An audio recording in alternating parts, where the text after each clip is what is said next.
减减减 Chapter 41减减减 Chapter 38 The Devil's Lair Personal Findings from Neocore Founder Michelle Silva on the 2449 New California earthquake. Officially, seismographs indicating the possibility of the earthquake had been going off for multiple centuries in Western America, but ever since the mall swarm attacked the Yellowstone district in 2449, they'd noticed a spike in the amount of daily earthquakes in the region. Most were imperceptible. This one wasn't. At a magnitude of 9.7, an earthquake hit January 26, 2449. It tore through 3 of the 5 districts of New California. Yellowstone, Westbrook, and New Washington all suffered damage worth trillions, save for minimal damage in the New Angeles district. Westbrook suffered the worst out of all of them. Without energy from the Yellowstone volcanic reactor, the district of Westbrook was left in the dark for months, unless warp shards were converted into electricity. The rich stayed warm that winter with their silver shards. The poor could only gain so much from iron. Not to mention the civil war that had been going on. Westbrook was the main entry point for refugees from the destroyed free city of the Floridian Gulf, and many citizens came to see their entry as a burden over the limited resources available at that time, which eventually led to a war between the civilians and the corporations. I wish to say that Neocore did more for them, but Major, she knew the free cities best.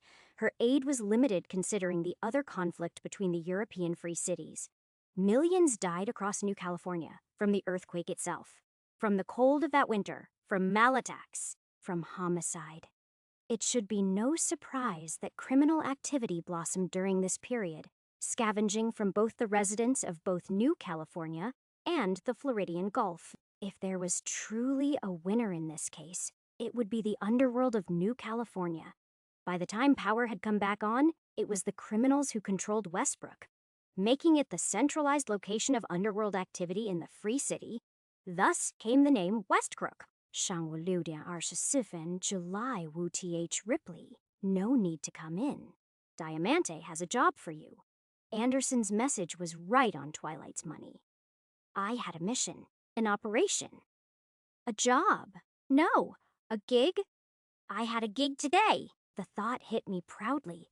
The first opportunity to show off my learning. I'd been doing more than just theory over the last week.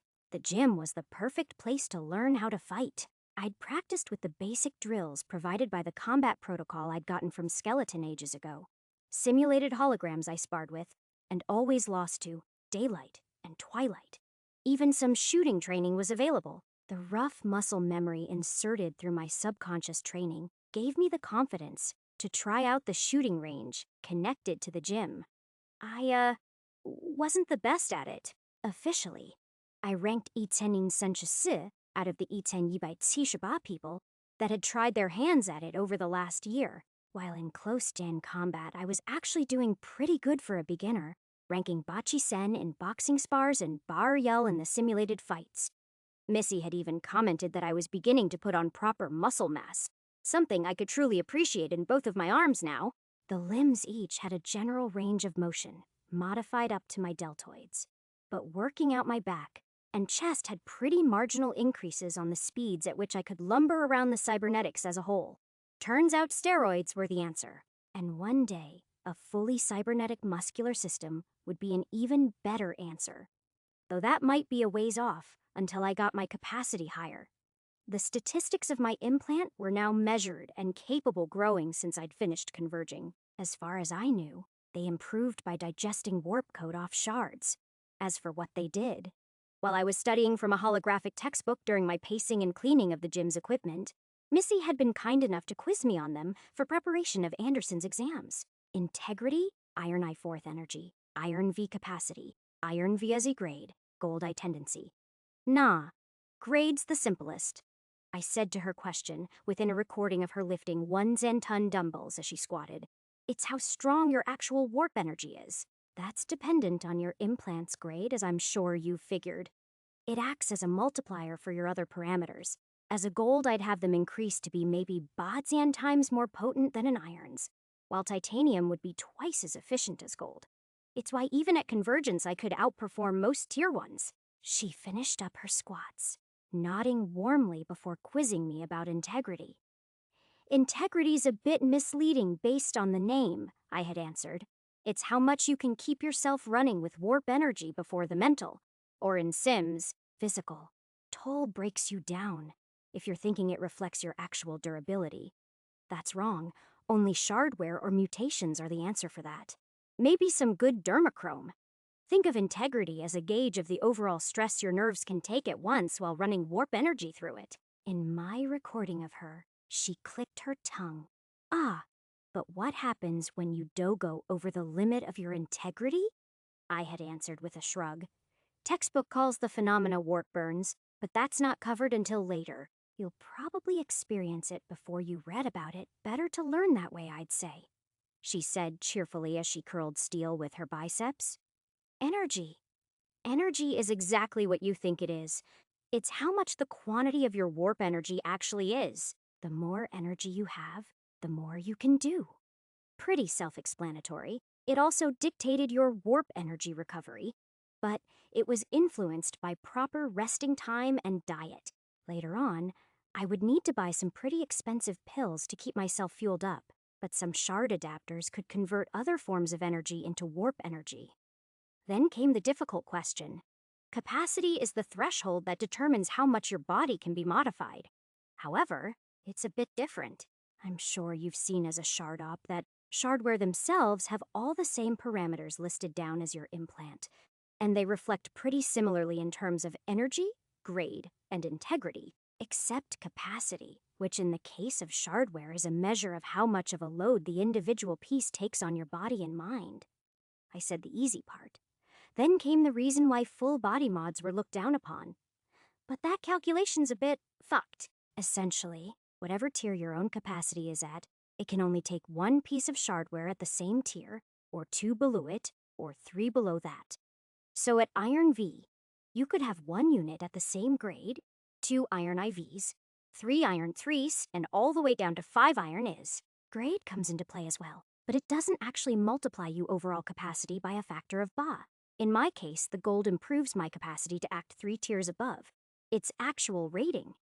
So in summary, you could either have a whole load of weak shardware or concentrate it into key pieces. As for how that worked with my own modifications, linked shardware capacity statistics, Dan with the Junsen tier benefit of my gold grade to my Iron VA capacity, I was effectively having an Iron X capacity, just at the cusp of wielding true bronze Dan capacitance shardware. My right arm, which was at Iron Ix, took Beifinger Wusher of my capacitance, whereas anything of standard grade would only take a flat Beifinger. My artificial skin, however, was so minuscule, it didn't even equate in the overall calculations. A quick algorithm I cooked up helped visualize it. There were modules dedicated to this I could get installed later on, but for now it was enough. Capacitance overview. Adapter capacity, iron vifictive, iron excess overall capacitance, Beifinger Berinardertio. I was slightly over the limit, and asking Missy about that left her brushing it off. She said, "It's okay to go just about sure. Maybe Beifinger Arsher over your limit, but never to exceed that without an accommodation feature." While the textbooks still had heaps of informations, the real nitty-gritty of stats and the science behind them was locked up even deeper within secure net vaults owned by corporations, or the closest secrets of criminal organizations. It bugged me to no end, no pun intended, just how much information about the implants couldn't be accessed without paying a healthy sum for. Just how much more were they hiding? Were there secrets about these implants I could find out on my own? Maybe. For now, I rehearsed my lessons for anything useful as I cooked and ate up breakfast, when at 2 in the morning, Diamante messaged me. "Sending you a location. Be there in an hour." Seeing the location, I got ready and left, giving a quick goodbye to my mother. She didn't look all too happy once I said what for, but accepted it. She had been the deciding vote after all. Where I ended up was not a place I'd frequented. It was an abandoned construction site on the edge of an area in the 1st Precinct, colloquially called the Rust Streets, a largely poor neighborhood consisting of houses that seemed to be constructed out of used containers and other scrap from a junkyard. This place in particular was in ruins, and if I was right, hadn't been touched in over half a century. At the very center was a large half-den finished construction for an old shopping center that had fallen through the ground into a fissure, probably caused by the earthquake some 50 years ago. Diamante appeared by my right as I was trying to clear the dust off an old sign. His metallic visage reflecting brightly in the morning light did little to ward off the sense that he didn't like me being here. "At least you're on time," I scoffed at the audacity. "I've been waiting here for Centrifinjong Utes." "You disrespecting your senior?" Diamante's robotic eyes narrowed. "We aren't a part of the police. How can you talk like that without feeling disgusted?" He seemed stumped on what to say, just instead waving an arm for me to follow him. I hated it. His steel-weighted body casually leaped from one area of stone to the next, ignoring the chiasmatic cracks between them. I had to be more careful in my approach, taking careful steps along metallic beams, or hopeful leaps from one area of crumbling stone to another. Without that preservation matrix, I'd have never even had the courage for this in the first place. Penetrating deeper into the old destroyed mall, I couldn't help but feel that this place should be more infested. Why don't any gangs set up store here? I thought they were like cockroaches, finding any nook and cranny and making their dens. Because I own the fucking place, Diamante hissed, and now I sort of understood why he was peeved about me being here. "You live here?" "Sometimes," he grunted. There was definitely a reason he was pissed off. It wasn't until I traversed through one of the longer corridors that I spotted something odd. Discarded bottles piled up too numerously for one person to drink, unless they were really going through something. Or a group. A group made more sense. People stay here. I tried to make friendly conversation with the grumpy robot Zan man. He didn't turn towards me, just continued walking. "Scrappers. Have to kick them out." "How'd you come to own this place anyway?" "Don't think the city just sold it to you," I pressed on. "Metal Heavens. Place used to belong to them. Until a devil appeared in front of their bishops." Diamante kicked open a door. He was definitely angry. Now I was starting to think it wasn't because of me. "This place has meaning to you. Thought you weren't a part of Metal Heavens." I came from a place out of curiosity. So there was no reason for him to raise his voice at me. I never was. "Now shut up and follow." My lips sealed. I did just that. Twilight gave some background commentary in my head. "Yeah, he doesn't really like them." "I can tell. All you need to know is that this place used to be run by the old archbishop until the Laotian Sibai Lu Shimiao. New one wants nothing to do with this place. The fear of the gang still running in this place is enough to ward off most people. They don't know Diamante set up shop here." Finally, we reached a depression that led to an inner sub-Zan layer of the center's labyrinthine core. I knew big malls like this had some sort of underground floor for their workers to sleep in, but I didn't imagine most looked like this. Covered in faded bloodstains, I passed through hallways and corridors of various rooms, which grew increasingly more sinister. Some looked to be prisons with chained manacles stuck to the walls. Others had claws and hooks strapped to machinery. The dry blood especially apparent there. Now I see why everyone hates Metal Heavens. I'd expected an angry retort from Diamante, but instead got a much more mellowed response. "You have no idea." A sadness seemed to drench his voice, and it didn't take two Zan and Zan 2 to figure out that Diamante had some connection to the gang. This place in particular, only when he stopped for a moment to stare at a specific room, labeled Cell Zan Block Sishiyi, that I thought the pieces were starting to come together. Had he once been a prisoner here? I didn't have the courage to say it aloud, but it would make perfect sense. Then we got to a specific chamber, a storage room from the looks of it. Diamante plugged wires from his arm into the door's panel, and it opened up, dust coughing out. Room was a gross understatement. It was a wide, expansive series of carefully arranged lockers and cubicles, each with unique labels and identifiers. But I saw a common thread in their naming. Iron XB R Bronzel Wu, Iron LR Ba, Bronze YJ Arshiyi Silver Hem T. Are all of these shardware? Excitement fluttered up at the last word. Corpses too. Diamante knocked one door in passing. Bronze PR Tishiyi. Inside it was the skeletal remains of someone with a unique endoskeleton. but the decomposed flesh stenched up both the rooms and my nausea. Used to be the mall's storage for all their products. Syntek never got to use it. Walking past it, he started a statement without me needing to ask something first. Don't think about coming back here without me. This place still has security. Okay, I nodded. Not that he could see it with how much he walked ahead of me.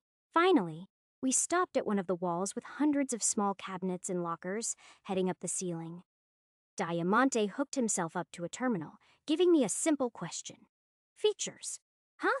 What features do you want to mimic? 3 of them. He sounded more impatient this time. I swallowed down the excitement threatening to swallow me. Were all of these tiny cabinets containing implants? Was he? I thought it through, quickly coming to my decision. Accommodation, database and energized. A duplicate? He tilted his head at me. An experiment. What happens if I mimic a feature I already have? He nodded at the response. Apparently it was something he understood. Then again, unique features needed experimentation to be understood. A few seconds later, some mechanism whirred to life. An arm attached to a metal beam running the entire length of the wall pulled out one of the tinier cabinets, quickly placing it down on a marked area reading. Delivery zone. Keep clear. Within each of those tiny boxes was a small iron sphere, each looking like a condensed form of some insect. Bugs, all iron to my admittedly ungrateful disappointment. Mimic them. Diamante took a seat against the terminal, waiting for me to start. I began with the accommodation. Reading data. 10%, 30%, 70%, 100%. Development. Na. Feature. Accommodation V. 0.00 error. Insufficient warp code. Unable to mimic feature. Can't do it, I said with disappointment. Must be because the bug hasn't had an owner yet. No feature development means no stabilized warp code for me to mimic. You can tell what feature it has. Yup, I can read the warp code and confirm the feature within it.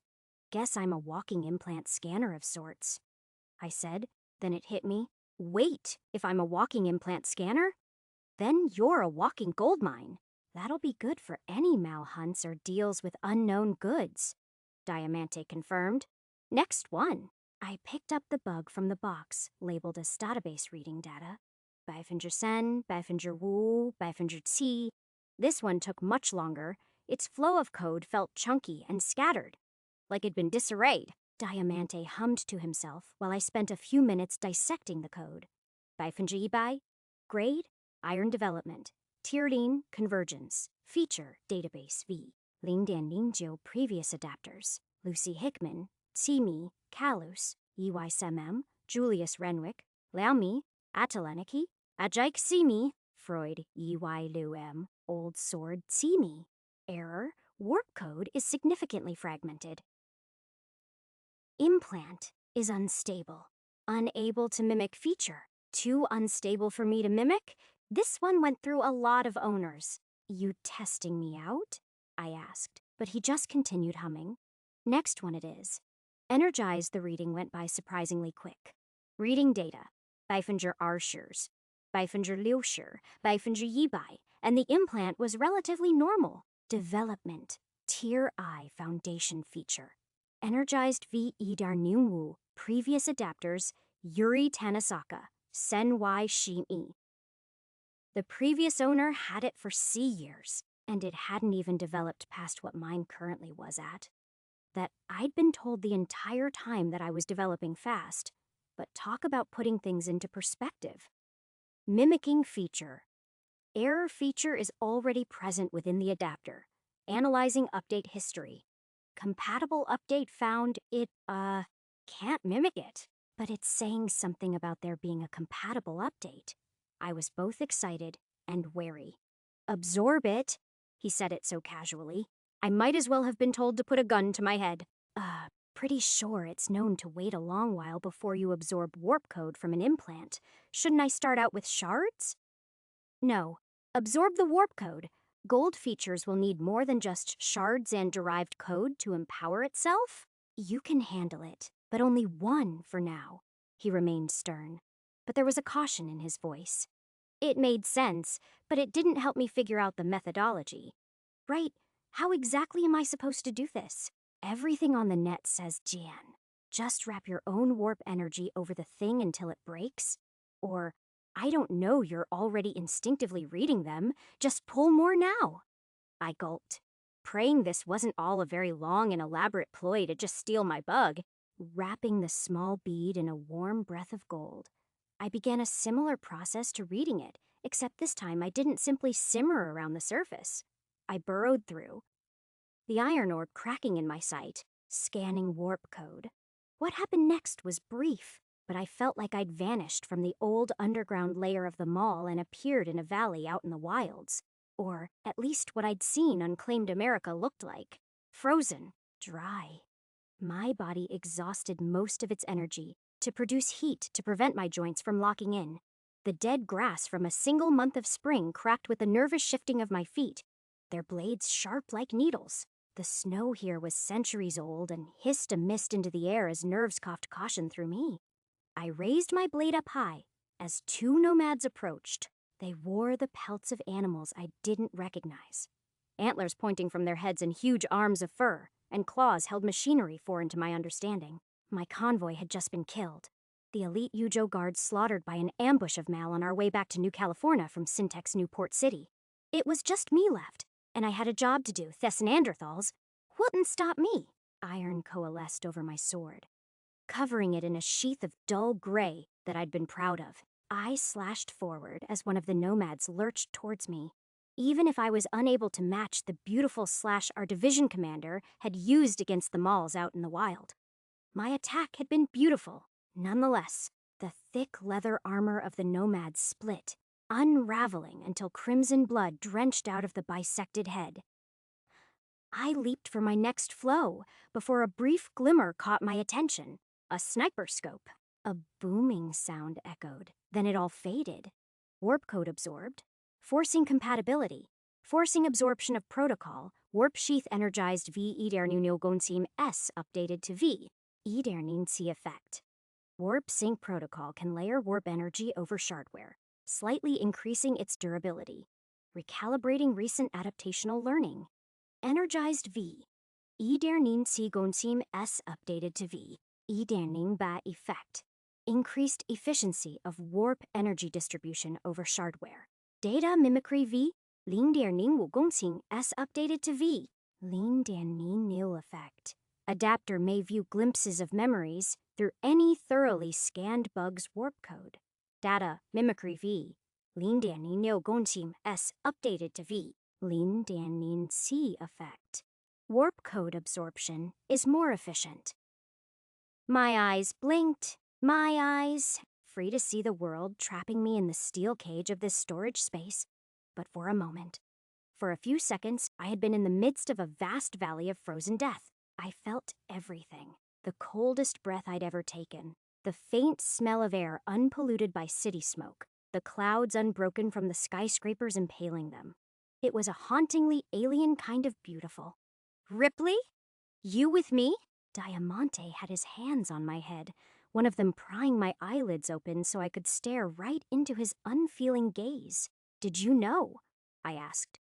Know what? He was feeling something. Fear. Excitement. Maybe jealousy. I know I would be if I was him. That your bug remembers everything? 简简简 Chapter 42 简简简 Chapter 39 The Dead Tell No Lies founder, Redacted's query, on utilizing the Redacted's internal redacted to view implant, Jian coded Jian error. You do not have permission to view this file. Security is arriving at your location. Shang Wu Shard and In Fen, July Wu Th Ripley being able to view the memories posthumously through extracted bugs. It answered some questions. I knew my aggression when I'd attacked Emily Wasanatural, but was I? Acting upon the implant's previous owner's personality? A subconscious effect? That warned caution. So you can relive their memories through the bug? Diamante couldn't keep himself still. He paced the floor with the metallic thumps of his feet over and over. You can. Shit. You can do a lot with that. Can you do it off bugs you just read? Or do they have to be absorbed? Won't know until I try. I picked up the old database bug, keeping myself reading its warp code past the Baifunji by me arc. Oh, brief images flashed through me. A knife in my back, staring down a gun, my neck breaking. The invading replacement of blood with a hollow coldness. I reeled out of it. Heavy breaths tearing out of my lungs. I'm just seeing the way they die. All of the adapters who used this thing. Maybe you're playing it back from their latest memory. Think you could go further? I tried again, this time focusing only on the memory of the gun. This wasn't the exact same experience. I wasn't living through the memory, but instead, I had an uncanny playback running through the back of my head as though I was watching a recording from a lens. I saw the gun move in reverse, mouths moving, but the sounds coming out were foreign to me before a sack covered the adapter's head. Then it faded away like the video file had been burnt or corrupted. A little, but it's not as clear as when I absorbed the bug directly. A tight whisper ejected from my throat. My head was throbbing. Absorb it. See what happens. You sure? It's Atabasuan. I don't have that feature. My words slowly became more coherent, but a part of me still felt trapped. Like this wasn't reality. It'll be fine. I've done it myself on all the flavors of warp code. Your implant doesn't take in what it can't use. He seemed to replace all the anger he had away with a new vigor for discovery. At my expense, sighing. I suffused the dull orb in my vibrant gold, its visage cracking away until I felt the data mimicry feature within me speak, analyzing absorbed warp code. 7 different views flashed through me, each grabbing and tearing me away as though they were fighting for my attention. I yanked myself away from each of them, only falling into the comfort of that one memory I'd paid closer attention to. Cloth drenched my vision under a frightful curtain of shadows, and when it was torn away, the light was blinding. 3 figures stood atop me, their forms shadowed by the bright light only hitting their backsides. The only piece of their body I could focus on was their foreheads. All 3 of them had a thick branded coil wrapped around their heads like a barbed wire, digging so deeply you could see the raw flesh hidden beneath. The central figure spoke, his voice kind and old. Kalis, you're going to tell us what you know of the Hammersmith. My body jerked, but a firm grip held me back from headbutting the priest. Let me go, you bastards! What did you do to them? My children, where were they? That aged voice turned sinister, like a snake had molted out of it. You were there when he entered our holy domain, when he attacked us, plundered us. We know he talked to you. What did he say? That he needed the access codes. I was terrified, so I gave them to him. He took the girl. That's it. That's all that happened. I screamed. I needed Laura and Kenneth safe. They meant everything to me. I see. My bishop clenched his fist, drawing it back toward something. He unhooked a gun from its holster, the metallic barrel swinging up until it was inches from my face. I begged to be let go. For repentance, struggled with all my might, but the grip on me was as solid as steel. My bishop's voice was creaking, the beginnings of a sob. I hope the next wielder of your divine knowledge keeps better secrets. Now take your pilgrimage to the eternal Titan, to the all-seeing. May its holy light teach you, and may we all join as one at the end of a great transcendence. The bullet drilled into my skull, then I was gone. Then I was back. Warp code analyzed. Forcing compatibility. Suitable update found. Technician V. 1.06公顷 as updated to V. 1.07 effect. Increased memory of topics related to shardware. Huh? I wasn't sure what to be in shock of. That database update had gone to technician of all things, or that I'd just been executed by someone who I trusted, who Kalus trusted. I forced the thought into myself. I felt like I was in between worlds, losing sight of what was real and what wasn't. Data mimicry V1.T S updated to V. Learning back effect. Increases separation of egos while reading implant warp code. Slowly, the pain lessened. Enough for me to talk. I saw the memories of a man named Kalis. His execution. Diamante shifted to the name. How is this possible? He died almost 30 years ago. You knew him. Of a sorts. Diamante spoke softly. It was odd hearing that steely tone sounding something other than smug or angry. He worked for the warden, responsible for keeping track of all the codes needed to unlock the prison cells. He gave one of the codes to someone named Hammersmith. they took. It was a girl. No, it wasn't just any child. The girl. Diamante's body stood still, and it was unlike the way any human body stilled, where there was bound to be slight changes in your chest as you breathe, or the reflexive twitch in an eye. Diamante might as well have died standing for a few moments before his voice came out like he'd spoken into a tin can. I see. I really don't okay if I can ask? This had to be a better way of doing it without him getting angry, though it was pretty apparent his sigh came out from annoyance. Fine, you bastard. I have ties to Metal Heavens. Won't say in what way exactly, but I was here when this place was run by them. Then one day, a man came in, a legendary Shardop, who goes by Hammersmith. No one knew his face, not even his general physique, since he was constantly covered in this bulky armor that layered him from head to toe. I was younger back then, but I remember there being a commotion when he entered. They praised him like a saint. Metal Heavens being shard freaks and all, except, as you can probably guess, he wasn't too excited by the way things were run here. Opened up all the prisoner doors in a flash, then wiped out everyone's mobility with an M-peep at the gold grade. No deaths. He just evacuated them while taking one girl specifically. I wasn't sure if I was pushing things, but there had to be more to the story. Who was the girl? And where's Hammersmith now? The girl. She's someone special. Someone dangerous. Someone you shouldn't piss off or she'll bite your head off. As for Hammersmith himself, a bit of a nomad he is. Spent a couple years here before disappearing into the wind. Don't know where he is now. His form's always changing. We just identify him by his Shardop claw, because it's not a claw, a hammer, I guessed. People say that it can create miracles. Diamante had something new in his voice, a belief. It can. Now was the time to catch him in the act. You were a prisoner, weren't you? His emotionless face looked down upon me. You're being quite nocifor. Someone with a bucket of blood pouring out their nose? Blood. I pressed my fingers on the philtrum of my lips. They were a stark crimson when I raised them up to my eyes. Then looking down, I could see a splatter of my blood growing on the floor with each second of dripping blood. What's in? I tried to take a step, but the ground had disappeared from beneath me. Diamante was quick, catching me in moments with an apologetic tone peering out. Shit. You weren't exactly wrong with the whole absorbing bugs directly thing could be dangerous. Normally, we start on unused bugs since they have simpler warp code.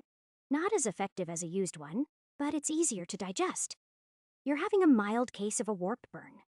This isn't going to take me out of the gig today, right? I asked with a slight worry in my tone. He helped me take support against a wall. Nah, just need some rest. Your brain's a bit fried. But in good news, expect yourself to get a couple more updates from now on. Your implant can use the unused warp code to update your features. Oh, I already got some. Yeah, that can happen if it's been a while and you've got a backlog of learned data in your implant. Actually, I scanned through the updates I'd just received, in particular the ones I'd specifically been gifted from the implants. I think I'm copying their updates into mine. I sent over a screenshot of my update log. Diamante's metal body once again becoming a dead sculpture of steel and thought. You've gotta be fucking kidding me? You turned a protocol into an update, I guess. I raised my hand up, trying to imitate what I'd felt happen in the dream. Or flashback. It was surprising how smooth my body redirected my warp energy from my liver and back, guessing that the second energized update must have had some role to play in that. Then as I focused my energy on the tips of my claws, using warp sync as a fountainhead to spread my energy down the fingertips, I realized that a thin golden layer was simmering across the fingers of my claw down to my knuckles. Diamante just stared, looking at it from all angles until something clicked in him. Itis the warp sheath protocol, albeit weaker. Maybe at Bifinger Arshurovit's expected output.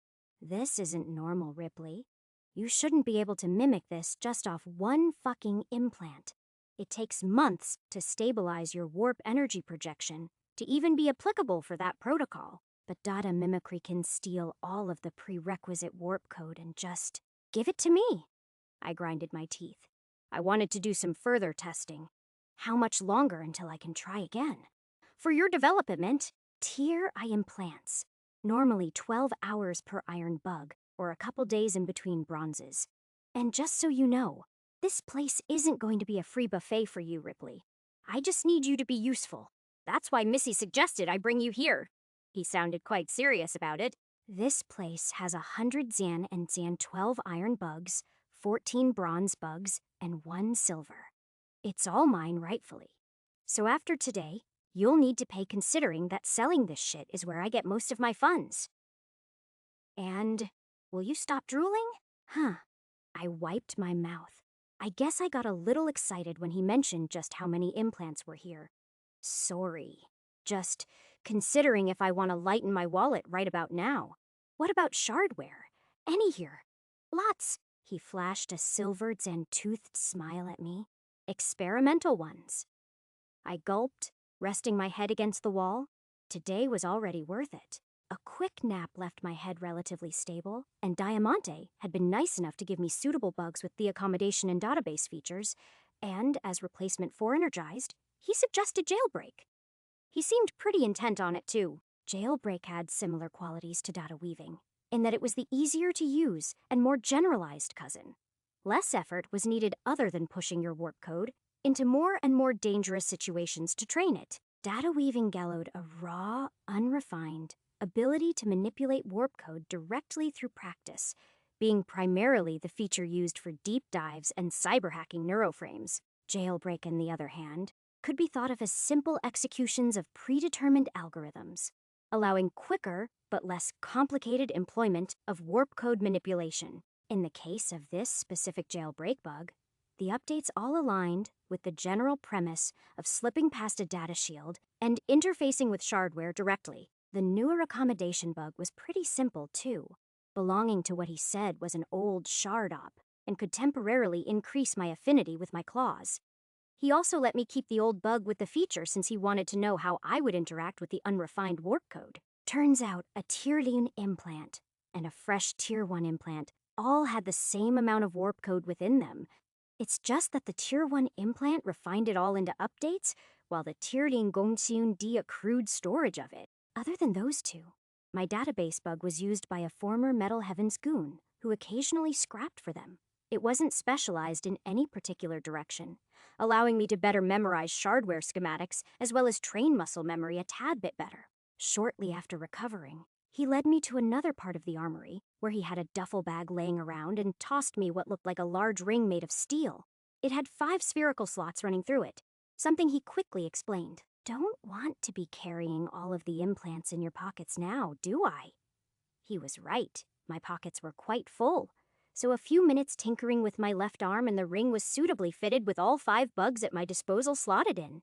It worked. I could freely switch between them, taking about a 20-second lag in the process of doing so. Then he gave me a simple bodysuit, told me to wear it under my clothes next time I was called on. Its material was smooth, but had a toughness if you squeezed it. Some semi-den liquid layer within the body armor, if I was right. A bit loose when I wore it on. He told me to tap right over my sternum. It squeezed like a snug blanket. I could barely even feel it when I was moving. After that, he pulled out a mask and some sleeves, saying this was for concealing my identity. The mask itself was similar to the body armor, and despite it being entirely black wearing, it didn't hamper my vision at all.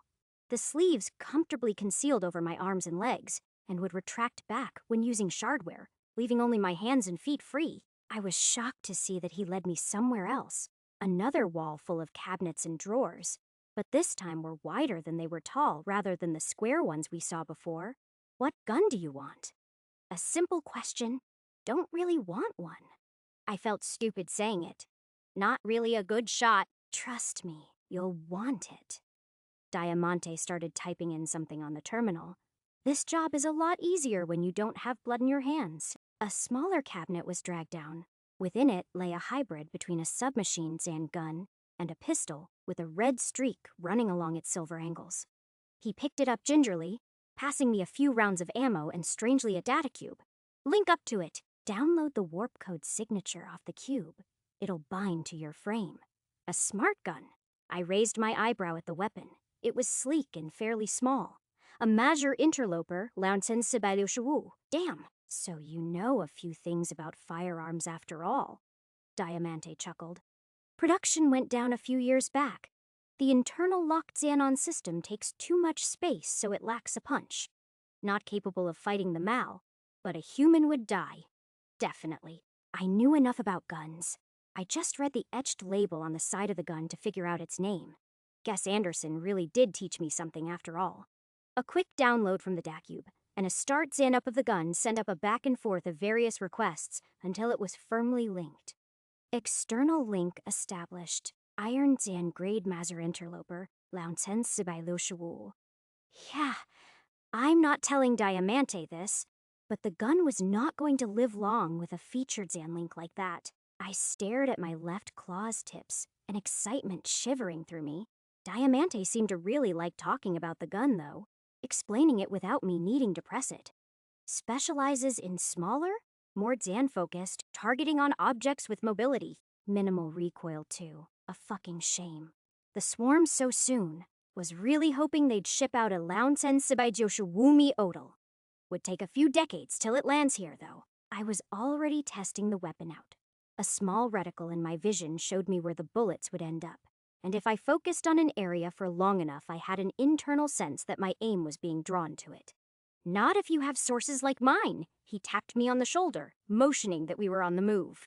Also, time you know about the job. I focused immediately. This was important. I had to do well. Job's not all that complicated. Around a week ago, Crimson Souls had a bust on one of their firearm deals. A pretty big one with the Juniperos. Lost quite a bit of trust, so we're going to meet Crimson Souls on our hire behalf in case something goes wrong. Our hire is the Black Sand Union, an anti-Xan Imperium group.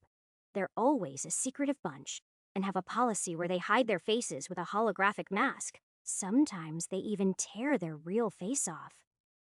Black Sand Union, never heard of them. What happens if one of them is identified? The fact that you haven't heard of them is exactly what they want. They have stakes in corporate espionage, and the more you look, the deeper it gets. And as for their identity, someone gets sight of you. Then the black sand drowns you. Shit! Yeah, don't want to piss them off. Wait, I'm covering my face. Am I supposed to act like I'm one of their members? Nope, they use a different type of mask. Yours still has the outline of your facial structure. Someone high up enough could reconstruct your appearance on that alone. Their faces look like melted puddles of black sand.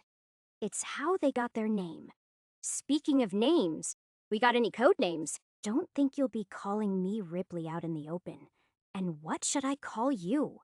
Diamante mulled on it for a moment. Diamante, and you're going to be Ripper. Ripper. That was a bit on the nose. Ripley Ripper. You couldn't be a bit more creative. Besides, shouldn't I get to choose? Actually, no. You'd be surprised, but a whole lot of code names are coined because someone else called you that. He seemed to be talking from experience. What's yours? Other than Diamante. Don't want to talk about it. It was the first time he actually said not to bring up a topic. I respected that. Sawu Wudian Arshararfin, we're here. Diamante stopped at an old gas station heading up the Eitsi Shawusausher Egway up to the Yellowstone district. We'd been driving for nearly 3 hours, and actually had some nice small talk about my upcoming shardware changes. He knew his shit. He pulled into a small parking lot that crept up behind the gas station itself. There were quite a few abandoned vehicles, torn up scrap littering the floor from whoever broke them apart. We got out, Diamante moving confidently ahead of me until we approached another car where 2 people, a woman and a man, got out. Their eyes were crimson. Where the hell's black sand? The woman said with bitterness, her face covered by a gas mask. Just from the way the gravel crunched under her feet, I knew that she was packed with shardware. Both arms were thin and slender, but each joint was jagged and sharp. Sent us. Pretty sure you know why. Diamante flashed up a token he'd shown me before. It was some old ancient coin from the pre-Zen collapse days. This one was marked with a black spot of ink that squirmed around. She studied the coin, tossing it back to Diamante. Black Sand Union never told us they were sending someone new. What's to say you didn't nab this off one of their bodies? Along with info on the deal? The man behind her, tall and heavy, clutched a large blade in his hands ever so closer. Do you even know what they're buying? I don't really care. Diamante tucked the coin back in his pockets. Just that I'm getting paid a healthy sum to bring whatever it is over. They said I didn't need to have a whole lot of space for it. So if that's information you think is necessary, then there. We're taking the higher risk here, you know, the woman said. Besides, good's a data cube. They already have the encryption key and we're being paid in service, but... Diamante's knuckles tightened. I know who you are. The woman's arms lengthened as her smile turned sinister. Her limbs bladed joints, loosening so that crimson cords released the mass of her arm until it clumped up on the floor like a rope of knives. Thyron Devil, bounty of... what was it? 40 million placed by Metal Heaven Silver Saint? Your friend there can take the cube, but you're coming with us. Oh, and by the way, is he fine with getting a mill? They both stared at me, and I was considering it. It could change, Alet. But then it all had to come down to one thing. Diamante was bullshitting me about a lot. Bullshitting about who he was and where he came from. But I think I realized something mid-Zan way through the day. Diamante took a glance away from them, at me. What are you thinking, Ripper? Amy Worth It. Missy never asked Diamante to get me geared up. She probably never even authorized this gig in the first place. And whether he was doing it to protect me, or more likely himself, it meant something. It meant that even if the two of us couldn't see eye to eye on a lot, he trusted me to some degree, and I sure as hell didn't trust those two. Their offer was a scam. My claw burned with bronze candled Zan tips along each fingertip. No! Jian Jian Jian. Chapter 43. Jian Jian Jian. Chapter 44. Bad Deal Diamante's arm was loud, a silver glow buzzing through with pulsating circuity. Let me start this by saying, you're making a mistake? If you're lucky and smart, you'll finish the deal with me making it out unscratched. And also, I don't know when my reputation hit such lows that a goddamn finger thinks they can kill me. You're not that good, Razor Peed. If you're smart, you'll know it is time to apologize. The whipped and armed woman was named Razor Peed? She snickered, her crimson eyes stoked with a deeper flame of rage. I know enough to be aware that you're only strong if you have time to prepare. You're not wearing that body. And you, kid, what'd you say your name was? Ripper, I confidently said. Ripper? She tried to hold back a laugh. Bold name for someone who's clearly still wet behind the ears. Just take the devil's frame and scan through the logs once we're done with him. Don't worry. If anything, Black Sand Union's gonna be happy. Less money falling down their drain if they're only paying 1 merc. I'll just make them pay the full amount to me. It was the smartest thing I could come up with. Look, I ain't betraying him, she scowled. Tach, Yamato, take him out! The gun in my left hand spurned to motion as the man behind her moved like a blur leg modifications, driving momentum that he swerved across his shoulders and elbows until his sword was over my head in a blink. My right forearm caught the blade. It lodged deep into the metallic shell until the metal had chipped. I shoved the man, pushing out all the bronze in it to leave him stumbling back. Diamante still didn't move. Either at me or Razor Peed, he just stood still. Razor Peed's whips and arms snapped in his direction, like an enraged metallic centipede lashing out to score his body deeply with legs of knives. Or, at least, that's what I would have expected to happen. A firework might as well have blown on top of him from how many sparks had just been grated off his motionless form. Ripper, let's see what you can do. I'll keep her busy. I'll keep her busy. Diamante clicked his tongue, looking utterly unfazed. The whirring of his left arm cascaded into a shrill pierce. A long cylinder pulling out of it with various wires feeding into its barrel. He shot forward a blue pellet at Razor Peed that she dodged. When it hit a car, the entire vehicle tipped over as a crumpled mess. That was the last of what I could see before I was consumed by my own battle as steel swerved to dig my flesh out. My preservation matrix kept me calm. Any thoughts about to boil up into anxiety quenched by an artificial pulse of my warp energy. I allowed the gold to act up for this, while the converted bronze flowed up my limbs. Yamato struck several more times with his blade, my right arm acting as my only shield from such a weapon. The gun in my left hand attempted to initiate a few times, and each time I raised it my foe expertly weaved behind the plethora of cars. It was only with the Matrix acting up to the slightest sound or peripheral sight that I could react to him pouncing from the sides. I wished my Matrix could do more right now. It didn't urge me to move in a way that was predatory. Instead, I dashed to cover of my own while he vanished away, my mind thinking best of ways to survive rather than win. The two weren't mutually exclusive, so while my subconscious acted on the defense, my own active thoughts had to deal with the trouble of offense. If I had to gander, his legs were his main outputting shardware. After all, the rules of accommodation meant that the more shardware you spread around your body, the weaker each individual piece had to be. I thought it through. Each time he swung, he made sure to take a big step and lean on that force rather than push out from his arms. Made sense. The arms were a more vulnerable area to attack as my own. Scarred right arm was understanding first in hand. Take out the legs. You take out his true weapon. So I swallowed up my dry mouth and pushed into action. I didn't see him. Not immediately. But when a crunch of glass spiked my nerves to action, I twisted my body just in time to react to the incoming blade. He had a gun aimed at me and a proud smirk overclock acted through my left leg, the fleshier right one aching as I rolled away into cover. A pitter-and patter of exploding glass and metal trailed behind me, the heat of sparks and rattling vibrations of one bullet impacting my left arm gnawed up the stump I'd only recently started healing. That had been close, but now he was reloading, and overclock acted again at my disposal, an equally powerful kick launching me into the air above the car with my own weapon, aimed at his legs. The yellow lock Xanon symbol slowly grew smaller, taking around 2 seconds until it turned red. But 2 seconds was a lot in combat. He had already made way towards me, and I was still in the air. It was ironic, in a way, that I had to land on the leg that had been broken by my last fall to keep my other one stable. My lack of balance was noted by my opponent. He took every advantage of it. The blade coming down from my left onto my neck. This time blocking it with an arm caused an ugly wrench of metal that stopped only once I sheathed it with bronze warp energy. My left arm's lower durability showcased clearly for him to witness. I tried punching out with my right hand, but he had slipped away like an annoying fly. He stopped just out of reach of my fist. After all, it's not like someone's fingertips could launch out.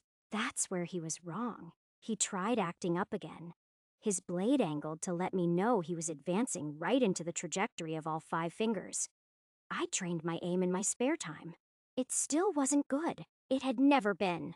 But the odds increased when you could shoot 5 of them at once at close range. And I'd managed to manipulate fortune in my favor when 2 of them sparked metal, and 1 bit into flesh. Bronzed and sheathed wires snapped back just as quick as they launched. His chest, shoulder, and knee all reeled and twisted out of their predicted paths. Some wires, and crossing over each other to turn his body in different directions. His knee being pulled up while his chest and shoulder were yanked clockwise. Except my own arm dragged me forward faster than I pulled him. It was 1 hand versus 3 different body parts, and force acted equally and oppositely. My advantage being that he was already in motion, and I was predicting this. His stomach folded around my steel knee, my neck strained from the angle at which I'd needed to keep it to avoid that blade. Faint blood dribbling down my cheek and into my shirt. "The fuck was that?" he groaned, his hand still clenched onto the blade which he tried to dig into me. My right arm took the force again. A weaker strike that was easy enough for me to leverage bronze strength against his iron hold over the weapon, and I smacked it out down into the gravel. Then, with my matrix acting up, my other arm struck his elbow to prevent him from taking out his pistol. 5 digits expanded into becoming intricate tools of shardware manipulation, each spawning fine blades and scalpels that dug through the joint and froze it into place. A sudden impact into my jaw sent me rolling back in pain. Tears fell down in a waterfall carrying that agony, but it was stuffed to the back of my mind as he came at me again. One of his elbows was locked stiff, the other swung loose. But he failed to notice the truth of my past actions. The founder of Yuzhou had once famously said that a war could take years to end. it being the culmination of all the battles that took place in it. A battle could take a few minutes to a few hours, until all the souls on only one side remained. And a soul took only seconds to either live or perish. 5 fine threads still bound us together. While my left arm had gone for his elbow, my right latched on his legs. With a bronze-fueled tug, I swept him off balance mid-zen stride. Then I activated my Energist protocol through each string. Warp sync. I'd seen a little of what it could do on the coffin. It was a massive slap of my warp energy into neural Zen wiring. I'd tested it out a couple of times on other shardware, and if I'd used my gold, then the iron grade legs would probably short-circuit due to a low integrity. Except I'd switched over toe jailbreak the second I'd leaped above that car. And now? Mimicking complete. You now have access to the featured jailbreak VUV. Ider Nunin. My bronze swept through both limbs, like a high tide over a poorly planned beach house, drowning the iron energy he fed them and wrestling them into nothing but weight, dragging him down. His body skidded on the floor, his left arm locked in place and his right failing to do a one Zan-armed push-up. I strode around his body, standing on the opposite side of his working arm's attempt to flail that machete. It was kind of pathetic. A quick shot from my right index finger struck his elbow, just as quickly pulsing bronze in it to freeze in place. Then I held up his sword, both of his eyes glistening as the weight of his life weighed above him. "Don't kill him, Ripper. Just take some souvenirs," came Diamante's calm voice. Lazily swatting away one or multiple lashings from Razorpede's deadly arms, his trench coat was scratched off to expose the bulky robotic body underneath, completely unharmed, and he only shot out as though he was trying to keep the woman at bay rather than kill her. "Souvenirs?" I asked, but Diamante responded as though I'd asked a different question, but it still explained my own well enough. Better to have them go back with a lesson. It's unlikely they'll willingly tell the others not to mess with us. "We need them Tasha-why?" Diamante laughed, taking a beating as he explained. "Got it." I raised my thumb, which sparked into 3 blades along with my other fingers. My hands plunged down to take the spoils of battle. I was rough with my work, mostly dislocating the joints near his hips. It was the muscles he had that were extraordinary. Then just for show, I swept up his machete. It seemed to be a bit of external shardware. The man sobbed silently through the process, and it kind of dug through me deeper than if I had just killed him outright. Was I really going to kill him? The thought shivered through me. In all my other fights, they hadn't ended until my attackers were dead, so it troubled me just how naturally I'd assumed that to be the case here. "Now, Ripper, you want to help me out here," Diamante said, blocking a red blade with his face. I stared at the woman. Her entire body twisted in fury that swung out her 2 Zan-meter Zan long arms, which formed a shifting mass of iron ribbons that deflected off my ally's body. They moved too fast for me to track, and she seemed so deadly intent on killing Diamante that she didn't even register that I'd taken out her ally. "Do I, have to? You seem to have this pretty figured out." Yeah, those fingernails looked sharp, and even the sides of her metallic plates had jagged edges that could pierce me in a second. "She's got a protocol that keeps her only on one foe. Just give me a suitable opening," he said as he lazily shot a bullet, whizzing inches from her ear. "Okay, so a test of sorts." I took sight of everything about her. Bronze energy chaotically spasming out every corner of her shardware, all focused on her back and arms that thrashed about like rabid centipedes.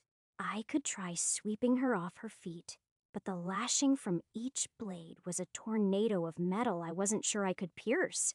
An idea floated in my head.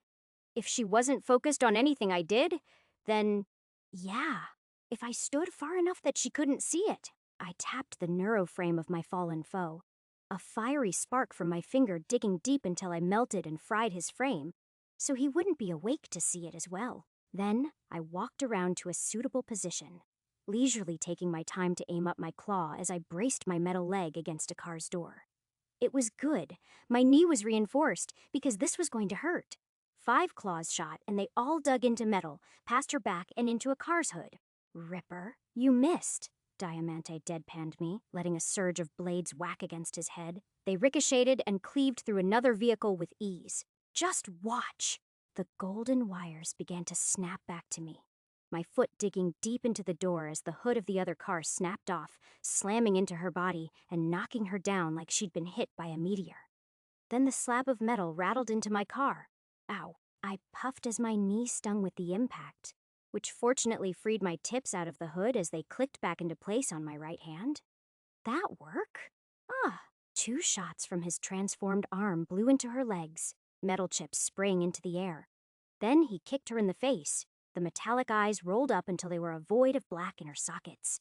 Feel free to scavenge. I did just that, carefully prying out both arms from her body, each weighing a considerable amount. It took a few minutes loosening all the intricate locks that kept it together, and I was a bit nervous that she'd wake up so the dismantling wasn't the best. Then as I was done loading them into the trunk of our car, I surveyed the scene, which was kind of humorous in retrospect. A guy with no legs and a girl with no arms. Yeah, that would definitely show Crimson Soul. Diamante scavenged out a data cube, laughing hysterically the whole time even as we got seated in the car. Oh, Delilah's gonna have a field day when they get back. He started the engine, while I propped up an eyebrow. Who's Delilah? The woman who hired us to beat them down. I thought you said it was Black Sand Union who hired us. Don't they have a policy of secrecy? You sure you should be sharing their name out loud? Oh yeah, no, it's not Black Sand Union who hired us. Besides, if you were hired by them, you wouldn't even know it. They work through fixers, not direct contact. We began to drive out onto the highway. This would be a long drive back, so hopefully my confusion could be abated. Then where's Delilah from? Take a guess. He continued driving. Did Crimson Soul hire us to beat down their own goons? It was the only possible outcome where we didn't start an immediate gang conflict. Oof, I was really hoping you'd continue to make a fool out of yourself. Well, that confirmed it. You going to tell me why? Or should I guess it myself? Tetch, I'll entertain your tiny brain today. Delilah's their boss. You see, Razor Pete and Yamato have a habit of trying to make extra shardine during any deal they try and work out. Puts Al out of jobs at risk. And with the Crimson Soul's last big transfer getting busted, that meant it was even worse. So Delilah organized a whole fake deal, made sure that at some point they had seen my bounty, and just loaded the cube with a bunch of porn instead. So we were sent to knock some sense into them. All gigs, like this. I couldn't help but feel a little disappointment. Nope. We were hired to discipline them. Pretty sure you've learned now that the best way to learn the consequences is by experiencing them. Diamante looked at my left arm through the rearview mirror. Yeah. Okay, but why keep this a secret from me? His metal throat boomed with steel joy. Because it was fun seeing you so freaked out. Gotta bully the rookies a little bit. Fun? I turned my head to the window, staring at the passing road's end signs with a slight smile on my face. Maybe 减减减, Chapter 44, 减减减, Chapter 41. 2 highway syntech analysts' personal view on the older data, author unknown. What the world once knew as the internet no longer exists. It had been in disarray since the collapse left most of Earth's telecommunication devices without power. Even more troubling was the solar flare in Launce Henin 97. All remaining satellites and underwater network cables ceased, functioning due to the electromagnetic storm passing through the planet. All of it would have been lost, ironically enough, had it not been for the Mal. 4 years after the flare, the Mal swarm descended from the heavens and overtook all of the planet's destroyed technology, remaking them into living phenomena of engineering. Perhaps most worrisome is what they did with the internet. A library containing all of human knowledge left in scattered pieces by a natural storm of radiation. Yet the Mal had used it. They had found some sense within that chaos. Perhaps they could only consume it because they were chaotic themselves. Or maybe it is better to say that the chaos of the fractured data consumed them. Most worrisome is how the data devourers took after artificial intelligence, causing them to become redacted. They achieved a singularity within the warp code, thousands of Mals sometimes acting as one. The Maltitan at the epicenter of the Olda data, the all-seeing. That is why the Olda data is sealed off. We have Neocore to thank for that, but that only troubles me more. Because it means they have access to it. They know what's in there. Why haven't they told us? Hathama's resurgence of a warp code Xan-based second net. Hasn't it only given it more food? What will happen if they break out again? I just hope I'm dead by the time that happens. Sa was Sidian Sensharfen, July she-th. The last couple of days after the job had been nice. I was getting work done. I was getting better at it. I was learning quicker, and I was finally getting to understand the people I would be working with. You're in a chirpy mood. Is it because of your partner today? Daylight teased me, poking her holographic finger into my cheek. I swear to God, are you and Twilight best friends or something? Gossiping all the time? An exasperated sigh ripped free of the confines of my chest. If I had to hear one more seduce Elsa plan, then I was going to lose my shit. No. Ripley. You are. She hugged me, the warmth buzzing through me pleasantly. Then as my best friend, mind giving me a hand with these next few muscles? I gave my best impression of a looking helpless expression, but Psyche didn't quite help me with acting. She still indulged me, her warmth spreading through every synthetic and organic bone of my body. Daylight Protocol activated all three sisters had some sort of twist on control. Daylight's was subtle. She was less a puppeteer and more of a second brain that handled all the lower Zen conscious tasks at play in my mind. My eyesight sharpened. My fingers became more obedient, breathing mellowed and heart rate smoothed. She even had subtle effects on my mood. Twilight, on the other hand, represented a more conscious control. She could directly manipulate limbs, but only to her knowledge of them. It wasn't like she could just become a master Shardop by possessing the body of one. As for Midnight, I would have to see her to know what it is. And this was important information today. I was working with Mirage, if what Missy said on my break was to be believed. Even Daylight wasn't aware that Mirage had specifically asked for my aid on the job. It was good to know that neither of the personas worth a omniscient. So how's a Netelv? Never did a deep dive before. Sure, my frame can handle it.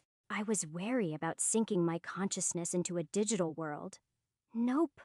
Daylight confidently answered, as rewired the muscle onto the spine. But don't worry, her neuroframe can take it. She's already carrying 3 other mental bodies in with her. One like yours should be no issue. That sounds like an insult. I pointed it out to her. Oh, I'm so sorry. I didn't mean to call you dumb or anything. It is just that your mind's relatively small right now. That sounded worse. Okay. So what's the worst that could happen? Well, whenever me or Twilight aren't with you, we normally dive into the net for a few days. It's quiet on the surface. Think of it like a really deep ocean. The more you sink down, the creepier the data and your threats become. At lower abyssnet levels, you could even find a stray data devourer. So malware attacks. And what about the human threat? Data shields, cyber thieves, and intrusion countermeasures. We'll be fitting you with a DS before you dive in. Elsa'd be stupid not to. Plus, since it would be crafted by her, it would easily be better than any cheaper stuff you'd find sold around. She swirled out of my body as the job finished up, leaving me done for the day unless I decided to take some overtime. As I was heading out, I first stopped by the gym showers. It was better than the one at my apartment, even though 100 sweaty goons used it last week. Readied up, I dried my hair with a towel and waited Topaz rolling out soon through the changing room. Yo! He waved at me. Topaz was around my age and somehow the most talkative yet least known member of Missy's group to me. I'd heard that he has a brother from among the gym rabble, but he never really indulged most on topics other than the ones at hand. Looking for a drive. Yup. I nodded thankfully. The place I was supposed to head to was some hostel an hours off from here. A monorail would be quicker, but I was coming to like the company. Hop in. Once we're not naked, Tao, he said, patting the buzzed yellow hair dry once more.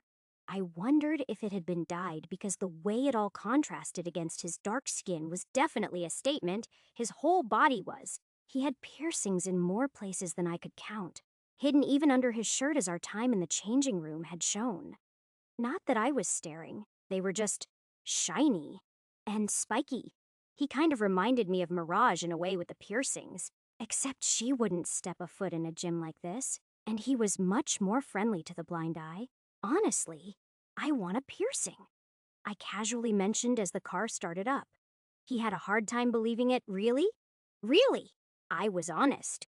Yours look cool, Mirage's too? Well, I could take you to my guy. He knows his shit, and he's fabulous with tattoos as well. Even holographic ones. Holographic tattoos were just the latest fad. It was rare to find someone skilled in them. Damn, really? Really? Also sorry man, know you joined up and all, but I haven't been able to give you a second to really get to know me. You just joined at a really inopportune time. Don't know if Missy told you, but there's a big job coming up. More than $1 million in pay, each. He chewed his teeth in excitement, seemingly thrilled at telling me. Wait, really? That certainly was news to me. Sure, I could spill the tea if you want, he chuckled. Spill the tea? I had never heard that phrase in my life, he sighed. Old pre-Dan collapse lingo used by a more fun folk? Means to spill out the details, share a secret, gossip, that kind of stuff. Never been the gossip type, I lied. But maybe I could use a little, you wouldn't believe the shit Twilight and Daylight say about me. That you have a small crush on Elsa, right? Topaz raised an eyebrow at me, a smug one when you know more than you're letting on. My hands burdened the shame of my groan. Already the rumor mill was tarnishing my reputation. It's not a crush, just an interest. So far, I've talked to her personas a lot more than the real thing. I wanted Zan. They're real, Ripley. They're real people, all of them.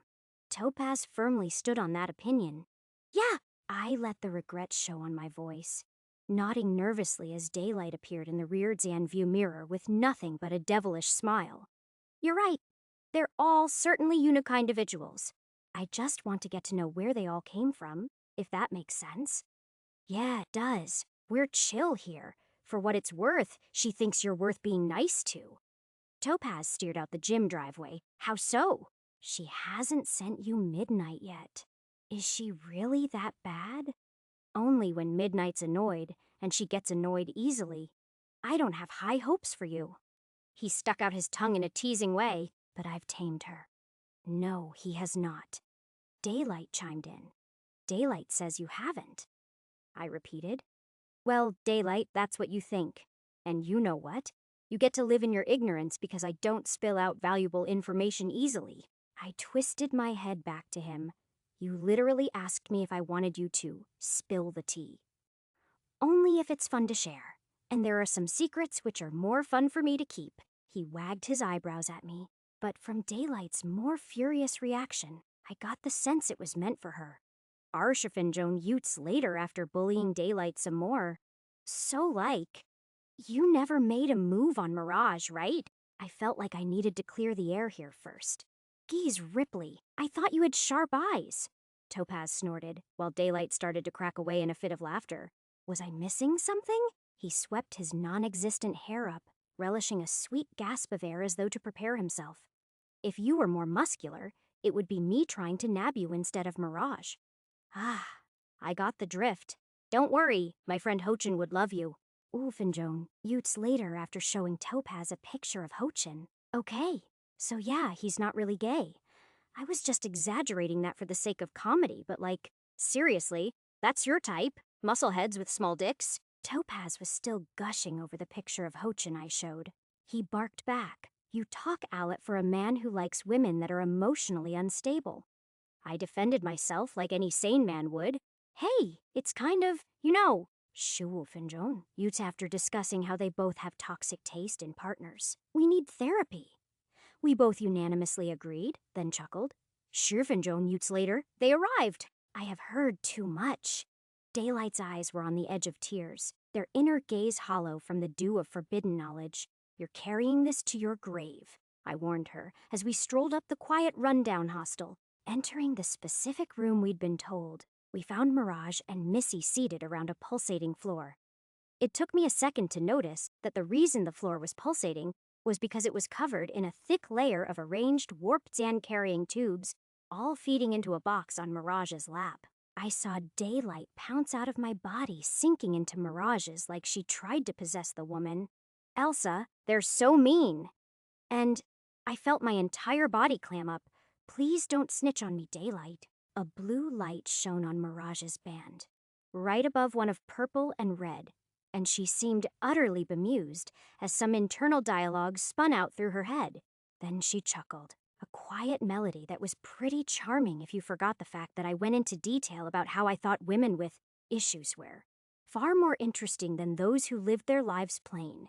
Among other, far more worse topics. Topaz held himself up by leaning his compactly heavy frame against me, quiet laughs imprisoned into his gut. "You're in trouble." "Me?" I stared back at him. "I can spill tea about you too, you know." Mirage perked up a confused eyebrow at the two of us. Spilling tea. No wonder both of you got close so quickly. But putting Daylight's antics aside, we have a job. Ripley. Right! I pushed myself to address her directly, staring into the amethyst jewels framed by one side of black hair and the other of white. "We're delving into the net. Looked some stuff up about it, but I'm not clear exactly on what I'm supposed to do." "You're going to be her battery."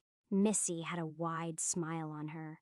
"Simply put, the job requires that you both go deep into the AbyssNet layer, then pop back up into a different section of the surface net, right into a Yujo data cache."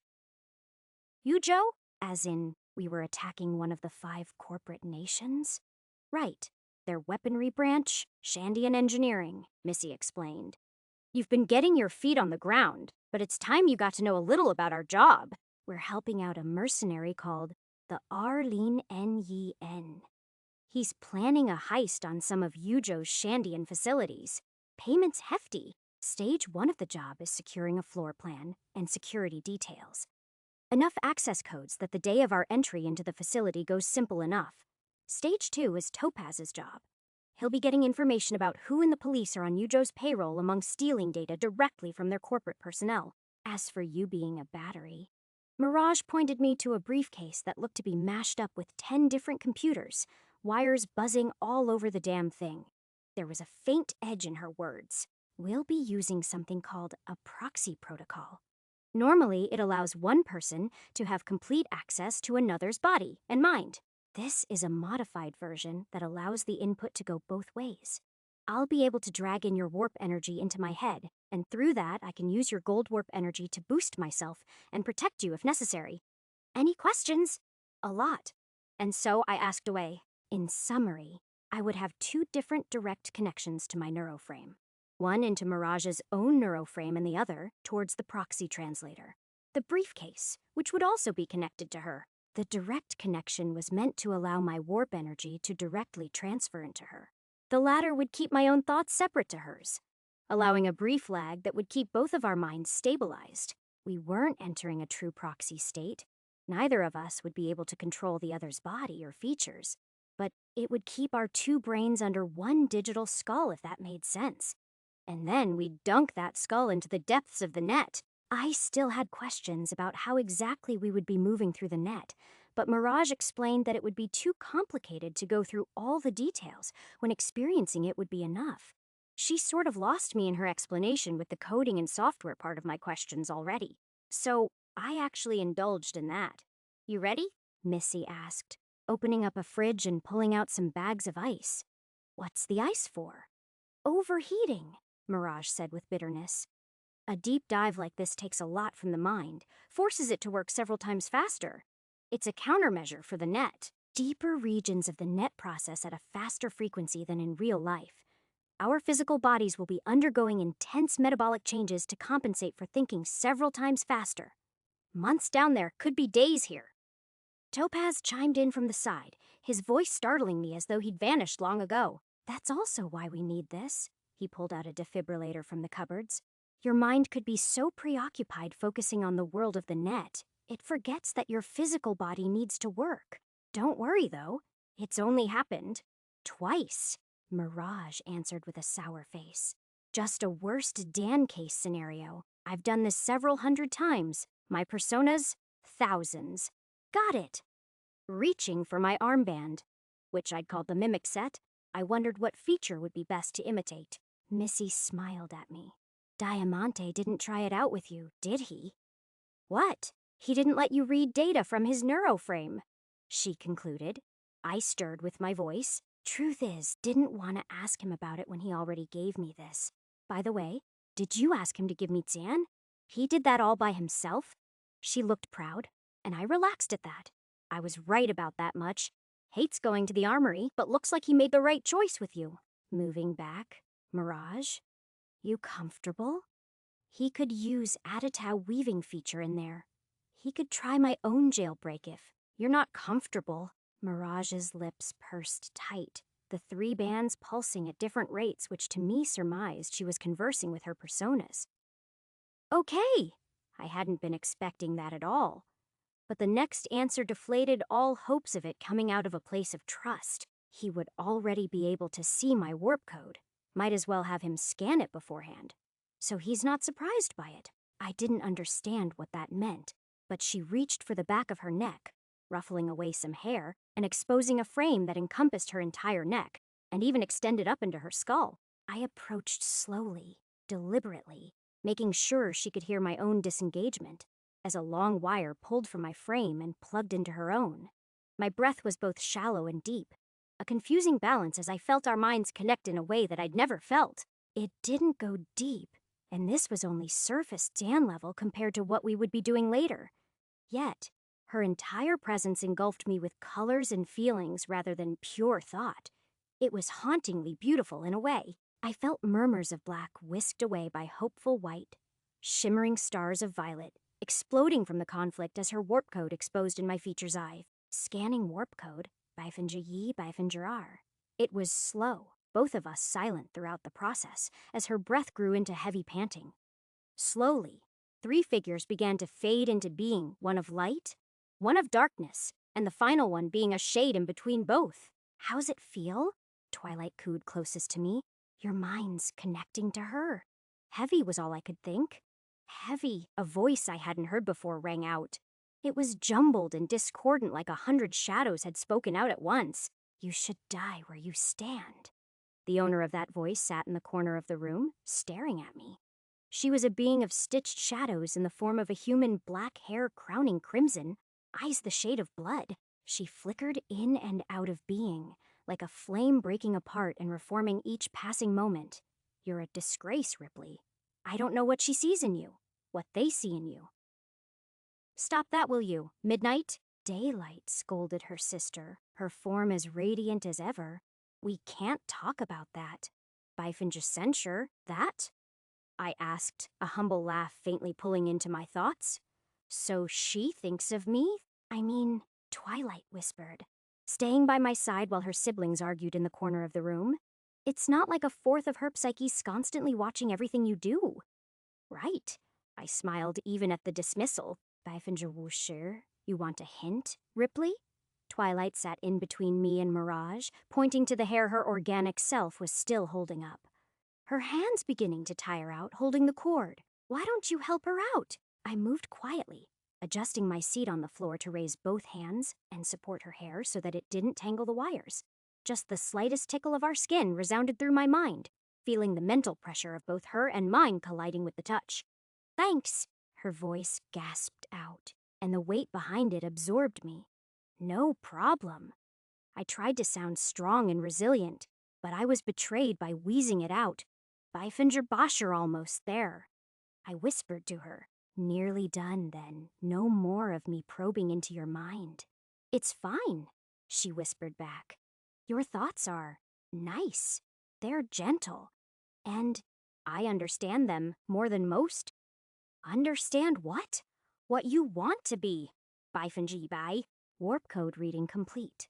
Current adapter, Na grade, Silver 7 development, Tier the 3rd, modification compatibility, Na features, Network V, Wudian Arsen, Stata Weaving V, Liu Dian Yi Sis, Psyche V, Wudian Ning Sen, Sustain V, Wudian Yi Jiu. What? The gasp expelled my awe at the sight of her features. Not how high they were developed, but rather their amount. She had 4 features like a gold, but she was a silver. Silver's only ever had 3. That was a defined rule. I'm a bit like your right arm, she tiredly chuckled, and behind it I felt the weight of pain and shame pressing on my body.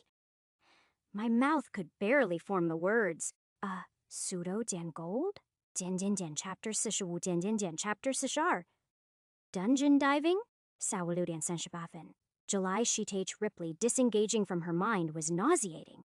It was like plugging a hole that spilled pure intimacy and connection. The sudden stop of the pressure from her mind was a whiplash into my own thoughts. That was intense. It was the only comment I could make. I should have warned you. Mirage sounded guilty, ashamed at what had happened. I kept the limitations minimal so that it would be quicker, but maybe that just put through too much information for your feature to read at once. Well, this power of mine is an unknown. We'll just have to do some more testing. I then coughed out quickly. With others too, I'll make sure Diamante puts a blanket on his emotions. That's a bit too weird even for me. She chuckled lightly. Diamante'll probably have you read Braille before he lets you read his own frame.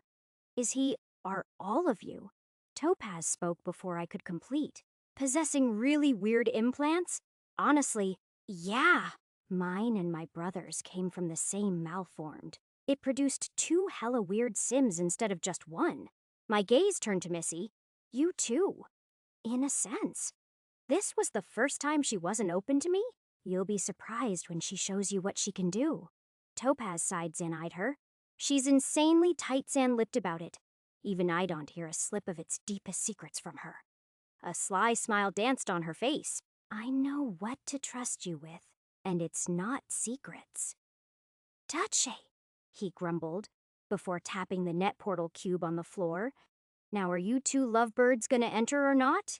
Mirage flashed him a deadly look at the phrase, but had a heat simmering in her neck. I just clenched my jaw tight, afraid that any word I let out would only dig my grave deeper. Ripley, Mirage addressed me, this time pulling out a wire from her own neuroframe.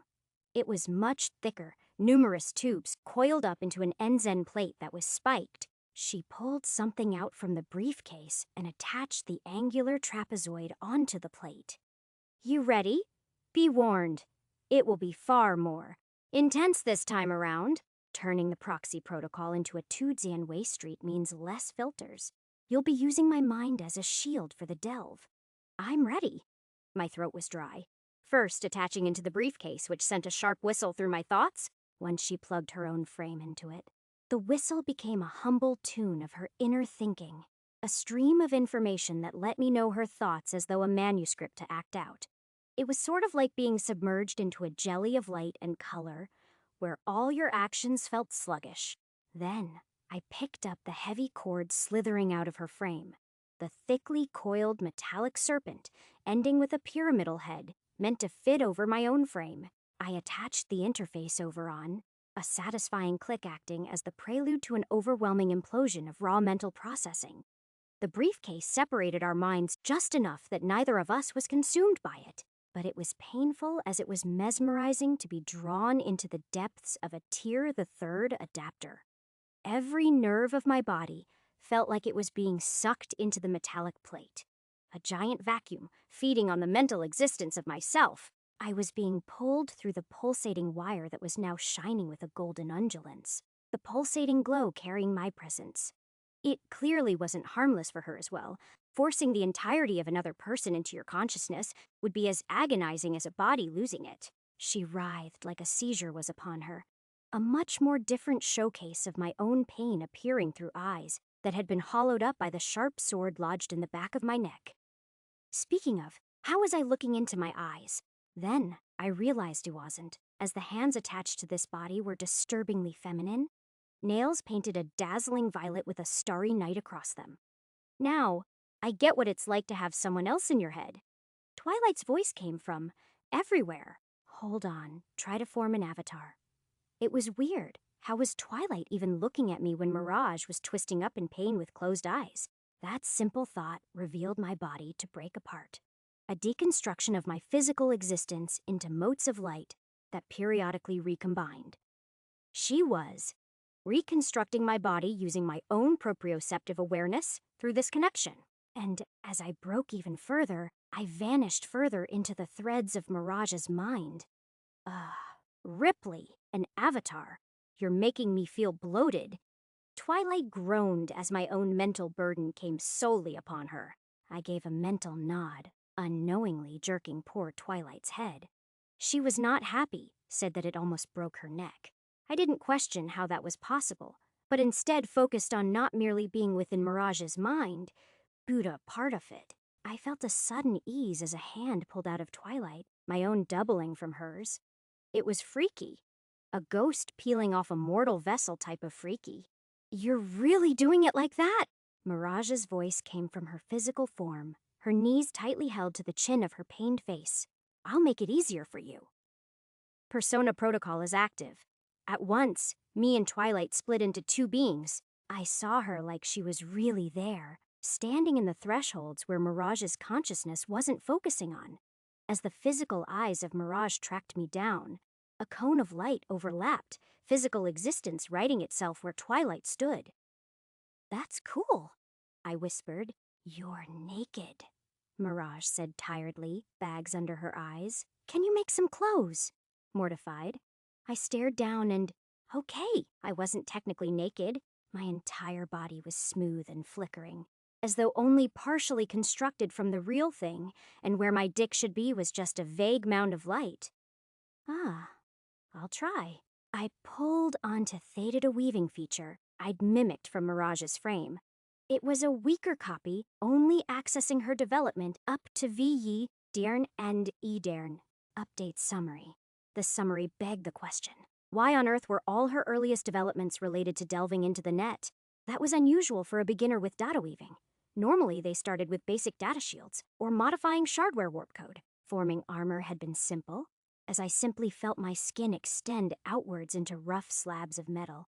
A form I was most comfortable with, soldering the joints together until it became a dark armor like military gear over my physical body. It wouldn't actually protect me since it was made of me, but it would protect my dignity. Finally, I decided I'd try and carve out a mask, a sleek black helmet that wrapped around my face to protect my identity. I didn't press on the question about Mirage's unique implant development. She plugged into the cube. "We're delving. Adios." I heard Topaz salute. Then slowly, one by one, the world itself began to disintegrate into shadows. All three personas faded into Mirage's body until even she dissolved into darkness. Then the light exploded, and I was within a world of pure data? The surface net's standard sub-Zan layer walls of broken light beamed at me from every direction. A crackling blue of code all swarming in one direction. Downwards, if I could describe it best, it was a labyrinth of pulsing light with an eternal darkness visible through the cracks. "You with me?" A voice called from behind me, a voice similar in clarity to a pearl's shine. I looked back, witnessing a Queen Zan-like figure float behind me. She was beautiful. A gown of shadows and light curved along Mirage's avatar, flowing like water over the intricate angles that shaped her. It trailed up to her face, which was concealed behind a mask correction. 3 masks blended together, all of them flowing in and out as a seamless transition. A star eclipsed by a moon that gradually phased through all its cycles before returning to that of Silver Zan light. A mirage of the stars. "Yeah," I nodded, slumped at the beauty of what I was seeing. "Right? This'll be easier now that you're an avatar." She pointed 2 fingers at me, each alternating with a black or white talon. Silver bubbles blew out of each, flowing towards me like a guiding wind carried orbs filled with the dreams of youthful children. They popped around my armor, inscribing a silverish glow of binary Zan-like text that hardened over the malleable code. A data shield? Focusing on it gave me a pop-up. Tier I data shield. Error. Unable to analyze. Grade silver effects. Unknown. Can't see what it does. I pointed out to her, hoping she'd share some details. She wasn't all too privy? Protects you, but I'll give you something fancy. A wicked smile appeared behind the shifting mask of her face. I didn't need to see it to know. Several thicker bubbles gathered around my right and left arms, sticking together until my makeshift gauntlets became more robust and sharper. Data cleavers too? The excitement was palpable. "This is Allet, like price-wise. Specifically, it's used enough warp energy to make up Sen bronze shards," she pointed out. sending a heartache through me. Had I just earned myself a debt of Yuan Wuten Shardine? But don't worry, we'll make it up on our delve downwards. She sounded so casual about it. What do you mean?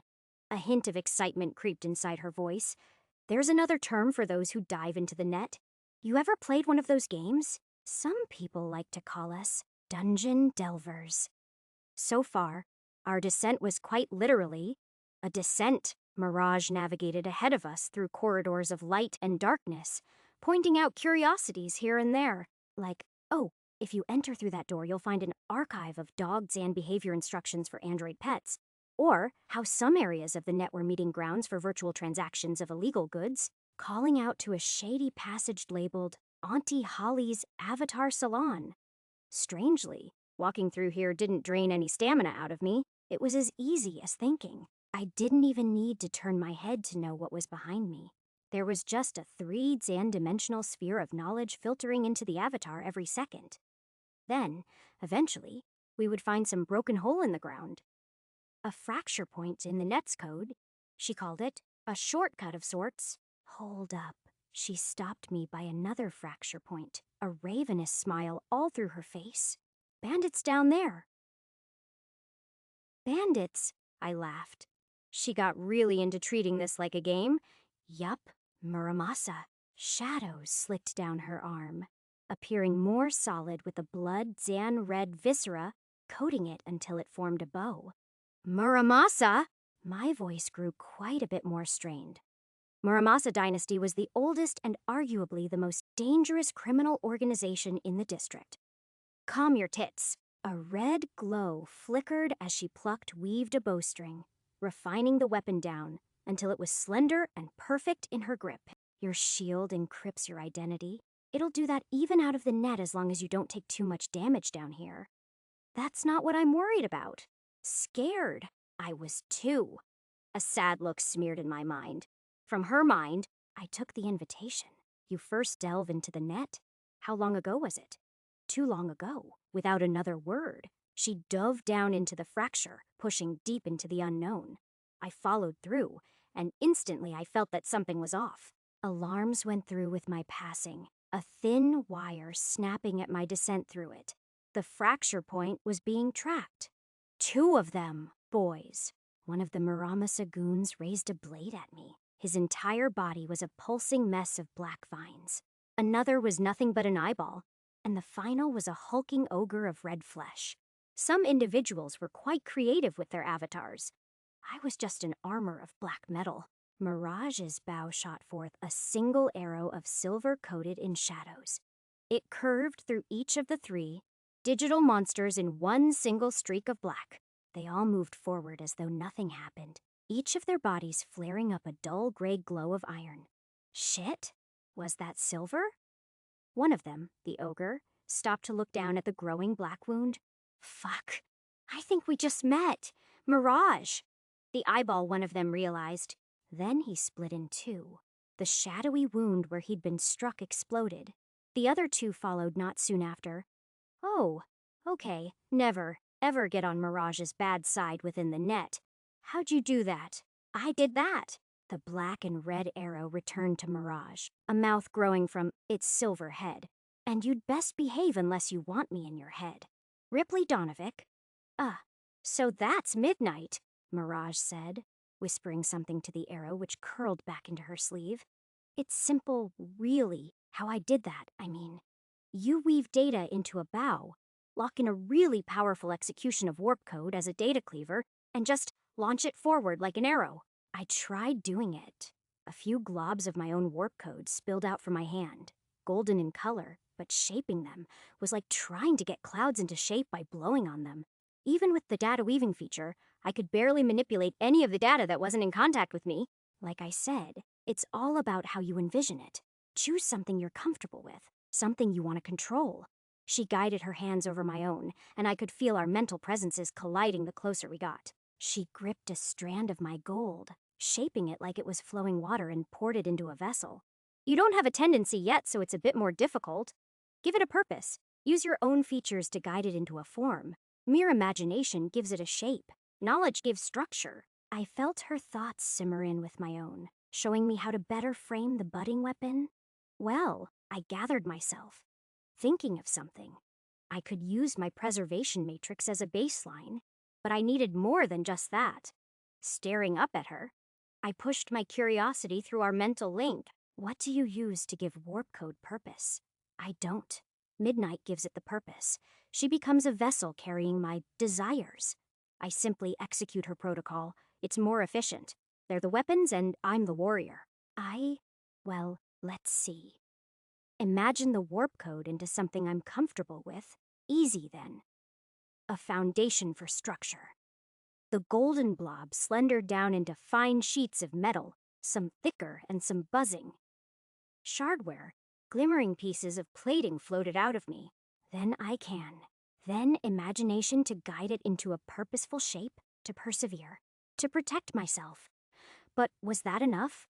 I was just the battery, meant to charge up Mirage's far more deadly assault. My role in this had to be framed around her. We were in the same skull after all. My preservation extended to her. To protect you then, I thought. But all my thoughts were reality in this realm. As I spoke the words, they echoed through the built-up shardware, piece by piece connecting into a form I'd always imagined as a fantasy. 4 golden arms floated out of my back, an arachne. I was so entranced at the sight of the 2 golden arms peeking over my shoulders that I'd ignored the feelings threaded in our bond.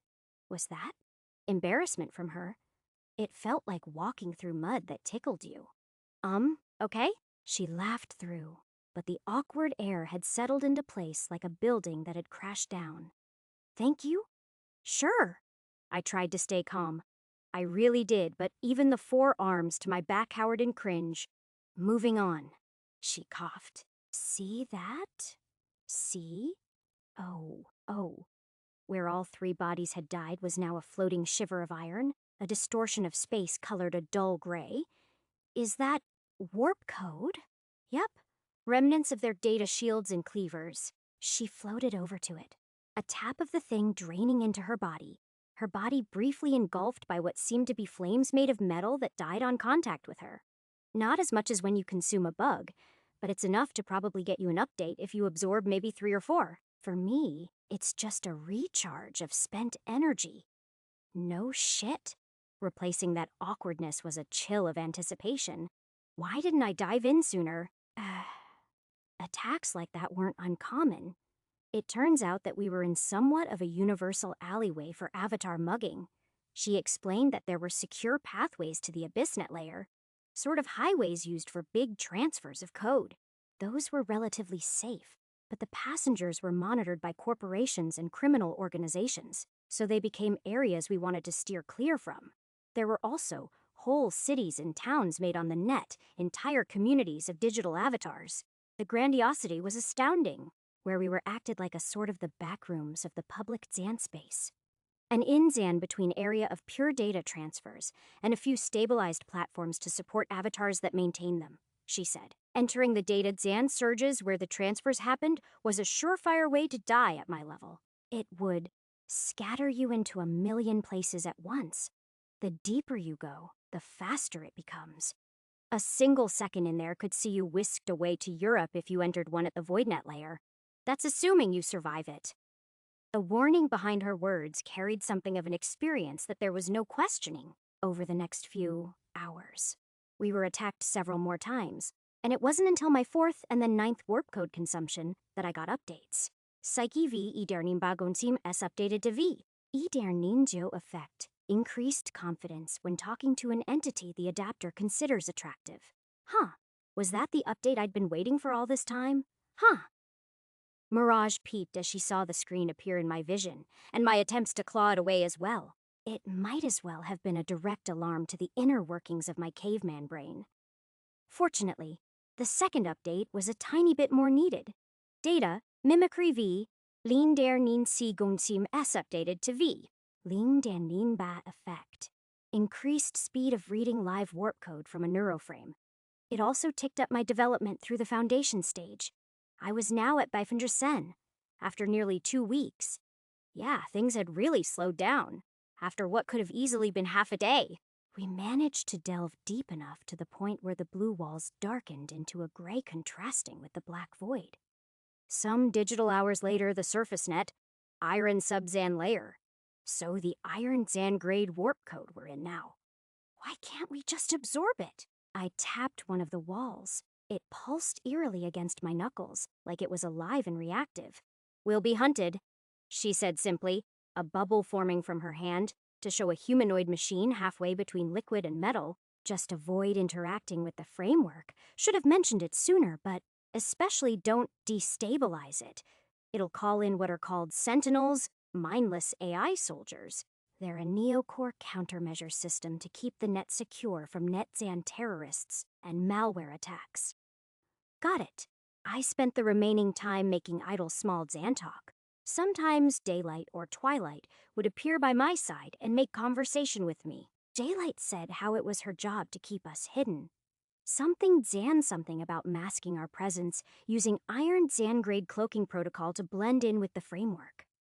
I tried to dig in a little deeper about Mirage's specifics about her features. Even though I'd read them, I'd only actually gotten the scope of their development progress and a summary of their updates up until VE Derniwu, after which I couldn't pry in anymore.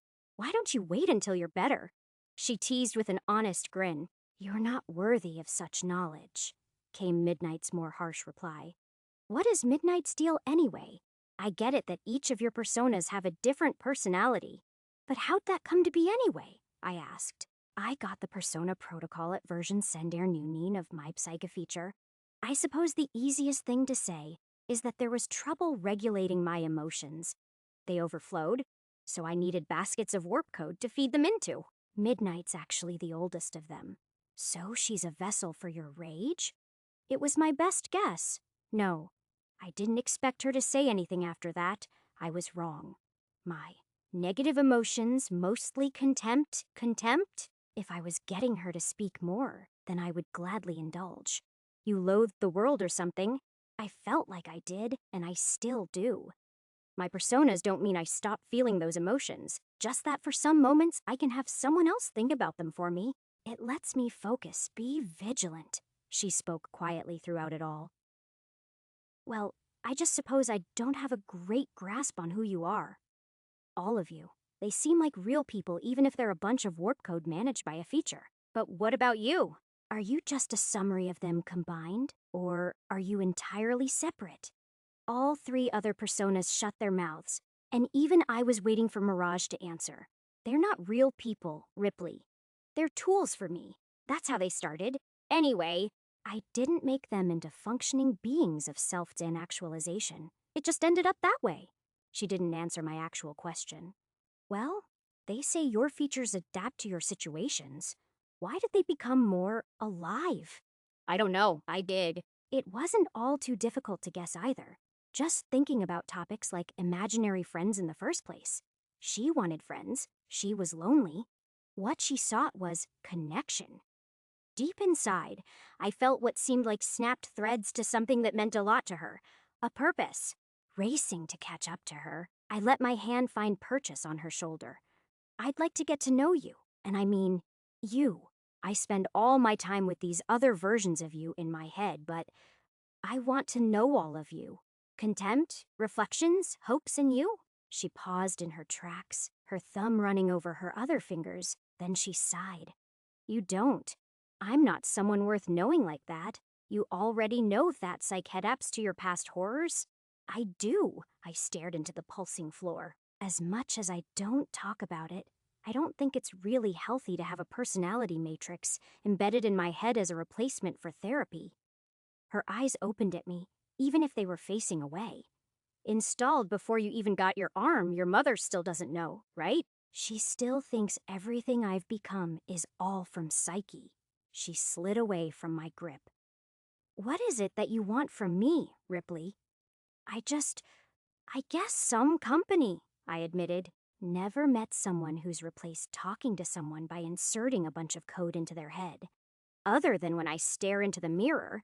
I guess it's nice having someone to relate to. It's not that uncommon, she scoffed. Fine. I just want to get to know someone as pretty as you. The words left my mouth without the normal filter in my head to block them. Fucking Psyche. I'm not pretty. It's all fake. She wasn't fazed by it. I don't even know what I would have looked like if I just grew up, naturally. You would have still charmed me. Yeah, I don't think there was any hiding it now. Silently, she started moving on. I should have felt dejected. But when I saw daylight excitingly appearing in front of me with a simple thumbs up, I wasn't. 减减减 Chapter 46 减减减 Chapter 43 Into the Abyss? The Abyss Net. Iron subbed in Layer Ripley. I wasn't expecting us to quite literally jump into the abyss, yet I had willingly sunk myself through a fracture point the size of a ravine. A fracture gate, instead of a point, would be a much larger shortcut. Apparently, it was the remnant of some old malware attack. I didn't have a good grasp on things here. A simple walk of a few hours could feel like minutes in retrospect. A minute of talking could span the mental length of an hour if it was boring. Things just happened here without a care for time or effort. The only limit was how much energy you had in your wallets. When we finally set foot into the Abyssnet, I was not prepared for how liquid everything would be. The surface net had been relatively stable, the labyrinthine walls set on a firm foundation, whereas the Abyssnet was formed on a roiling sea of code. Tall towers of codezan stuffing moved in my periphery, some tilting, while others pulsed mournfully to deeper horizons. This region wasn't constrained to neatly organized rooms and corridors. It seemed more like a set of islands floating amidst the abyss. The Abyssnet. Yeah, the name fit. Attacks here were much more common, ranging from independent mercs to the more experienced variety of gang members. They acted sharper, pulled more devious tricks. One of them even pretended to be a lost child who then bared fleshy tendrils once I approached. All sorts of fiendish nightmares unearthed at the hint of prey. Even the net itself weighed down on us, finally drawing on something of a stamina within these digital avatars. Net degradation, Mirage explained, her body untouched by the shiny aura emitted by the cloak daylight formed atop of her. A second security measure put in by Neocore. The framework is actively digesting, trying to eat us up. That's why you should learn to float like me to avoid direct contact. I'd grown used to it, her flying across the islands and just slapping me into a bubble for the ride. I've tried, but yeah, it's not working. She smirked. I could make a data shield that does it for you. You could, for a price? Her eyes glinted at me. I wasn't all too keen on even hearing it, but the moment 5 zeros shivered through me, I knew it was better not to even think about it. Why don't you just make a killing off that? Custom data shields. I tapped my own silver skin. Its glowing text resembling what ran through the floor. I sell one. They'll get curious and get their friends to buy more from me for a discount. One of them screws up, gets caught. My secrets are scrapped by another. Maybe they don't figure out everything, but now they can build countermeasures. Makes it harder for me in the long run. Speaking from experience back from when I was an Iron. You started at Iron. Had she pushed up all the way to Silver? How long have you been an adapter? Since I was 9. 13 years now. 2000 by Basha Sid. Maybe Basha Wool. So she was a year older than me. I couldn't really tell. It's pricey, let me tell you that. You planning to continue pushing to gold? You never said how you went back down to silver. It's not a story I'm privy to share, but I'm going to the top. She had a rare resolve in her voice. To platinum and beyond. I whispered back. I'd said that once before. When was that? It doesn't really matter yet. It hurt to say it. The next few hours rolled by, and it wasn't until I'd absorbed 12 more nodes of iron warp code that I got the next update.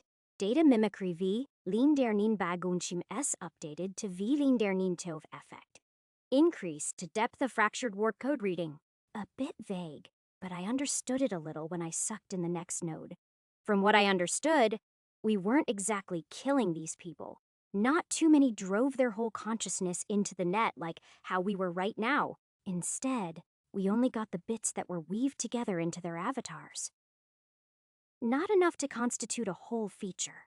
Fractured warp code aligns with feature database. Data mimicry V 0.990 S updated to V 0.9 effect. Consumed warp code now streams more efficiently into features. I was just about there, so close to getting a protocol. From then on, it became a bit easier to get feature updates. Even 2 stray bronzes had appeared. Mirage making quick work of them with her twilight blade work while I handled an iron on my side. The bullets shot from his gun harmlessly splattered against my runic armor. 2 golden spider den legs convening on his masked helm. She let me have one of the bronze, but warned me that it would be the last time I consumed warp code today, unless I was running out of my own. Her reasoning was sufficient when I remembered the blistering headache I'd had from my outing with Diamante. Warp burns. Psyche V, I Darnunjo Gonsim, S updated to V. I Dan Yeeting effect. Better speech formation when talking to entities the adapter finds attractive. That's what I got from the bronze. Then, my hopes were fulfilled. Data mimicry V, Lin Dan Yeeting Gonsim S updated to V. I Darningning, recalibrating. Data mimicry V. I Darningning Gonsim S gained the protocol.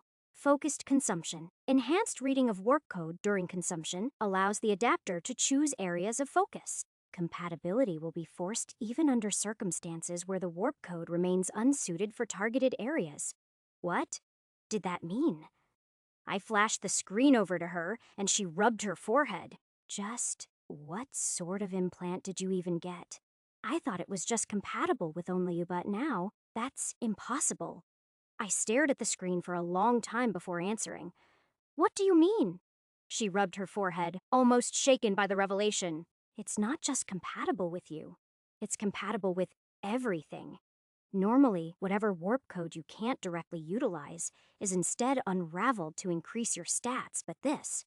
It's saying that it will utilize 100% of the warp code to improve yourself in whichever part you choose. You could digest a network feature and adapt it into Technician for I don't know, remote operating. Compatible with everything. I don't know. That makes sense. But how is that possible? I burned up the courage within me. What do Yorilik know about the dog whistler? They were the one moving my implant. You really want to know? Mirage clenched tight.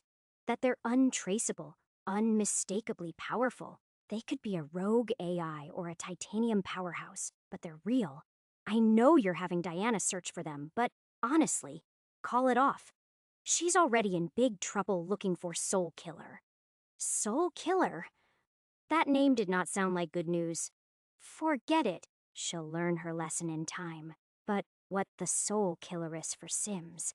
The Dogwasaurus for bugs. I've looked into them. Missy's asked me to ever since your incident. Nothing's come up. I'm good enough to have little Requiem by the balls, but nothing. She sounded defeated just talking about it. Anything you do know? Anything that could help? That you shouldn't worry about them now? Get to tier the 2nd? Maybe even the 3rd before you dare dig into them. Just get your mother safe and secure before it all goes to shit. If you really do get to a point where you can threaten them, who'll suffer before you. I didn't answer that. A chill in my bones answered for me. In silence, we moved deeper. The islands turned bronze. We were truly deep now. I felt like the air was scrubbing me down, only the data shield atop my armor keeping me safe. We're close. Mirage floated me in a bubble to another island, the same as any other for miles around. Every so often, I felt the intense shift of the world beneath me, like a sleeping beast of apocalyptic proportions was stirring in. It's sleep. Is that the firewall? I guessed. Yep, she said, not looking at me as she scanned around the island. What happens if you get past it? I looked deeper one side of the islands, deep within that abyss, past the void. There was a faint scarlet glow of a giant wall of living fire burning ever since the founder of Neocore cast it. What even is the olded data at this point? Deadly. It nurtures all who taste it with madness. Curiosity gnawed at me. What's the closest you've ever been to it? Then, through our connection, a new emotion stung through. One she hadn't felt once during our delve into the net. Fear strung through her voice. enough that I could hear its whispers. It used to be platinum, but now the founders strengthened it with something beyond that. Some of us try and chip flakes off it. Most die. To what? To malware. To the sentinels of Neocore. To, I don't know. Down there, the world follows a new set of laws. Rogue AIs are overrun by malware and turn into demons. The data itself speaks to you. It offers you power. It hunts you, a unique flavor in our connection bit through. An oddity that felt like a whisper of the truth that failed to come through. She was lying about something.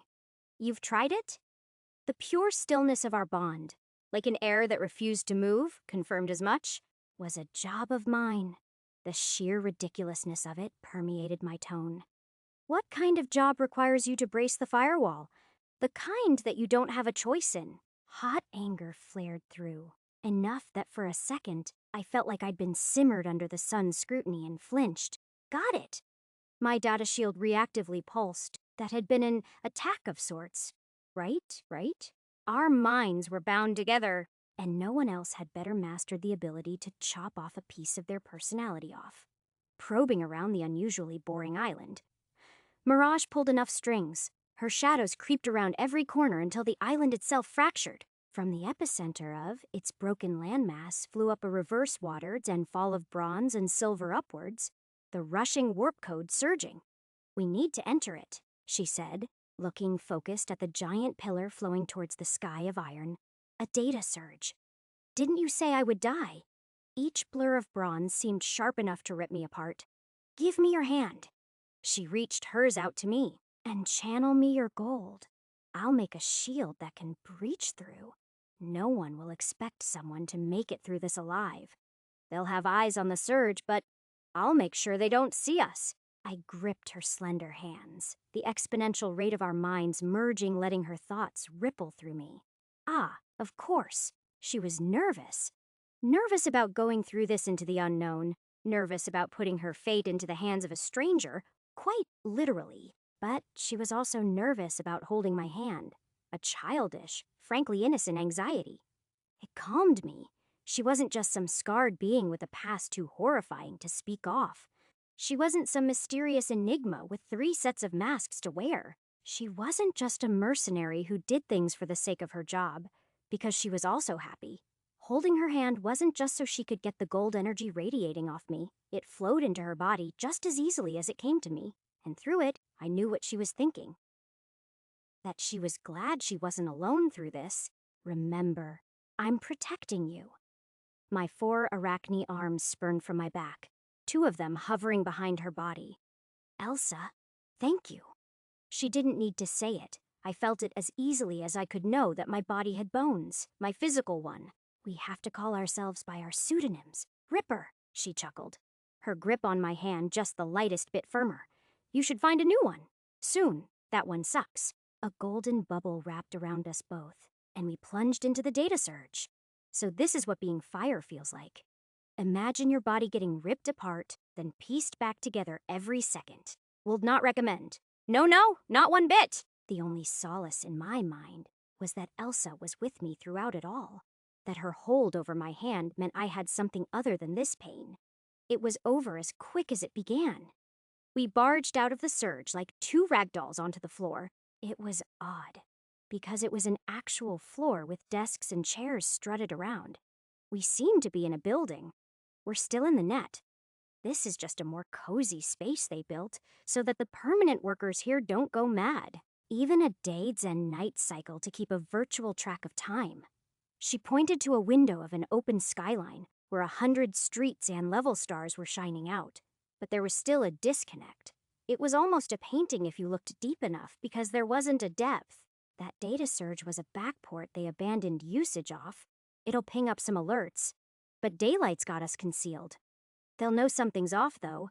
Breaking in without alarms into a sealed-off piece of the Corp's network takes years. We need to hurry first before they get conscious eyes looking around here. She hurried me into a wall, quite literally phasing me through it. I guessed it was meant to be an imitation rather than a solid structure. I don't know how she did it. but she found any nook and cranny of the space that was just illusory, guiding me through one fake space to another until pushed deep into an unusually long hallway. Gold. Now. She reached her hand for me with an urgency, once again pulling our minds to that threshold of merging. My light became her light, the golden energy feeding into a bedazzling crown made of daylight's warp code. The blinding pulse emitted by it tore through the hallway, ripping through its falsehoods until a door appeared right in our faces. We entered through it, my hand pulled by hers as midnight grew along her arm. We were already besieged by enemies. Wardens of Yuzhous, she said, as 4 silver-colored robotic creatures tore out from the ground. Without asking, purely by the rising tides of her emotions, I knew to give her my gold. Midnight struck out as a river of black sand and sand gold death, washing into the robots and sweeping them away like rubble in a tsunami. Twilight hummed into being, growing over Mirage as gauntlets that ended with a chain blade in her hand. While Midnight drowned 2 of the wardens in her cold fury, Mirage and Twilight took on the other 2. Daylight stuck by my side, still holding on to my hand. 3 bronzes coming from behind now, Ripper, sinking her hand through me. My vision exploded as the intricate details of the framework constructing this space happily spilled their tea. I think that's how it can be said. Either way, my arms buzzed to motion, both the claws on my arms and the 4 arachne limbs slashing at the appearing enemy who had tried to pounce. Mechanical wolves of rust-din-colored bronze. The first one felt like tissued and paper to my limbs that eviscerated its guts into a spray of code. The silver data cleaver easily overpowering bronze. The second one leaped through the opening, my claws catching it in the jaw, a pulse of my gold exploding it into shreds. I was tiring already. Vulnerable to the third wolf, Daylight weaved a bubble over me, its claws and jaw deforming the silver shield until it exploded backwards as the bubble popped like the world's most dense balloon. Daylight cried in glee as 6 of my limbs freed up with a wrench of the torn contents from my first kill. I was doing good enough to have time to slam my fist into another woven daemon. A single punch powered by my gold was enough to leave it as a puddle of scrap. 3 bronze nodes of energy floated off their bodies. Tantalizing. No, I can't get distracted. Mirage had taken out 2 of the silver sentinels, dancing through the orchestra of coordinated attacks that seemed to get ever so closer to us. I reached my hands out to her, refueling her with gold that set her speed to double. The last 2 parted in a single uninterrupted slash of her twilight blade, a literal data cleaver, their heads rolling over the floor. Sorry, can't leave any of the silver ones for you. She absorbed all 4 nodes, and I couldn't lie if I said I wasn't a bit envious of it. Daylight screamed something I didn't understand as she wrapped around me. Something burned through me before I could turn. A blanket of darkness caught me from the impact. Midnight's rage so evident that I was beginning to wonder if she was who had burnt my back. But then I saw a masked woman with 4 blaster arms at the end of the hallway. She was entirely made of silver, and she wasn't a sentinel. Silverback! Midnight seethed with recognition. So you work for Yuzhou now. Pays better. 3 guns, aimed at Midnight's corporeal river of shadows. The last one aimed at me. Unfortunately, Midnight wasn't as concerned with my well-being as Daylight. She abandoned me without a pause to devastate the Yuzhou mercenary in her shadows. But the 3 blasts of arms and lengths, silver, cast a brilliant light to erase darkness from existence. The river shriveled into a puddle, sinking back to the protection of Mirage's body, who herself moved to intercept my blast, pushing me aside left with Twilight taking the brink of the attack, her sword Zan form shattering until she was just a hilt. Mirage, I don't know what it you's doing here, but you's lost your fancy girls. You ain't shit without 'em. Silverback's 4 blasters all pointed at Mirage, who herself had a large tear around her torso where Twilight broke. That's where you're wrong, she chuckled, a maddening look pulsating through her being. My gold instinctively fled to her body. A tidal wave of it drained out of my own body until I began to quiver in weakness. It was as though it had fled to somewhere more worth existing in. My personas are all just imitators of Mefter. All. Mirage's body burned the gold, crunching out a violent eruption of light that spawned nearly 20 copies of herself surrounding Silverback, all colored gold. Silverback moved 1 inch before threads of gold shot out like hungering snakes from her copies. They all ensnared and wrapped Silverback in a cocoon until I could barely make her out. Then they wrenched back. Silverback flew apart in pieces, each dissolving into light that Mirage fed on. I'd be amazed by the sight if I didn't know we were still being attacked. A final sentinel appearing behind Mirage. My body acted with no thought. The very concept of my 4 arms creation pulled me into motion. A golden blade burst right above Mirage's tired avatar. With it came the falling head of the final sentinel. Silver fell to gold in the hierarchy of things. "Ripple, Dan Ripper?" she screamed as she looked back at the state of me. I wasn't in the best shape.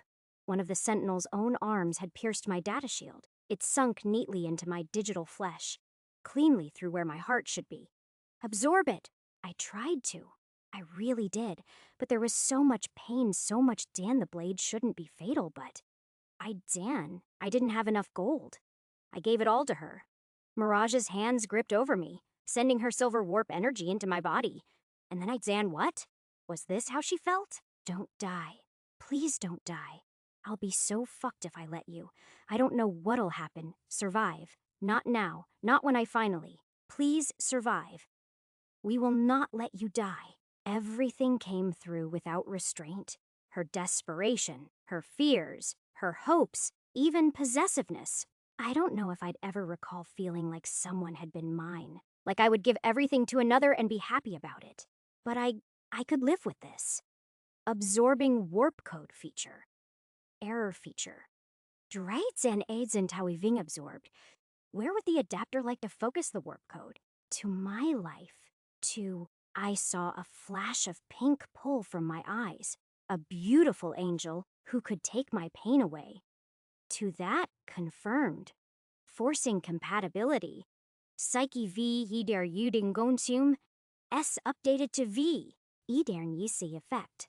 Preservation matrix now greatly collaborates all sources of data into processing. Effect: increased neural integration of preservation matrix with the personality matrix software. Effect: increased surge of preservation matrix activity when supplied with higher levels of warp energy. Effect: when near someone the adapter considers close, the preservation matrix will accordingly. Twilight. Midnight. Get what we need. Mirage looked pale as her personas fled her body. She yelled. Hollowed out by the sheer amount of warp code she dumped into me. Why do it? Because I know you're worth it. She held me closer, and I moved closer to her. The place vibrated like an earthquake was rattling through it, ever so slowly caving in on us, yet I felt happy, satisfied. If I could just stay like this, stay in the state where I knew someone was holding me so closely with no boundaries in between our thoughts, I would die happy. Your mother needs you. My preservation matrix flared at the words, pushing me to survive. It was enough that my avatar reformed the wound I'd received, and that I could support the limping body of Mirage against my weight. Mirage panted, her form flickering and unstable. I held her now. Are you okay? Exhausted. Gold is several times more dense than silver. She was too weak to even push herself up. Even as midnight and twilight returned, neither of them uttering a word, they called in a surge. Mirage weakly uttered, "You're gonna need to feed daylight. Just anything." A ray of hope pulsed into my hands, a small collection of white cloth that I fed my 4 arms into. The fabric pulsed brighter, until it was strong enough to rematerialize into daylight's actual being. Just a lot smaller. A sad look was held in her gaze as she stared at me. 3 silver sentinels barging into the room at that moment. A gold one stood at their rear. Goodbye, Ripley. Daylight touched my face, tears streaming down her face before her light overtook everything. Wait, goodbye. I woke up in my body in that same room. Mirage slumped on her side, blood pouring from her nose and mouth. Mirage? Zanelsa. I shook her, but she was stone in my hands. She's breathing, Rip. Missy placed a firm hand on my shoulder. Was more worried for you. Your heart stopped for a few seconds. Really had me going. Forget about me. My body ached. Every fiber wanted to lay down and rest. Beauty had to keep her alive. I had to save her, not like how I couldn't save. She just needs rest. Missy firmly held me. So do you. I need to help her. My gaze fixed over Missy, unmoving, unrelenting. It persevered. You can help her by staying calm yourself. Her vitals are fine, blood pressure low, and she's low on warp energy, but not to the extent that her implant is degrading. She needs time to recover it. Some feeding and sleep will do her better than panicking. How about I take you both home? I'm not leaving her side. I remained unchanged. Just, Rip, I get it. You like her, but... Missy paused, words failing to come out.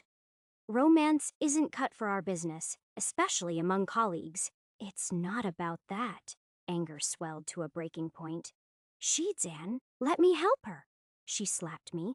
Not a strong one, but one that shook my skull nonetheless. Then stay calm. I grunted. The shock of the slap quite literally shaking my thoughts into a stir. Something deeper had struck through with that slap, a calmness, and with it, dread. Shame, memories. What was I doing? Shouting at her. Missy looked to the floor, then at her hand with a torn gaze. I'll drive you over to her place. The two of you rest there. Okay.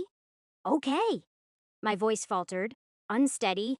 She's going to need medicine. Can you give it? I can. Can you really? Yes? Okay. She moved her arm. A compartment inside opening that I only sensed power from. She took one out. A silver implant. A bug. She needs to eat it? You understand? To replenish her warp code, I answered. Exactly. You won't do anything. She looked hesitant to hand it over to me, but locked it into my hands anyway. I have a gold already. I chuckled. No, I won't consume it. She'll get it. Good. I'm trusting you now. Help her up. The drive was quiet. I'd messaged my mom that I needed to stay back to help Mirage. She seemed quiet at that. I remembered that they didn't exactly have the greatest first meeting, but that didn't matter. I sat next to Mirage, not taking my hand off hers for a moment. She was burned up, a fever in the high Ibaimel, and my own hands were too cold. Taking her back up to the apartment, we settled her into bed, and I sat on edge there even after Missy had left for a long time. She healed me because I'd taken the damage, because I'd been weak. And why did Daylight say goodbye? She'd be all right, she had to be. God, I wish I took a picture of that butterfly. Or was it a ladybug? Yeah, it was a ladybug. I made fun of her today. Why? She'd been nothing but nice to me, about the only supportive friend I'd made since who knows how long. And I'd made fun of her. She didn't deserve that. She was my Zand. I hated myself. Through all the fights down there, I just stood by and watched, too amazed by how Mirage fought to even acknowledge that I was a burden. A fucking battery. I was happy with that. I stared at my own arm, the right arm that had been chipped again and again by that man's blade. He'd been relatively weak. I remembered Whiplash's monstrous onslaught of attacks against Diamante. A monster versus a devil. A single attack from her would have ripped me in half, but Diamante just laughed like he was being tickled. Yeah, I'd hit her, but did that even do anything other than stun her for a moment? Weak. That's what I was. Even with gold, I was so fucking weak. The only time I'd managed anything was with those arms digging into that sentinel, weighing a difference in grades rather than build and advantage stemming from myself. I'd done one useful thing, but even that nearly killed me, and Mirage suffered for it. I was too weak, too fucking weak. So silently, I rang up my communications. I had one contact who had promised me power, as shady as they were. What choice did I have? Mr. Skeleton answered. 减减减 Chapter 47 减减减 Chapter 44 Don't be a hero. 下午3点17分 July 11 Th Ripley. I'd found some bread in Elsa's apartment. It took some time to find it in the midst of all the spices, herbs and jams and other foodstuffs she owned, half of which remained unopened. She even had garlic. A simple peanut sandwich sufficed for me. They said you could tell Alad about a person by how they lived. I was beginning to see why. Her place was a cluttered mess. It'd been nice when I came over the first time, but when I turned open a closet thinking, It was a door, and found my old bloody clothes from my first outing in Little Requiem. I think it was enough to say this wasn't a new problem. You shouldn't touch another person's belongings. I knew that. But God, how could you live in a place like this? Maybe it was because I'd only ever stayed in small, cramped rooms. But I hated a mess. It was distracting and pulled your attention away, so it started with me organizing her kitchen cupboard. Then I folded the sheets I'd used to sleep on her couch. Then I picked up some garbage, cleaned out her fridge, and sorted the week's worth of laundry into the machine. My mom worked late during my adolescence, so I normally handled the apartment. It was only once I took her job that the roles reversed. I then experimented. Okay, if I had another passion besides shard operating, it was cooking and seeing all the spices there. It was a literal buffet for a starving man. Just fried eggs. I limited myself to that much once my stomach started growling again. It was divine.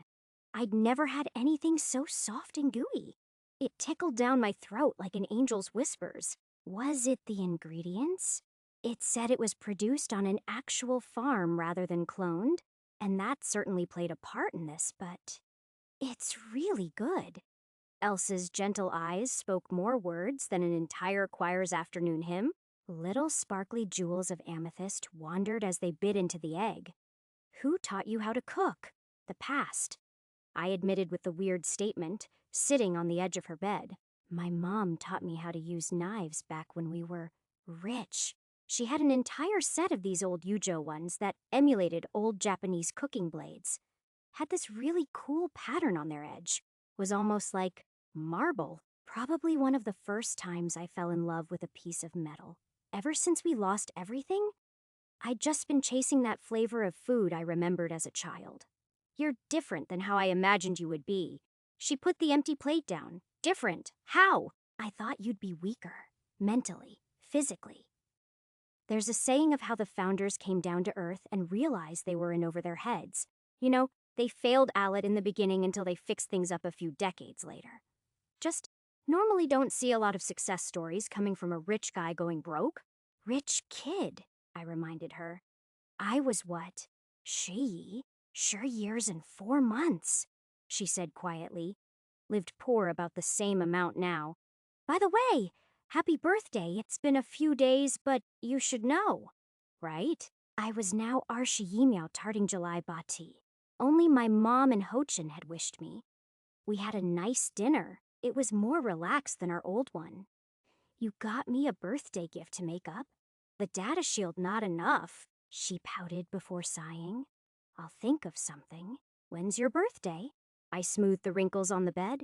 This is going to be strange, but I don't know. I guess December sure 8. That answer alone revealed a chunk of her past to me. You grew up in a cradle. My grandfather used to celebrate the day he got adopted. It was faint memories of a grand hall. My grandfather from my dad's side, whose face I couldn't even remember now, was an important man in Syntech's New California branch. Well, it didn't matter now. Skeleton said he was dead. Mazur's tits, no. She laughed, the irony of using cradled Zen slang not lost on me. I grew up in a facility. A facility. I leaned closer, placing a hand on her knee. She stared at it for a long while before explaining. I was a resource. It's a long story, but a long time ago, I used to have a gold implant. They chipped me in as part of some large Dan-scale operation. Who? Neocore. I got out of it. Lost the implant too, so I had to get a new one. Part of the reason for my 4 features. She summarized it too quickly. There were other details in there that she would share when she felt more comfortable. Feels like everyone's been screwed over by a company. My dad. I'm sure you know.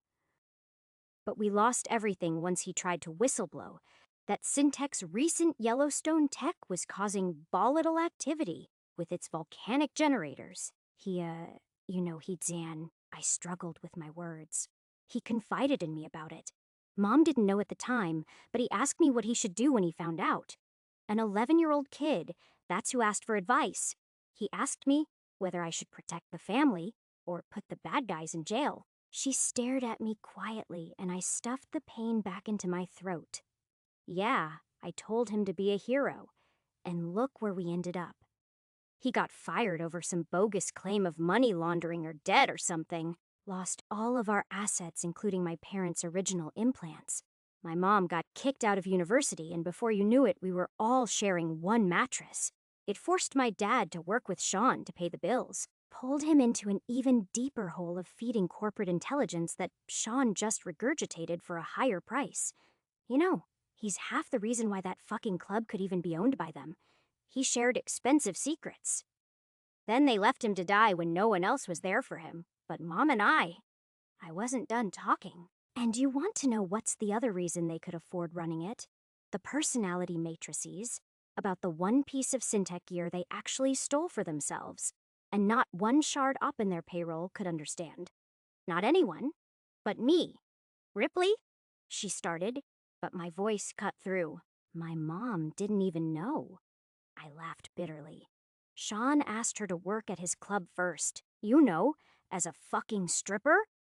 Wasn't until she said that she'd do his shardware for half the cost that we could actually eat food every night, that we could sleep without growling in our stomachs. Then came. Hochin appeared one day as I walked back to my apartment and asked if I was Isabel's kid. We talked. Allet. He always gossiped. Picked up the habit from him, mentioned this tech that could seal off emotions, and I was just so hurt by everything with my dad that I pounced on it. 14 years old, and I started tinkering with corporate tech. My nails dragged into my scalp as a tidal wave of memories came surging back. Why now? She never knew a thing. I said I loved shardware, and she supported me. I used her notes, her research. I used Dad's old DAC cubes to figure the matrix out.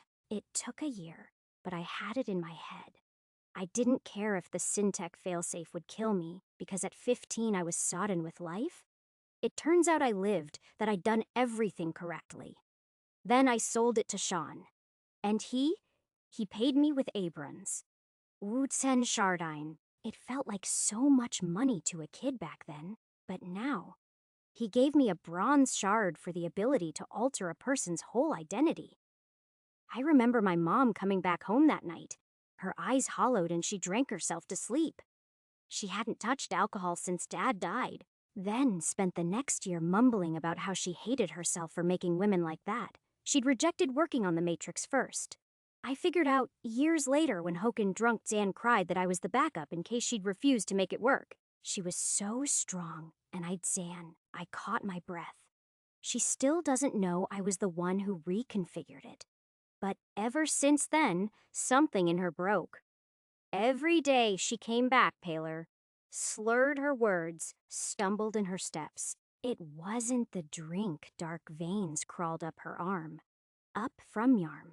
When she fell the first time, she wasn't breathing. I was terrified and tried to call for help. You know what she said? Ripley, don't. It'll cost us too much. It'll cost you too much. And I listened to her. What sort of son does that? One of her eyes was so bloodshot she needed to get it removed. She removed it herself in our bathroom. All because I told my dad to be a hero, because he made her work in a job that was killing her. And for a while, it was killing me. Don't you get it?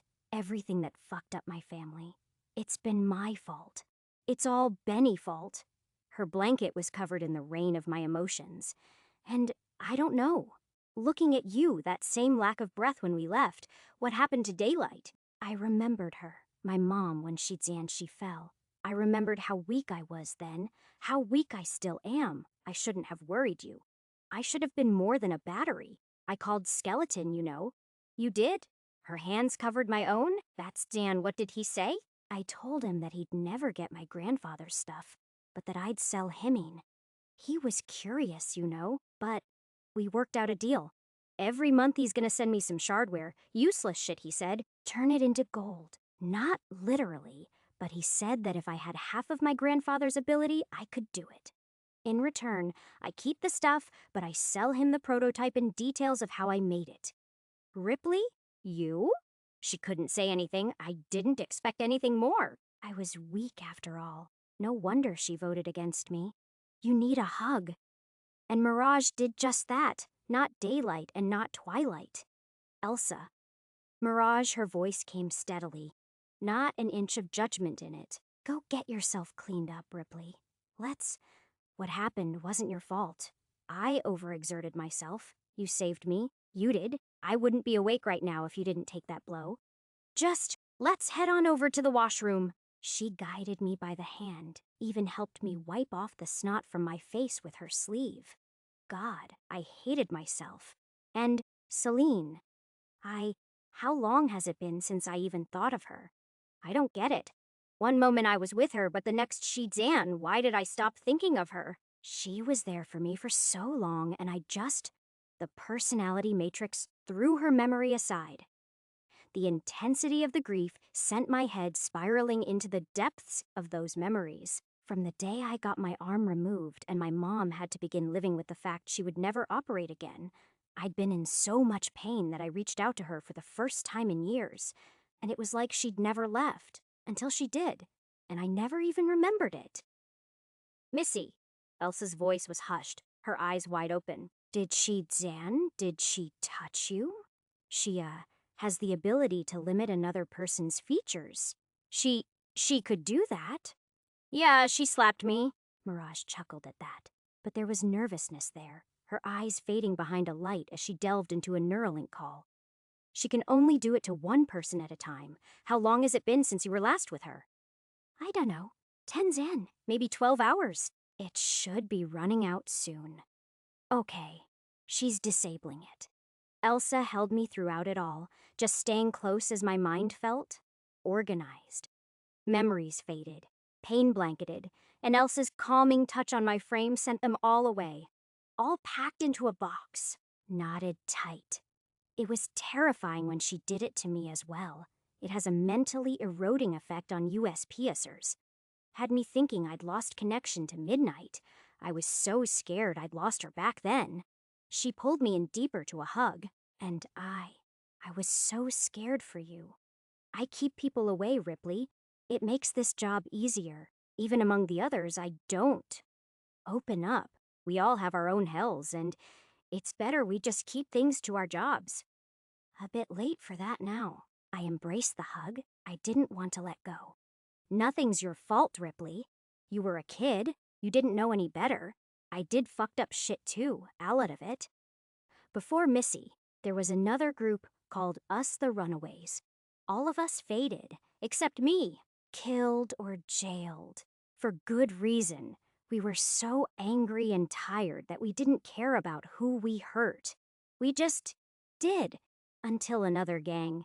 Guy caught up, tracked me through the net, and gave me an opportunity. You don't have to share just because I'd Zan her grip only tightened. She was doing this for herself. Point is Ripley. These implants help us for a good fucking reason. They gave us powers like this because we're weak. Every single one of us. You're questioning why you got the gold.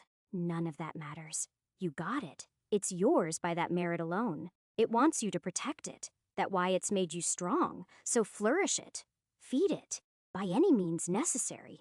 Grow strong. Strong. You're right. I've been relying on you all ever since I got this power. I've been dependent on others. You, Twilight, Diamante, Missy. Even my mind is being corrected by the personality matrix or not. Shortcuts have always been my way to success. The matrix, she grew thoughtful, isn't something you should hate. Not from where I look at it. I think we both know that without it, you'd have never gotten this far. I'd have been. My breathing slowed. Distracted.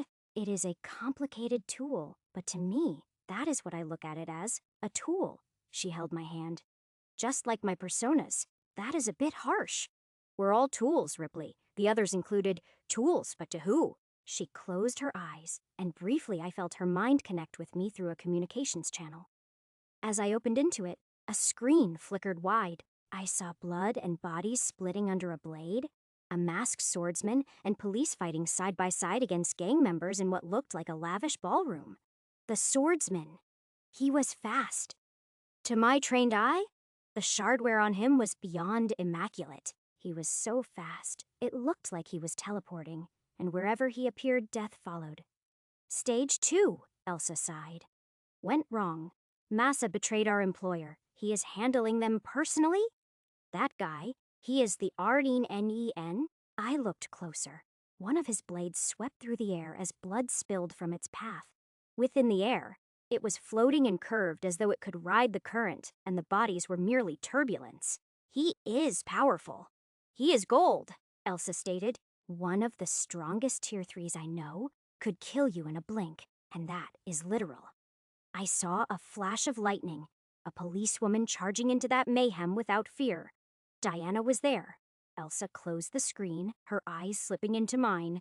Your counterpart is able to fight alongside him, albeit barely. The question will be, can you? I can. Resolve stirred through me, a powerful wave rising. I will. How? Planning, upgrades, training, and a lot of bugs and eating. I began to pull up screens of shardware schematics, adjustments to my arsenal pooling in front of me. All right, your insectivore Zan ass needs to calm down, she said with a smirk. I laughed at the joke. First thing is letting your mind rest. It might sound counter-Zan productive, but when was the last time you did something except operate? I couldn't actually answer that question. It is my job. You know I could see you pull up those screens and do maths while you were talking to me, she said, making me close them with a swipe. She laughed. You're such a fucking nerd. All you think about is steal. Don't you have a hobby? I made my hobby my work, I defended myself. And don't act like you aren't a nerd yourself. Miss Dan looks doubtin'. At Dan screens, Dan more Dan than Dan Jen grass. Her mouth opened wide at that, and her hand raised like she was about to hit me. I have hobbies besides that? Like watching movies, she said with an embarrassed look. Like? They Dan their old world movies. You wouldn't know them, she turned away. What genre? Emotional. Emotional? They make me feel nice. She didn't look up into my eyes with how red her face had become. Don't tell me your hobby is watching porn. Her face only reddened and she slapped my arm. Say's the guy who worked at a strip club. Fine, they're movies for kids. Those metal hands of hers actually did sting. Ow. Sorry. Not accepted, I said, teasing a smile. Make it up to me? Ha, like I need that. She met my challenge. Really? I was going to ask you to show me your favorite movie, I sighed dejectedly. But if you're willing to scorn me in such a way, then perhaps, Dan, you would. She looked up to me, her eyes briefly showing a vulnerability I wasn't expecting. Sorry, we could. I never actually watched a movie with anyone else ever since Topaz. Ruined the experience for me. But, Dan, you'd make an exception for me. Only if you make a promise to keep sex jokes out of it. These are wholesome movies. She wasn't meeting my eyes at all. It was kind of adorable. You're not a bad guy, Ripley. And I suppose I owe you one for taking care of me? Hey, your ass handled my breakdown today as well, I said warmly, ignoring the tension to switch topsis. So, yeah? What is your favorite movie? She stayed still for a moment before shaking her head. Actually, it is. A group of movies made by the same old world company. My favorite one is Mulan. Let's watch it then. We had a few quiet moments as we prepared popcorn and drinks. Then something strange happened as we got onto the couch. She spilled her drink all over it. Tupped you, Dan Twilight. She smacked her own head, a glow in her eyes fading. What was that for? Twilight smugly appeared in the air before us, shrugging. I just woke up. Sorry. Mirage scowled as she surveyed the messed stand-up couch. I sighed. I'll clean it up. Don't woe, Dan, Twilight interrupted, looking at me like I'd sentenced myself to death. Oh no. Don't you worry your fried brain about it. I'll clean it up. You guys can just use the bed. She winked at me. Looking at Mirage unsurely, she shrugged, but refused to meet my eyes as we settled in to watch the movie. In fact, she was silent even as it started. It was difficult to know how close I should have gotten towards her. But then Twilight came to the rescue again as she took control of Mirage and slapped her hand onto mine while coming up with an excuse. Oh, sorry. Just got the munchies for some popcorn. I'm still Abbott Unstable.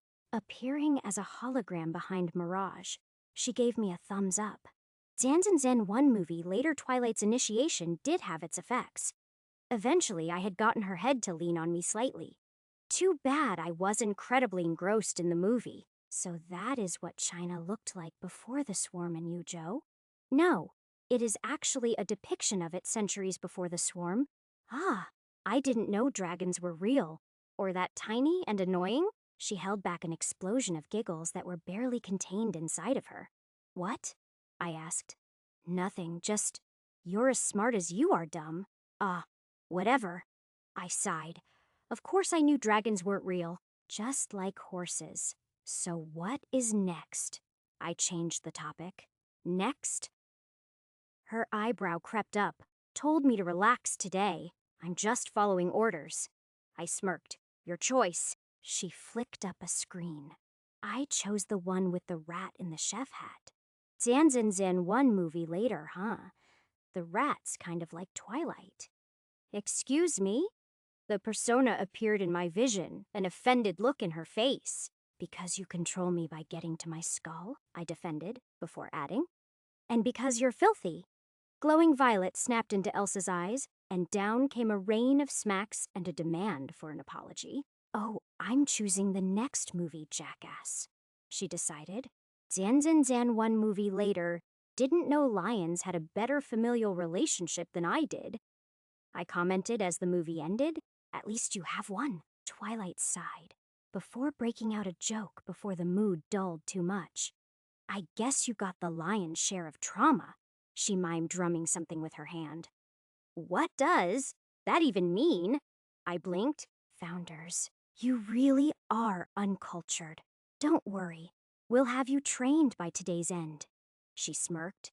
And so, one movie after the next, we made jokes. Twilight got a bit handsy, and Elsa had to reel her in. But slowly, I got to know the both of them, and before I knew it, we were both fast asleep as her head rested on my shoulder. July Shur H leaving Elsa's apartment had me feeling a bit disappointed. My mother accepted my message and apology of missing home yesterday with a simple okay, once I told her I was at Elsa's. But unfortunately, I had to tell her that I wasn't going to be home early today as well. Neither would I be at the gym. Harold Anderson didn't question my leave, just left a notice that I'd received a pay cut. I was fine with it. I was getting a delivery from Skeleton this weekend anyway. Instead, I was at my grandfather's storage unit as I tinkered with a few shardware spines I'd bought on the way. Before starting, I stared at the implants Diamante had given me. I finally absorbed the accommodation that was fresh of 'em all. I'd planned to use it on a feature link, but this would be better. Consuming warp code. Excess free warp code detected. Known feature, accommodation. Where would the adapter like to focus the warp code? Technician, capacity, technician V fee. 1.07公顷 as updated to V. 1.08 effect. All shardware made by or modified by more than 40% by the adapter now acts one tier lower in capacitance.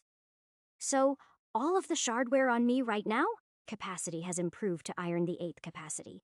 Iron the 8th. Effective, bronze eye capacitance overview. Capacitance by 69.9. It was like I'd cut a string off from an anvil attached to my back. I'd only just started. Diana called as I got off work today. She didn't mention anything about the ballroom incident even though it was all over the news. She said she'd gathered some interesting information. It involved human trafficking and that she'd start building a case. I wished her good luck and to call me if she needed help. She kindly rejected that offer. July Arsha TH I'd spent the night at Elsa's again. It'd been a more common occurrence now to spend my time off watching movies at her place. We just watched Frozen, and I couldn't help but point out the similarity in names. She only giggled at that. I had another job tonight. Topaz led this time. He was simple, he was fast and sneaky, and we were pulling a fast and sneaky one. At an old diner, I stopped by the Mark's motorcycle, complimenting him about it and then shifting the conversation over to his shardware. It was a genuinely interesting variant of an old Imperium Solstice Eye. Topaz made sure he lost his keys, and he went back to the diner to look for them. We promptly stole his bike. Topaz scratched it, and the buyer refused to pay for it unless we repaired it. We both had a heart zan attack. We kept the bike. Well, I did. So, I guess I have a motorcycle now. July Archicitient, mister? Skeleton's commission was beginning to shape up. I focused on what I knew best, the musculoskeletal system. What he'd sent over to my grandfather's storage was all mainly rehabilitation shardware used for veterans who'd suffered spinal nerve damage. I tweaked it a bit. The spine I planned was built with additional nerve plexing, numerous branches of neurowiring coiled out of the various motor pathways, allowing an alternative path if the adapter wanted to control multiple limbs. It was shoddy work right now, and relatively simple in execution. He offered me Luwen Wuten Shardine if I kinked out all the problems by the beginning of August. My work was cut out, but I could do this. I had to. July Arshawu TH, I'd come up with a name. Riptech. A Riptech patent for the soul branch spine. It was shaping up nicely. Working with the tools and expertise gifted in the gym was a whole new ballpark to test my abilities. Another gig today. Missy was unsure if I was ready for it. An assassination. I was smart, cool, and collected. My personality matrix made sure of that. The laboratory was relatively low security, but Mirage had it down in seconds. Topaz moved quickly. 3 guards dead by the time I'd used my livewire claws to scale up the building. It was something I'd been experimenting with. They sprung high on the experimental lock, Xanon I'd partially stolen from the gun Diamante gave to me. When they hooked into the railing, they steadily pulled me upwards as my feet gripped the concrete wall. An alert went out with the emergency power, the target moving quickly into the escape aerodyne. The target flew for an hour when the bomb I planted exploded. July, Arshalu Thwa Diamante took me out to a gun range today, at 10 a.m., determined I become a better shot. He was actually quite helpful in improving my aim with my claws, explaining that each one would be having different airdzan resistance, and that I should focus on improving the stability of my launch. When he dropped me off at work, I had a test on the first-year curriculum. It was an actual exam that students took in Shard Ops school, all laid out on a digital screen which I wrote my answers to. I scored a Beifinger Jiu. He said I was losing a bonus for not getting a perfect score. All my lost points were spelling errors. July Architet today had started like any other. I made a quick meal for my mom at 7 in the morning, then left on the monorail towards the gym. By 8, I was adjusting shardware. Sometimes my own, but mostly I've been working on limb tuning for the gym goers now. Flexibility versus strength, form versus function. I devoured it all. My upcoming drafts were coming together. I'd broken apart Whiplash's arm more times than I could count, ripped into that limb like it had killed a family member. I was onto something here, joints more akin to an insect. I was ready to build a prototype once I got a boost in funds. That would have to wait until I delivered Mr. Skeleton the spine. First, other than that, I tapped my leg, my right leg. The surgery had been performed a few days after my delve with Mirage, and it was in every way superior to my left counterpart. For one, it was attached to my hip rather than my knee, allowing it to draw out more power. Plus, there were some additional changes I'd made from the base model I'd scrapped from the exoskeleton. The legs I'd stolen from the Crimson Soul Grunt turned out to be Anderson's work, and they were wonderfully used for my upgrades. Both hands were also entering the next phase of their growth. My right hand was adjusted with a finer launch mechanism. My left hand was more robust, a foundation for the upcoming ideas I had for it. The first step was introducing that blade I'd taken, a nasty surprise for whoever gotten close with me.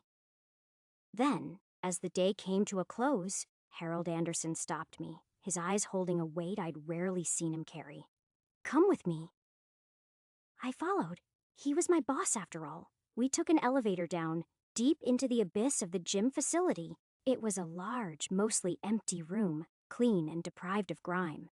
But the stench was horrible, like death had somehow seeped into every corner of the room. There was a truck, and as Anderson heaved the heavy door open, I felt a deep pit in my stomach as I counted the fresh corpses lying within. A pit of pure excitement. 减减减, Chapter 48, 减减减, Chapter 45. Let the bodies hit the floor. 下午7点31分. July 27th Ripley. Seeing the pile of bodies in the truck, I acted on the first principle of this job. This isn't the job description. What do I get in return for helping? 1,000 per iron body, 3,000 per bronze. Anderson didn't glance back, but a smile was forming on my face as I rejected. Don't take me for an idiot. You know damn well that each body has thousands worth of shardware on them, and that's without the implants. How about this? 100 per iron tier of the shardware I remove, and 1,000 per bronze tier. He called up a trolley mentally as tables and bags were dragged on by simple droids. You get to train your features. That's already enough payment. Don't push it. My deal stands open. 600 per bronze tier. His sharp gaze glanced back. Perfect. I cracked my metallic knuckles, ready for today's dissections. Where are these guys from? Juniperos tried to double Zancross Crimson Souls after one of their previous dealings went wrong. It didn't end up well for the Juniperos. 14 bug adapters on their side.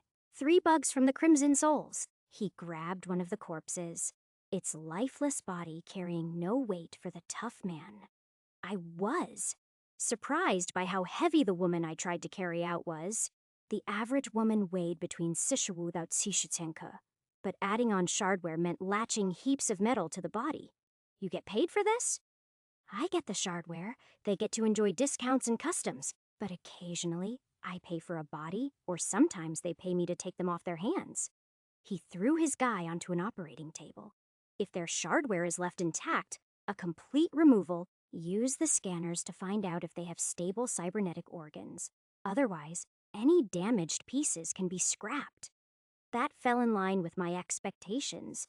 Freely running gold into my arms and legs made me several times stronger, and it was enough that I could heave the corpse onto the table without much issue. Implants? We're splitting it half.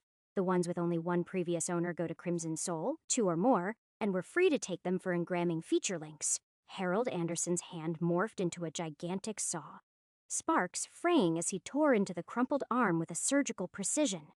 I got to work myself. First off, the eyes. I scraped my scalpel around the delicate shardware and loosened it up, using a magnet suction cup to pluck one out. I stared at the other one.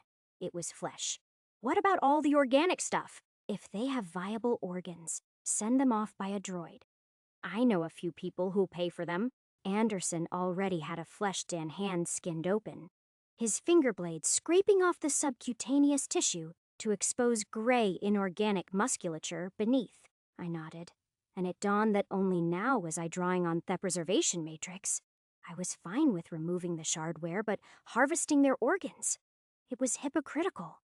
I knew that, but how often did you stare death in the face? It took an hour for my first body. She had a cybernetic heart I valued at roughly 4,000 sheds, but I would only be receiving 6,100 for that individual piece, all together with the eye, arm components, knee joint, neuroframe, and vocal cords. It was 2,300 shardine, half a bronze shard, roughly. And that was before I removed the implant.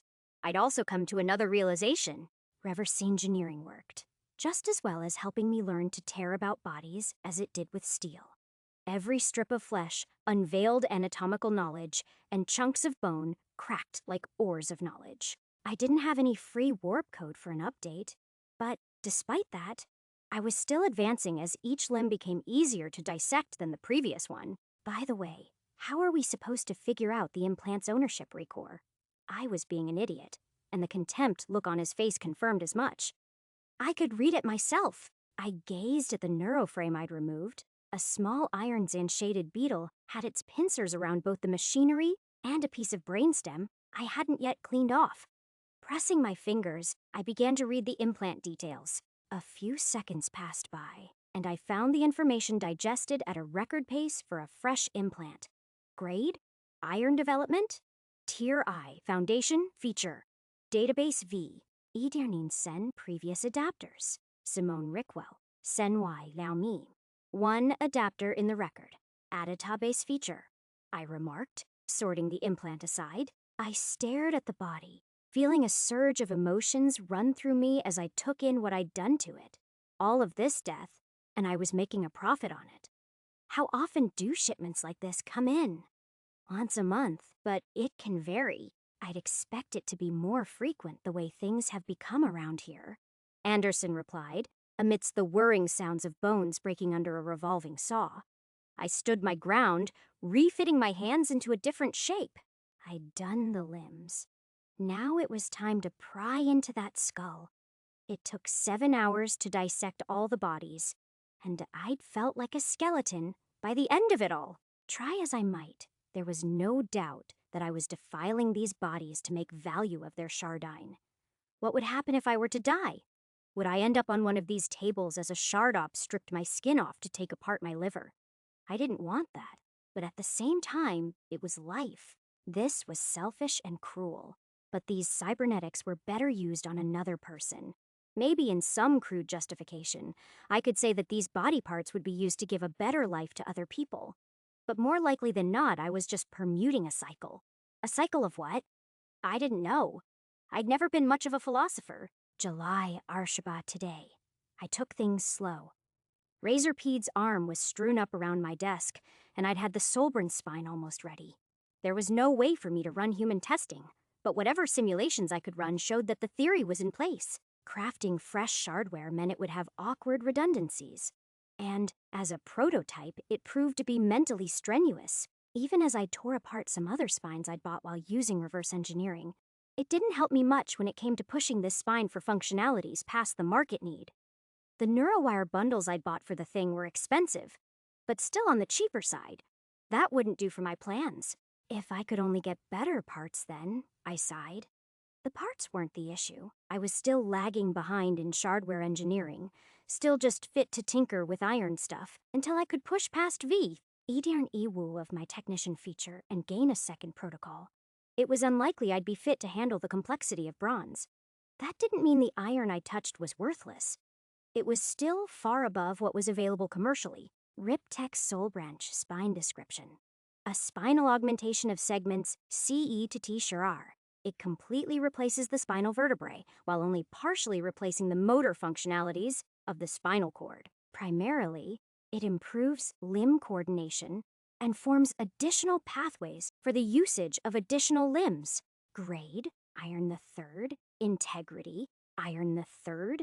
Energy, iron the third capacity. Iron V, a much higher capacity compared to all the other stats. I wasn't sure if it was just a perk of controlling an extra limb, or if I had messed up somewhere along the line. Sighing. I rested my feet on my desk as I scrolled through Little Requiem's various shops. From yesterday's dissections and payments, and the rewards of the various gigs I'd gone through, I was sitting at a comfortable Titan Shardine Hein. I grimaced, though. My expenses and revenue were just about equal, if not dipping into the red. If I wanted to improve my own implant, then I had to buy out some more iron bugs and feed on their warp code. The only upside was that I could consume cheaper bugs with multiple previous owners and only benefit from that since I had a complete consumption of the code. Spending around 6/10 on new parts and bugs, I'd only received them around the time the gym's shardware services closed up. An inconspicuous man pretending to deliver food showed up at the reception. It was becoming pretty common that I stayed overnight here, either on overtime or for my personal projects. I took stock of the 3 normal features within me. Psyche, energized and technician. With data mimicry, I had access to overclock, analyze, jailbreak Condabase. Now, the remaining 5 lay in front of me as 5 spherical beads. My smile couldn't be contained in my mortal vessel. Accommodation, data weaving, integration, network hand sustain. All 12 basic features were now at my disposal, Zan, the only adapter in the world to do so. Scooping them all up, I organized them into the new slots I'd built across both arms based on Diamante's design. Testing them out, I could switch between each feature in a span of 20 seconds. One moment I could be faster using overclock. The next I could wirelessly attack their shardware with network before, suddenly wiring myself to a machine gun with integration. It would take some getting used to, and the upcoming facility raid would have me undergoing personal training from every member of Missy's group. Soon, there would be no going back. I would be a public menace, a mercenary known to the police and the world. Yo, you coming over today? Daylight's recovered. Mirage's message sent me out of my chair. Daylight had been recuperating ever since she used her warp code to force a data surge out of Yujo's servers. I gulped my worries down my throat. I didn't know if digital avatars liked gifts, but I had managed something out of the brief hour I was practicing with data weaving. A virtual ladybug hairpin. The door swung open. Mirage standing there in loose pajamas and beds-in hair loosely fell over her face. She had a toothbrush in her mouth, too. "Did you just wake up?" I laughed, making my way into the room and already noticing the mess she left. "When did you sleep?" At... She hesitated, her voice getting quieter. 11 in the night? Girl, you got problems. I organized her couch pillows and piled up her clothes neatly to one side so there was enough space for at least 2 people, if barely. Is Daylight Zanzand? She's fine, but be warned, she'll be a bit different. Mirage sat next to me, and I felt the conscious expansion of her neuroframe's network feature pulse out in an expanding sphere. It was easy to feel her silver grade when she didn't bother veiling it during these transmissions. Still, it was a little scary knowing she could wirelessly get into your neuroframe. Slowly, light pooled up as a swirling mass of ribbons, shaping into a humanoid figure radiating everything sweet and hopeful. Then she appeared, an eternal smile on her face.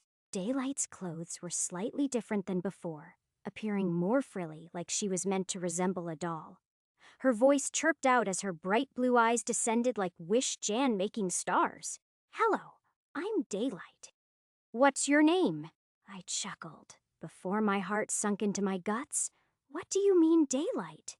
"It's me, Ripley." "Ah, Ripley." Her wide smile sent hope fluttering through me. My old records show that we were best friends. "What do you mean, old records?" I scratched my cheek, an unease swallowing me. She danced around the room, taking in all the sights of me and the surroundings with a bright, Dan-eyed enthusiasm. "I'm Daylight version 9. The old Daylight went a little kablooey, so I made up from her old parts. I have some memories, but now we can make new ones again." "Ah, right?" My face pulled wide, unsure of what to say. "I, have something for you." I pulled on the virtual hairpin I'd made, making the digital accessory appear in our lenses. It was awkward, seeing how angular and primitive it was compared to the lifelike appearance of Daylight's own avatar. "You, wanted me to take a picture of a ladybug once. I never did, but I thought you would like this." "I loveth this." She swooped it into her hands, tenderly absorbing all corners of my slit Zan shod work with her gaze. "You're so sweet." "No wonder, Elsa Zan." Then she vanished, and my mind thought back to that moment in which the old her, had sacrificed herself. "Daylight? Sorry," Mirage gasped, still ironing out her kinks. "She's a newborn, relatively. Her coding is all crude and inefficient. Still too digitally heavy in a sense. Sending her beyond myself for the next week is going to prove difficult. They need time to train once they redevelop. And Ripley, what you did was sweet and all. It's just that the smallest things could severely affect their development at this stage. Normally, I'd isolate them for around a month before having them talk to others, but I'm just going to hop at that the hairpin helps her." I nodded, still feeling uncomfortable at the prospect that Daylight was, or the one I knew was dead. "She, how often does this happen?" "Midnight's the most volatile. She's also the quickest to redevelop. Sometimes it only takes a few hours. She's on her 80 Zan 4th version. Daylight's on her 9th, and Twilight's on her 3rd. Mirage slumped into the couch. "I see." I slumped right next to her. What movie do you have you picked out for us today?" "Hunchback of Notre Dame," she chuckled. "You'll like the songs in there." A digital screen popped up in front of us, and I heard the beeping of her microwave and various automated kitchen tools start heating up popcorn. I swept a blanket over us and got close, but not too close to her. The faint smell of lavender and orchids suffused my senses with a calming relaxation as the movie started. "Incoming call from Diana, huh?" The movie was only halfway through when I jerked up, seeing the virtual message peering at me. I connected into the call, and the last thing I expected was to hear Diana hyperventilating into the audio call. "Ripley, Zand, I need help." She choked on her own words, almost ashamed to say them. Mirage sat up next to me, using her hands to motion a question at me. I answered with a slight whispered Zan mouthing of Diana. Her eyes instantly went violet as I felt a bridge form between her and Twilight, who resided in my skull. "What's wrong?"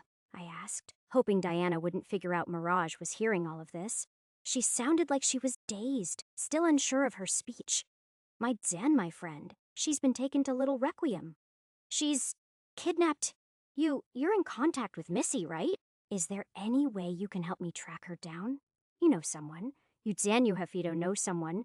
I don't know. She's just been Zan Mirage spoke up on my behalf, not caring to hide her intrusion of the call. Are you talking about Yvette?" Diana stayed silent for a second. "Yeah, her." "Give me a moment," Mirage said, her eyes flickering as her mind sunk deep into digital avenues. "Just take a deep breath, Diana," I said, unsure if there was anything else for me to say. I might have fucked up. She screamed. Mirage tapped me, her eyes grave. "She's been taken into a Metal Heaven safe house in Little Requiem. I'm sending you the address." With a motion of her fingers, she gave a definitive click into the air as the message was sent through me and into Diana's sigil. Thank you. Diana's voice was drenched in desperation. Then the call clicked off. My nerves bit up at me, and I found myself standing up with my bones itching to leave. "Send the address to me. I'm going." "What?" Mirage's eyebrows raised up at me. I was doing something crazy, I knew it. That's suicide. "She's in. I need her alive to find Dog Whistler." It was the easiest statement to make sense of the whirlwind of thoughts running through me. Mirage chewed her lip, then sighed. "Then, fuck it. I'm going with you. She could be pulling a trap on you." We rushed down, and my new motorcycle was roaring up in seconds. While I technically didn't have a license, I had experience riding Ho-Chins and was a better driver than Topaz if the scratches were evidence. Mirage held on tight as we sped through the city. My own heart drummed up a beat. What was happening? When we reached the Metal Heaven safe house, my nose crinkled up at a familiar smell. Blood, but something was wrong. It was all burnt. We walked through, finding Diana alone among nearly 20 burnt and bruised bodies. One of the ones lying by her feet wore a police uniform. A woman with a green mask that had been torn apart to reveal a metallic hose dripping with blood. There was another policewoman in her arms. Her body was burned terribly. Diana held her close. Tears in her eyes as she spotted us. Zianzian, her voice was broken. "Save them." Zian, chapter 49, Zian. Hey guys, 6Bs are buzzing your way just for a minor update. So some IRL stuff is coming up. I'm moving countries as soon as I get a visa, which is probably this weekend. I was transferring Eunice, which might make me a tad bit busier in the following weeks as I get used to that. I'll keep you guys noted if it causes some delays in chapters. No chapter today, because I kind of messed up the scheduling, and if I change this, I have to change like 15 other dates, and I'm low-key sleep-deprived right now. Sorry. Update schedule is set for next week complete, with 3 bonus chapters on Saturday and an extra one on Sunday for getting me to the top sheer. Seriously, that was the last thing I expected with this story. A fellow author and friend of mine joked my story had 4 nerfs sides and phi, dual protagonist, semi-Zen mind control, and the dreaded masks that mess up. But hey, look, we got here despite that! And that is 'cause y'all are awesome. You have no idea how cool this is to open up my laptop and see CyberGene on the front page. Just gotta hope we get it to the mobile front page with the top T. Otherwise, I'm here to tell you that I am currently looking for an artist to commission official illustrations of Ripley and Diana. I have a lot of ideas, and I've actually compiled them into a Pinterest page you guys are free to check out. These aren't exactly to my vision, but they've helped me a lot when it comes to giving them a rough shape in my head. Just be aware there might be non-Zant contextual spoilers about. I know I've used AI images in my marketing, but it is not something I'm proud of. And now that I'm making an income, I'd like to get official art over sharing machines and made ironic. I know illustrations that aren't faithful to my vision of the characters. Check the post Dan chapter notes for links. Jian chapter wusher, Jian chapter 46, 20 Zen 5 days ago. Sao Arfin, July, Sen RD Diana. I don't know how I didn't see it sooner.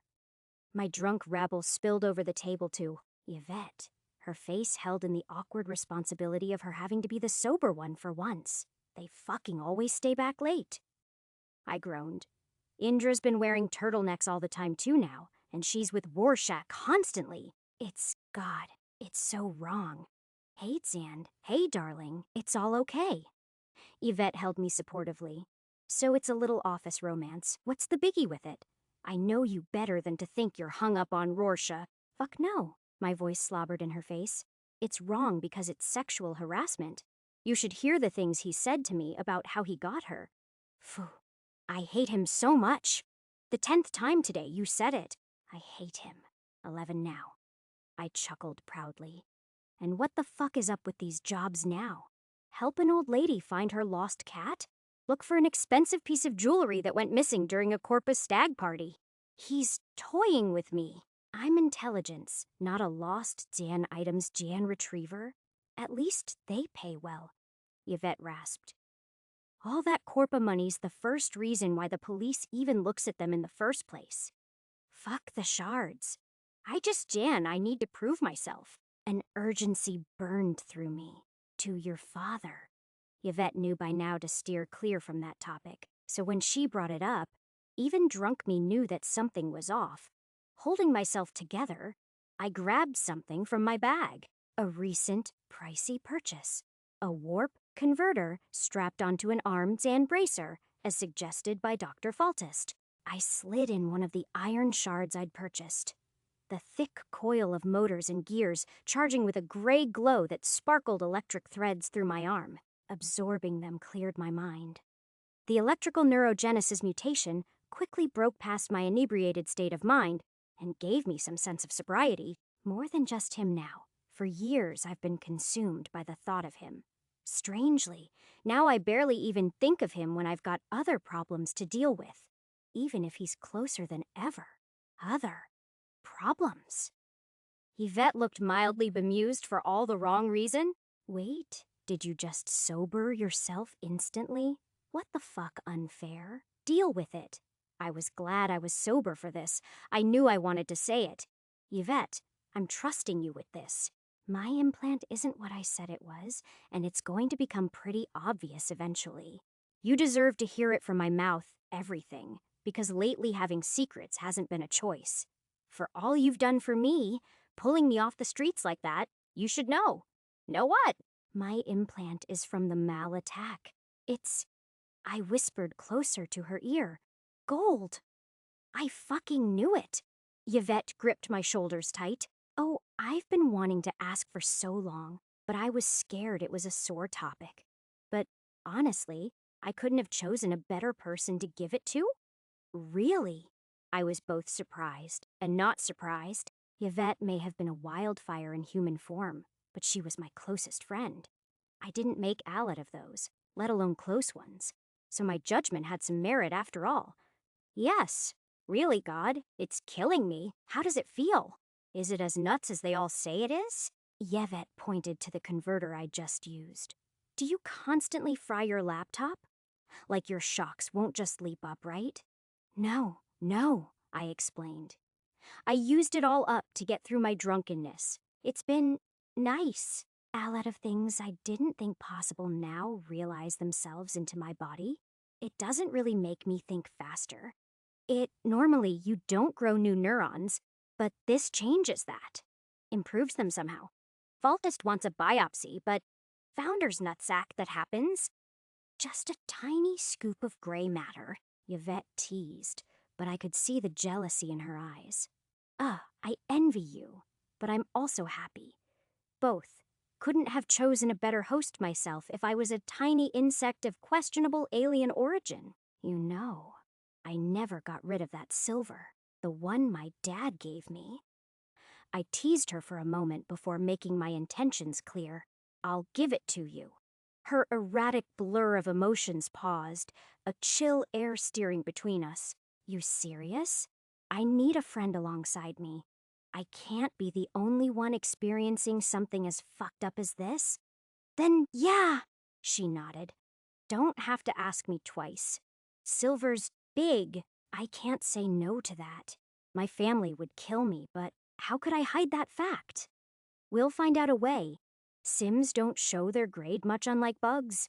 At least at the lower tiers. Vaultist is covering me, but until we find someone who can properly detect grades, we're fine. I've looked it up. Anthony helped me out with the research. They're rare and often taken in for special training for the swarm. Mostly special investigators or in the Scio department. Still gonna shit my pants every time I enter a room with the bigwigs, she said, to which I raised my eyebrows until she conceded.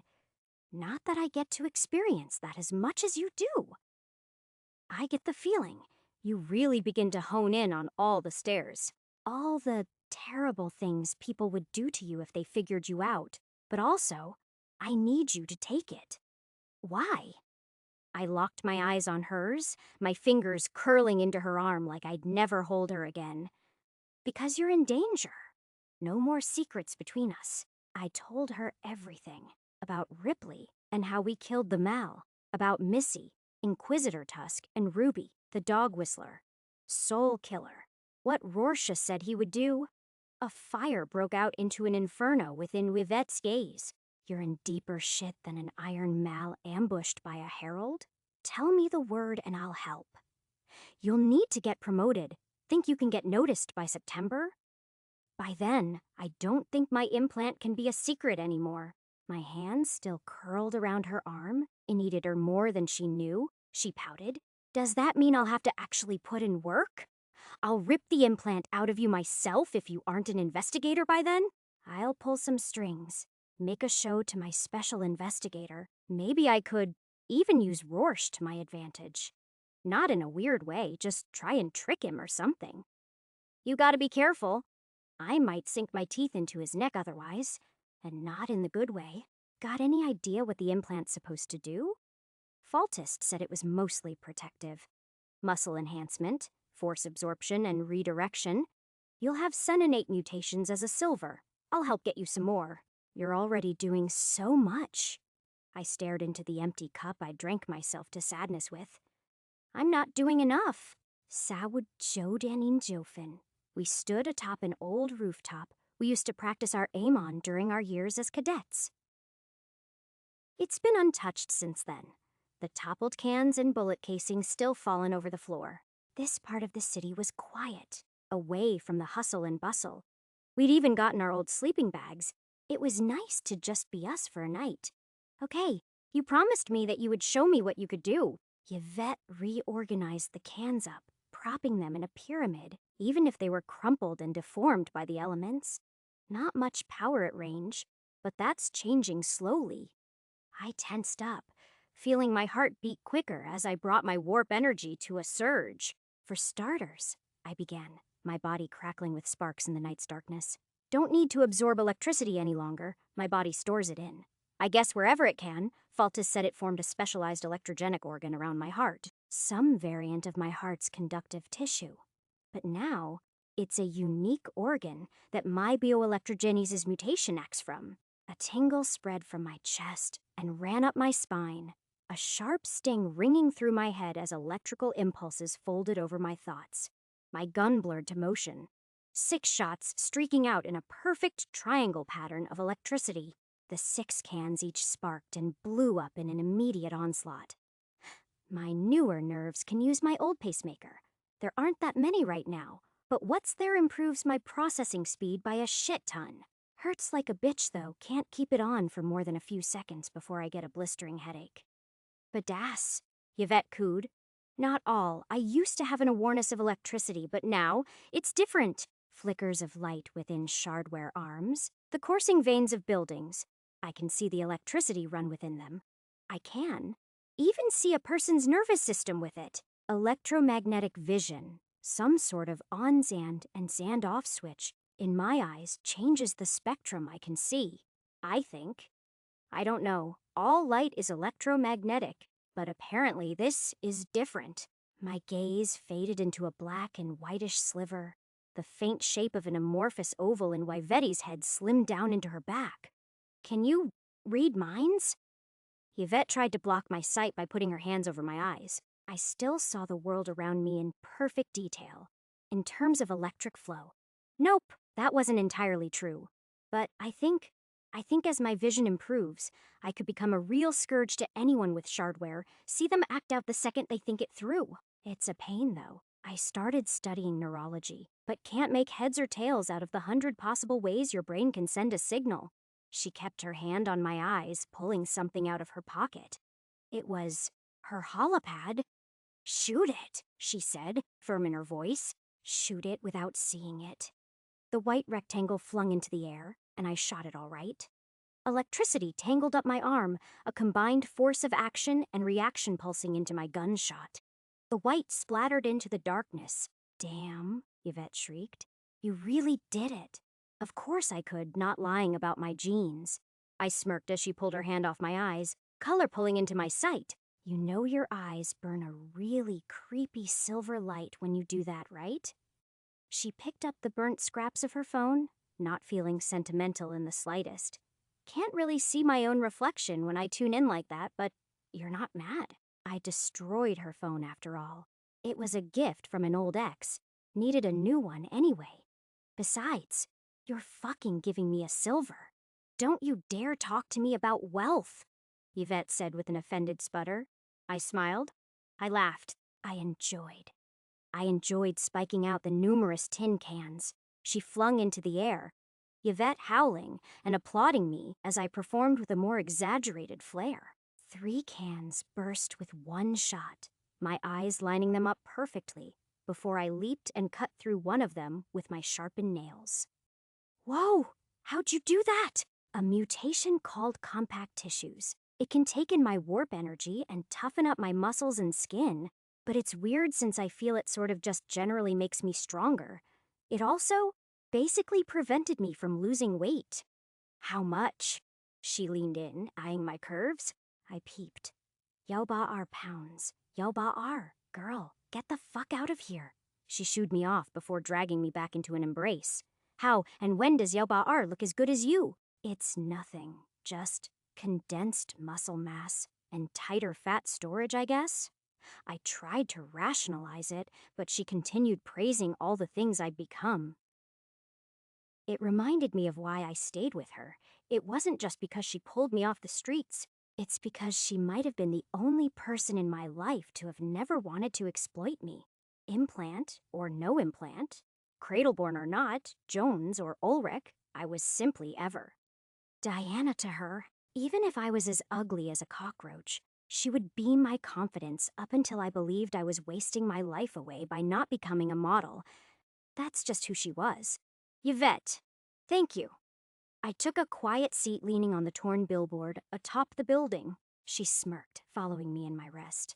"I would ask for what? But it's been pretty clear you've held on to this shit for too long."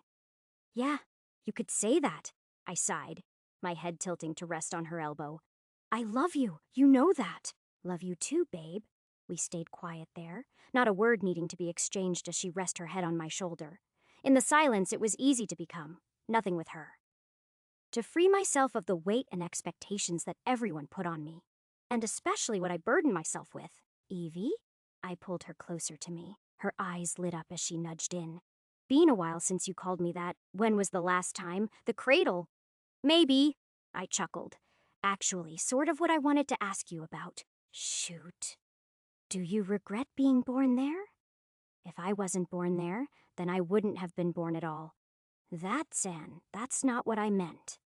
"I know, Diana." She nestled in closer to me. "I don't regret it. Otherwise, I'd have never met you. And we're far away from it now. Those baseline testing, mandatory lectures, punishment.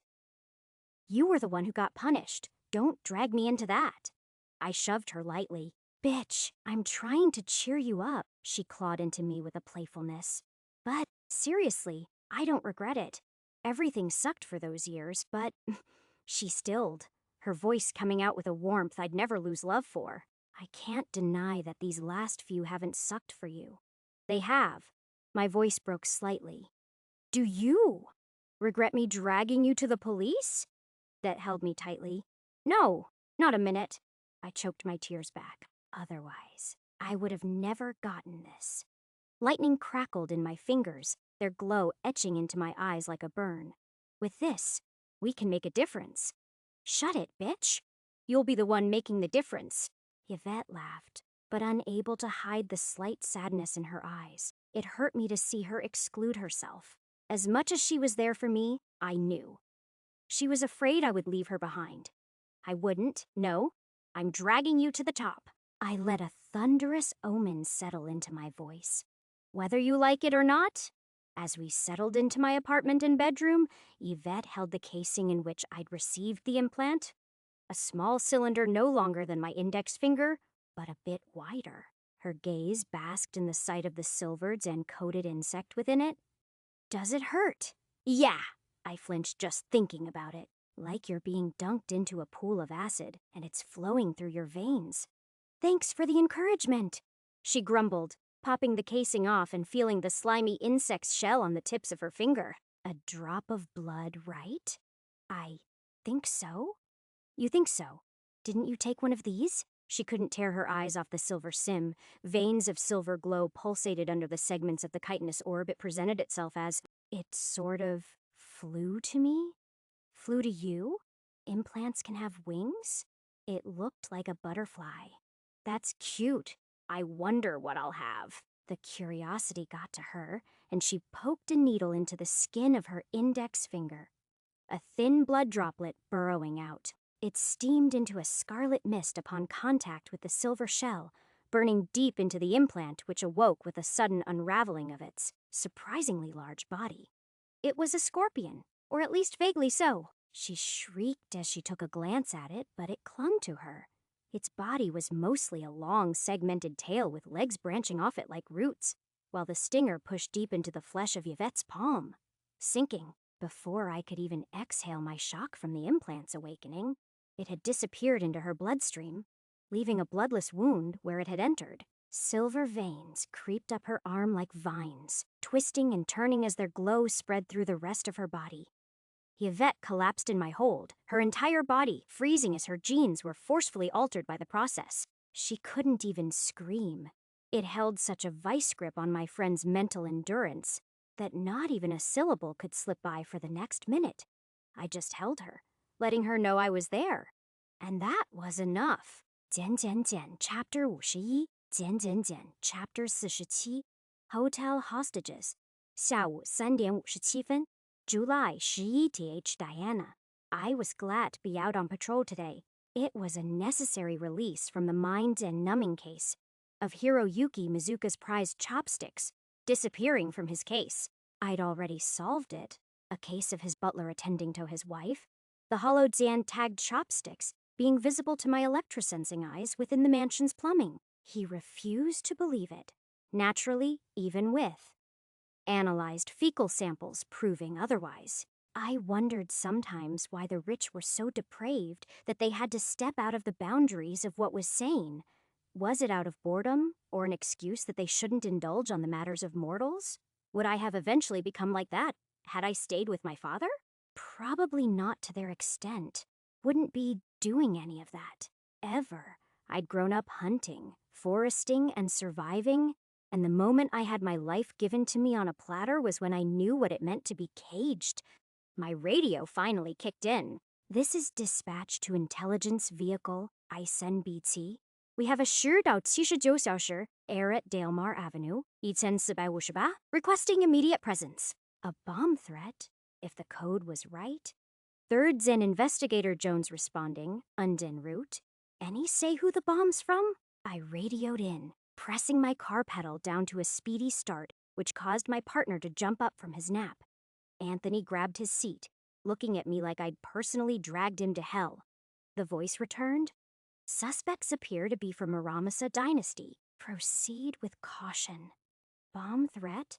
Anthony gasped, and I nodded, which only made him groan.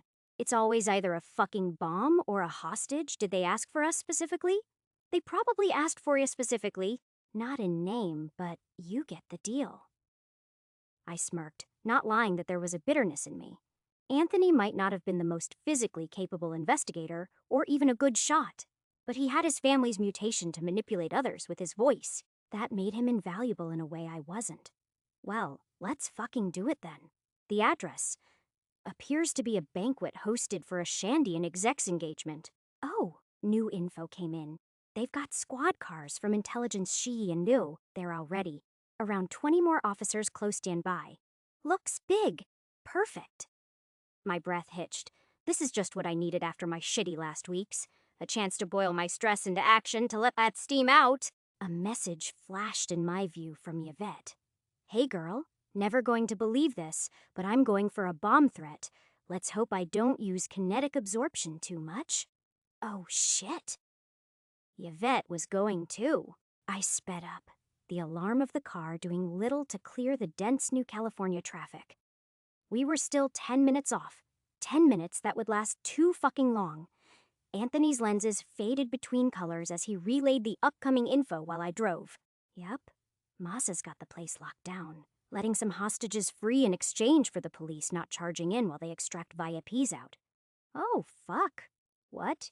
It was hard to stay focused on the road amidst all of this. They're coming, the rest of Squad Shisen, pulling out half their forces, but the special investigator, Wicket's coming. Maybe I let a little too much excitement flood into my voice. Special investigator, Wicket! Yeah, by air. She'll reach around in around 20 minutes. Do we really need to go? She hates my guts. He tensed in his seat, rubbing his hands all over his legs as anxiety overtook him. I could only afford a glance. You're the one they really need for this mission. Calm down. Can't you use your ability on yourself? Self-Dan resonance? Doesn't work like that. Fucking hell? This is going to be shit.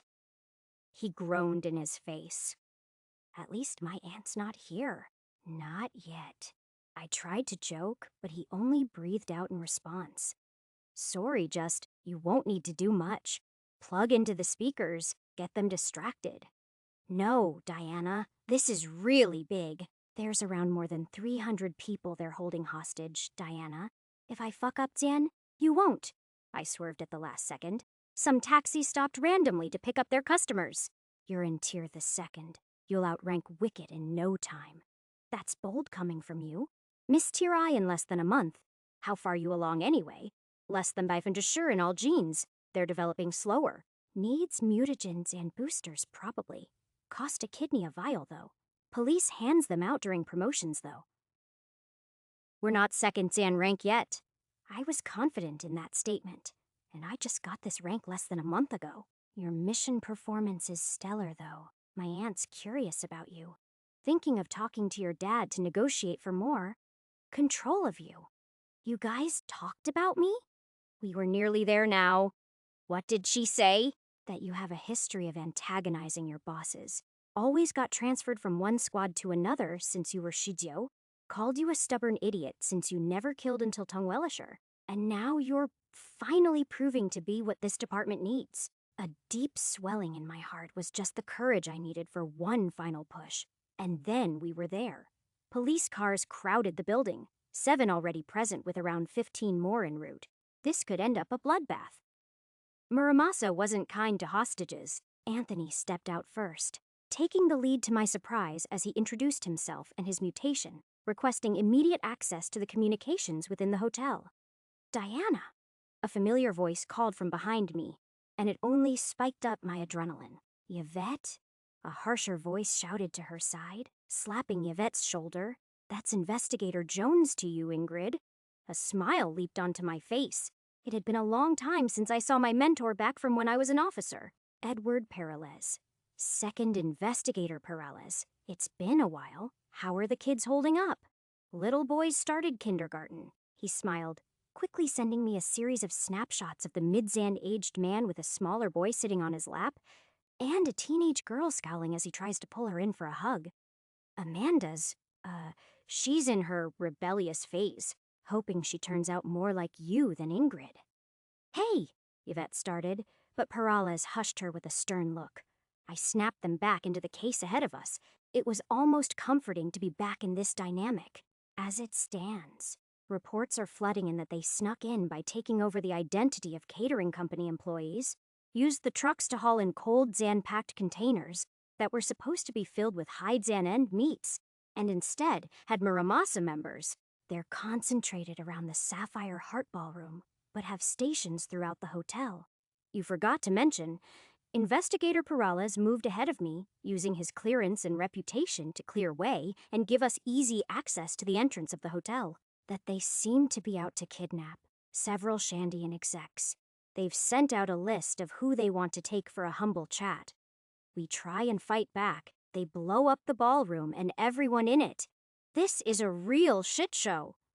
No clear way to win this, right? I followed him down the corridor of the mezzanine of the Takamura Plaza. Hotels like these were massive and took in only the richest. Perales grunted in agreement. Muramasa hasn't attempted something like this in a year. They're going to have mercenaries too. Probably a silver or two somewhere in here. Gonna be stalling for time so they can disable any tracking systems on their targets' frames, then extract them. The question is, from where? Yvette gave a rare input of her opinion, taking Perales by surprise. Even if we intercept them, they could still have bombs planted around the building, remotely deactivated. We could lose hundreds of people. Another voice joined from the side. A low Zan-pitched voice I'd heard once Dainenzen Aizan while throughout my stay at Squadshisen. The corporal in charge of its management, Rainer Kraus, a man whose experience could be counted with the scars running across his face. Jones, the lieutenant's nephew, is asking for you. And the lieutenant herself, Annabelle Graja's, asking for me. I saluted the corporal, taking a second to give my regards to Perales and Yvette before striding onto where the hotel's mainframe was located. It had been turned into an operating center for the police's activity. A bustle of their highest-standing members all gathered around tables and shouting out in arguments as we patched into the system. Why should we entrust your nephew? Don't you have the same mutation? A bulky man shouted out to the air, Anthony standing small beside him. A hologram responded, Annabelle Graja's form appearing from a cluster of swarming blue light. Mine doesn't act through digital communication. As long as his voice remains unfiltered, he can manipulate them. I've trained him. Besides, they know what it can do. He's authored Zan rank investigator, the man, a sergeant of the strike department from the 1st Precinct, based on his uniform, shouted. I can't entrust my squads in the hands of a Zan. You will. This is a command from your lieutenant. The lieutenant's voice was sharp and carried an ethereal tone of her voice manipulation that failed to act in reality. It still made the sergeant shrivel. Very well. I'm trusting you, Lieutenant. Just remember how this will reflect if things go wrong. He saluted her, but not without some level of resistance to it. The lieutenant nodded. Strike Sergeant Solomon, turn me to the 3rd Zan rank investigator who just entered. She's Diana Ulrich. The words made me clench my jaw, and the sergeant's eyes went wide at the mention of my last name. As he stared at me, I felt a pulse of connection in my subdermal neuroframe. I accepted it. The hologram now faced me directly, judging me with peering eyes. Ulrich, my nephew, says, he trusts your ability, your judgment. Can you keep him safe? Idzen, yes. Idzen, yes, Lieutenant. That isn't an order, Ulrich. It's a question. Do you have faith in your own abilities to act out in a manner where this operation succeeds? Her tall figure stared me down, making me feel tiny. A pulse of my own warp energy spread confidence through me. I do. The sergeant spilled out his own opinions. Report says she's Tier Noon. She may be a silver, but I hardly believe that's Zan Tier 1, I corrected, before coughing out in anxiety. Pardon the interruption, but I've reached Tier 1 since last week. You failed to report on that. The lieutenant stared me down. But it's hardly the time to focus on that. A Tier 1 silver is as good as a Tier 2 iron or bronze if they're trained. She'll have some use. I'm entrusting her under your command, Sergeant. Understood. He grinded his jaw, looking at me with eyes drenched in venom. As the lieutenant's image blurred out of reality, I was left alone in the room, surrounded by nearly 20 staff almost ranked than me. Ulrich is good, a lazier voice said from behind me. Riza Wicket, the special investigator in charge of Squad Shisen. She's outperformed her rank.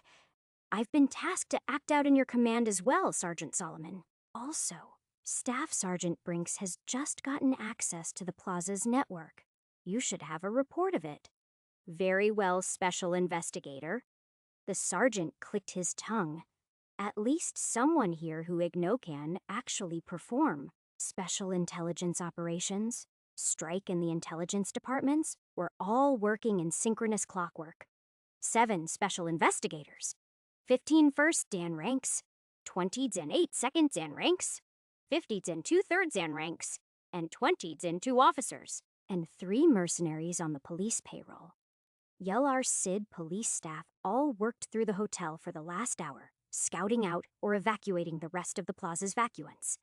The last hour was spent planning, organizing, and communicating. We didn't have an exact count of our enemies, less than 100 we presumed, but depending on how many bronzes or silvers they had, the number wouldn't matter. PSSht, one of the mercenaries whispered to me as the corporals. Sergeants and special investigators argued. She had dyed blue streaks in her brown hair and equally oceanic depths in her eyes. You've got electric mutations, right? So do I.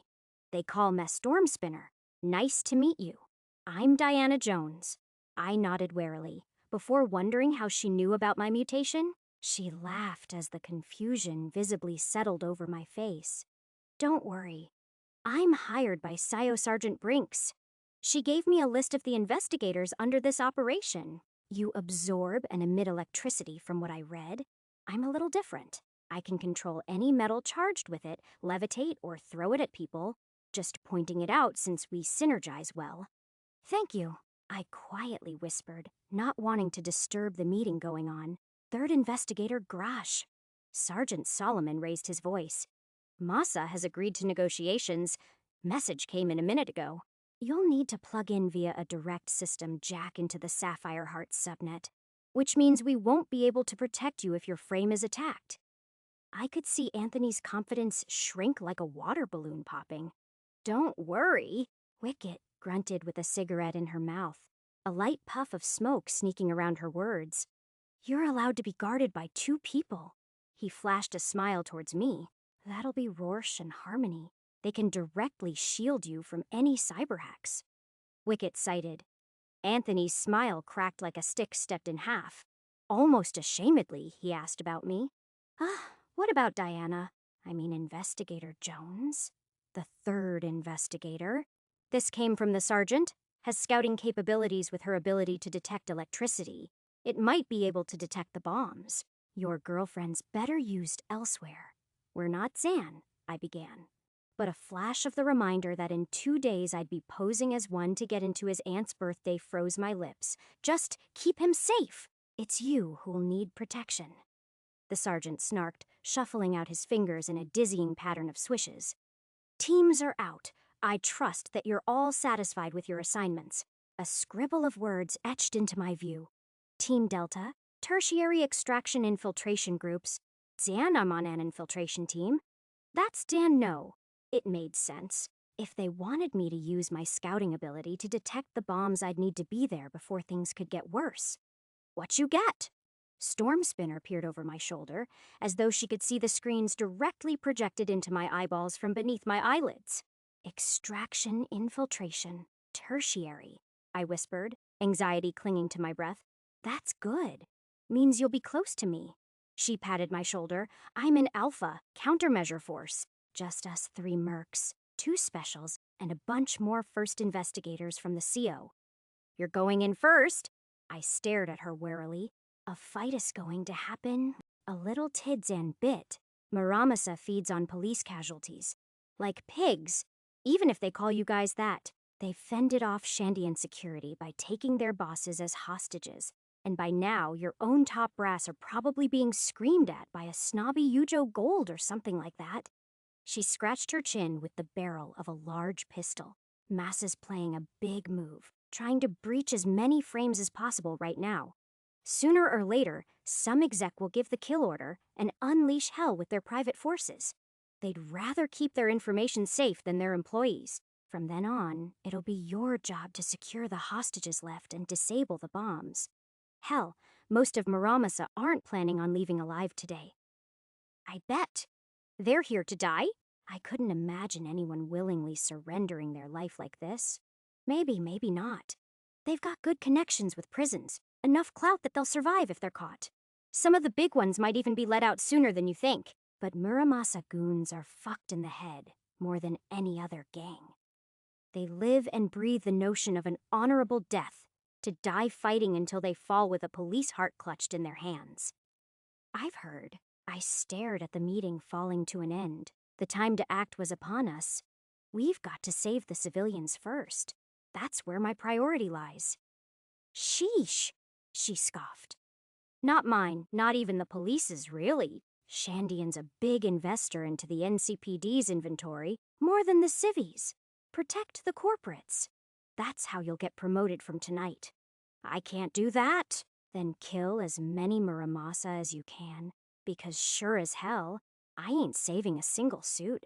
When shit gets rough, just charge up as much metal as possible. Any forks? Knives? Spoons? That'll be enough for me. Storm Spinner latched on her helmet, a vague owl resemblance imprinted over the face Dian plate. I breathed in and out.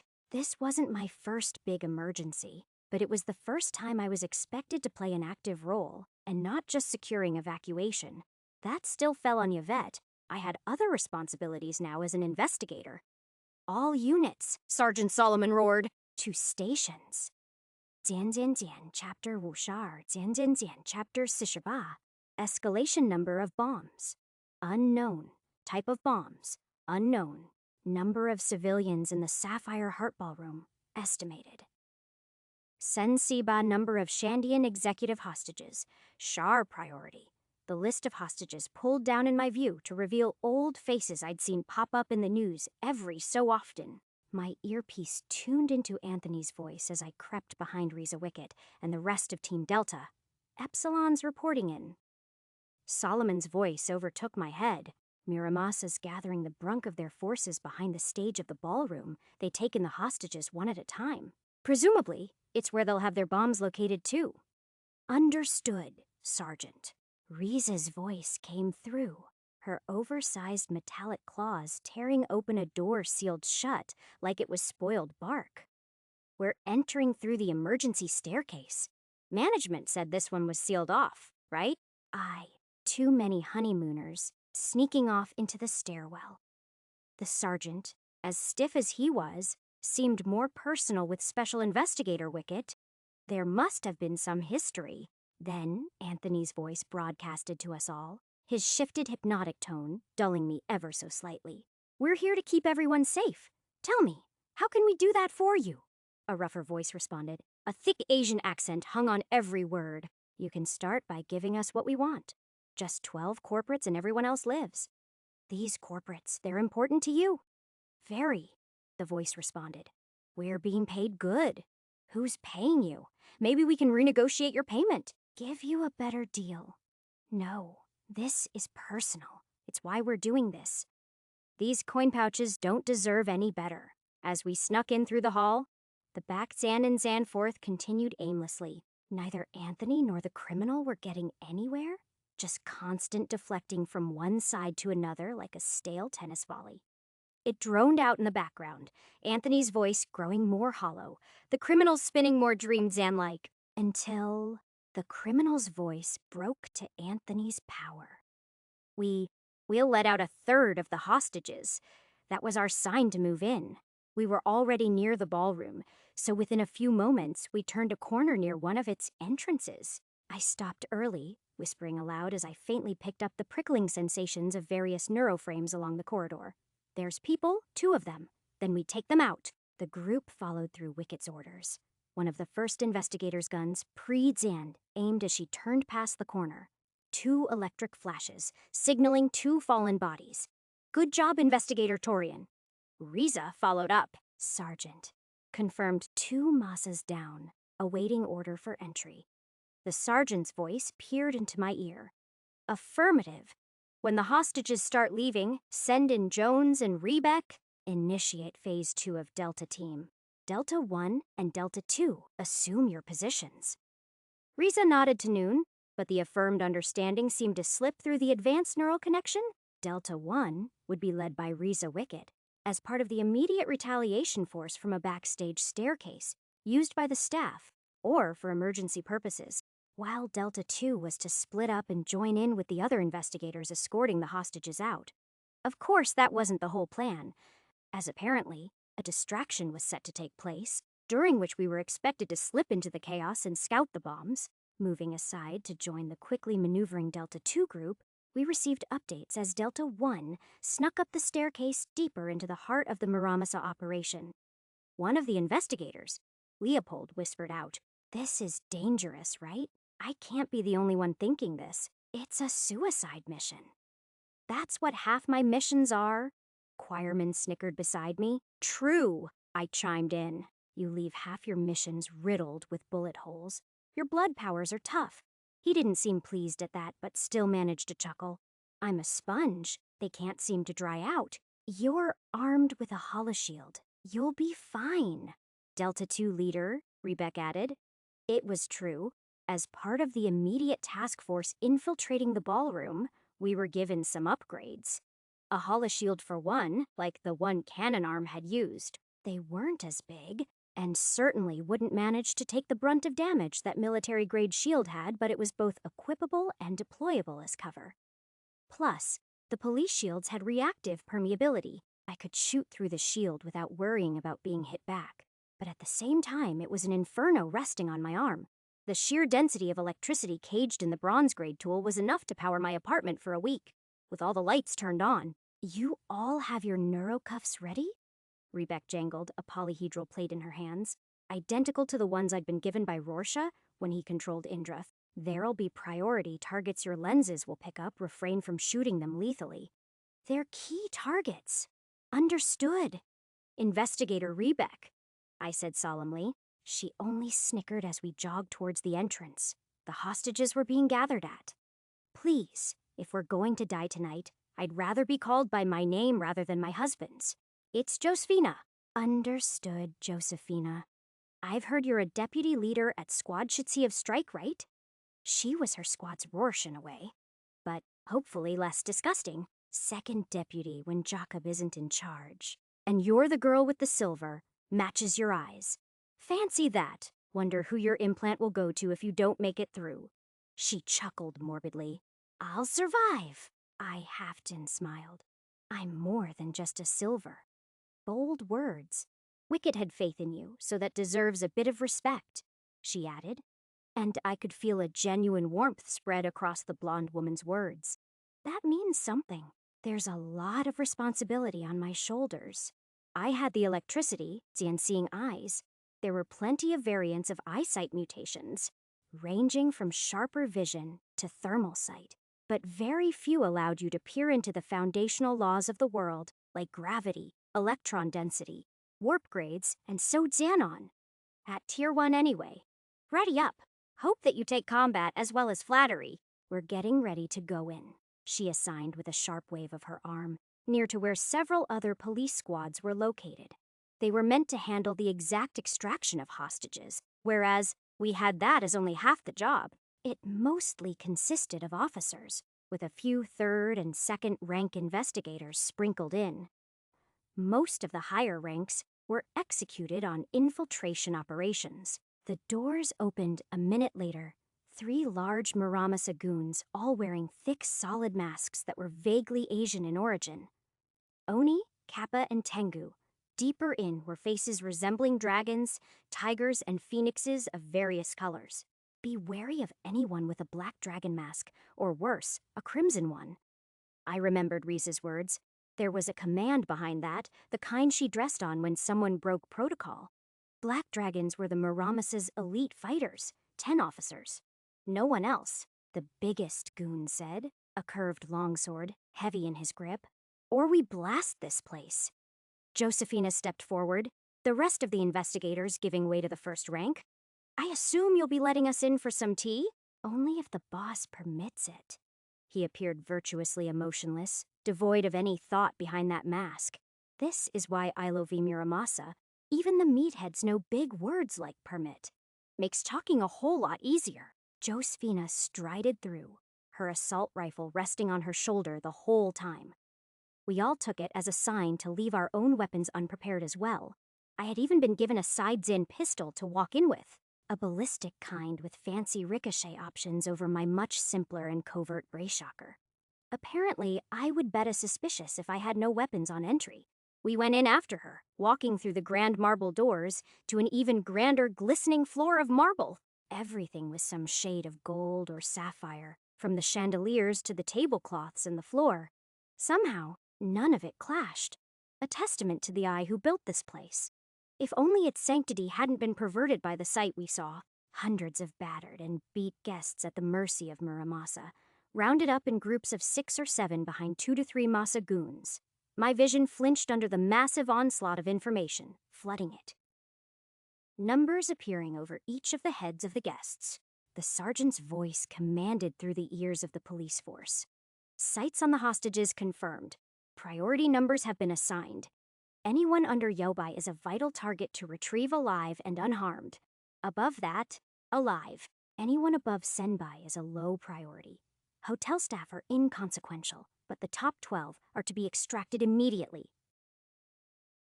My lip would have bled through with how hard I bit it had my mutations not strengthened my skin. Even the goons had numbers on their heads, or skull marks, to be assigned death. I observed as Josephina chewed her teeth to gums, eyes like spears, cleaving over the entire ensemble of wicked goons and fashionable hostages. "We have a choice of who we save," she said firmly, not letting it be interpreted as a question. Neither the goons nor anyone near them answered. Instead, it was the resounding voice coming from a black dragon-masked swordsman up on the stage. 12 bound hostages lying by his feet, the highest priority targets. Absolutely not. You will take only whom we allow. 105 souls, the rest shall be condemned to fate. He waved a sword, several others rising into the air as they barged orders onto the hostages in front of them to move ahead. Their numbers were all around Senbai to Arbai. I pushed my thoughts aside. This stupid ranking didn't mean anything. I would save them all by finding these bombs. My eyes burned a silent silver as they scanned the room in views of black Xandans and white. Denied. The voice of the sergeant broke through. "Grash?" Anthony's voice relayed to us. "Reconsider it. Just 50 of our choice? None of the ones on stage," the black dragon said with a dazed bitterness. You would hardly be able to tell if you didn't know about the Grash's hypnotic abilities. What would it?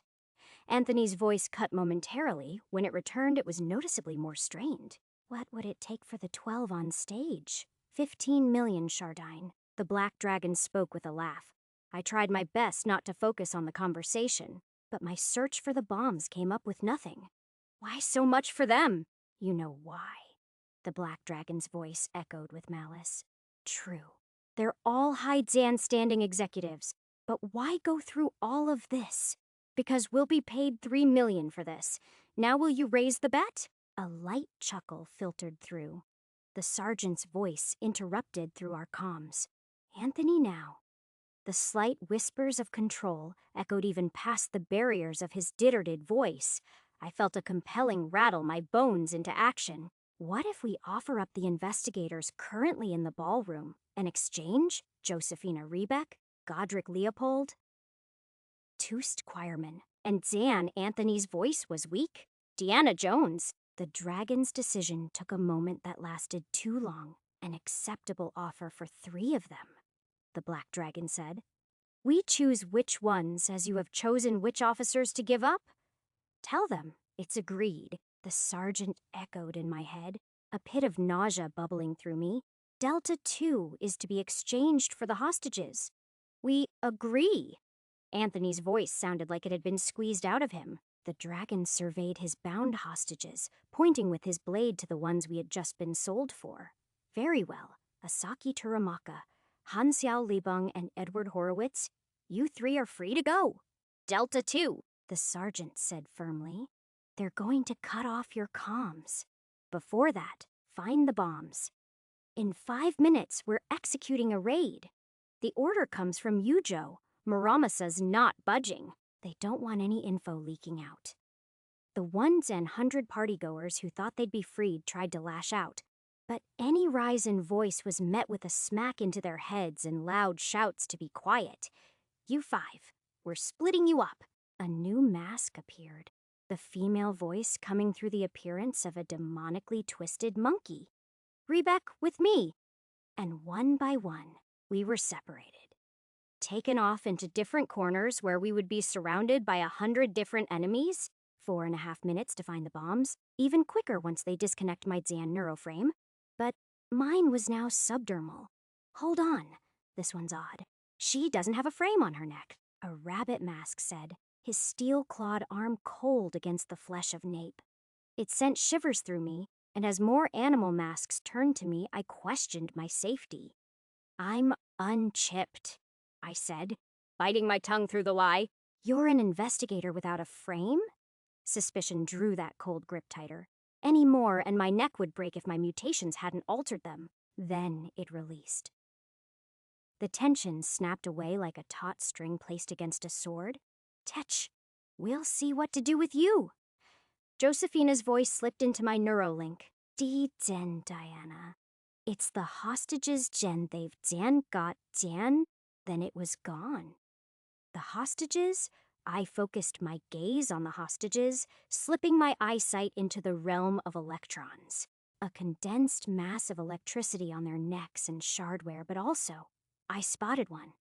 An odd accumulation of power at one navel of a woman, hostage number Sen CR, on the priority list.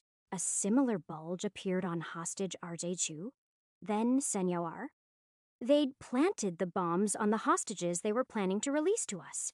I swallowed my fears down as I tagged them one Zan by Zan one, scanning far through the veils of storming light as the pattern of the bombs memorized in my head. Then, I sent a message through the Delta comms. I was the only one on Delta 2 still with access. Zen, I found 13 bombs. They're planted on the hostages. Can't tell what kind, though. Then I realized, seeing where the other 3 on my team had been escorted to, that they were all placed firmly next to hostages armed to explode. Turning to my right, I saw a woman, some hotel staff member judging from her uniform, with nearly dead eyes, glazed over like the light had been sucked out of them. "Are you okay?"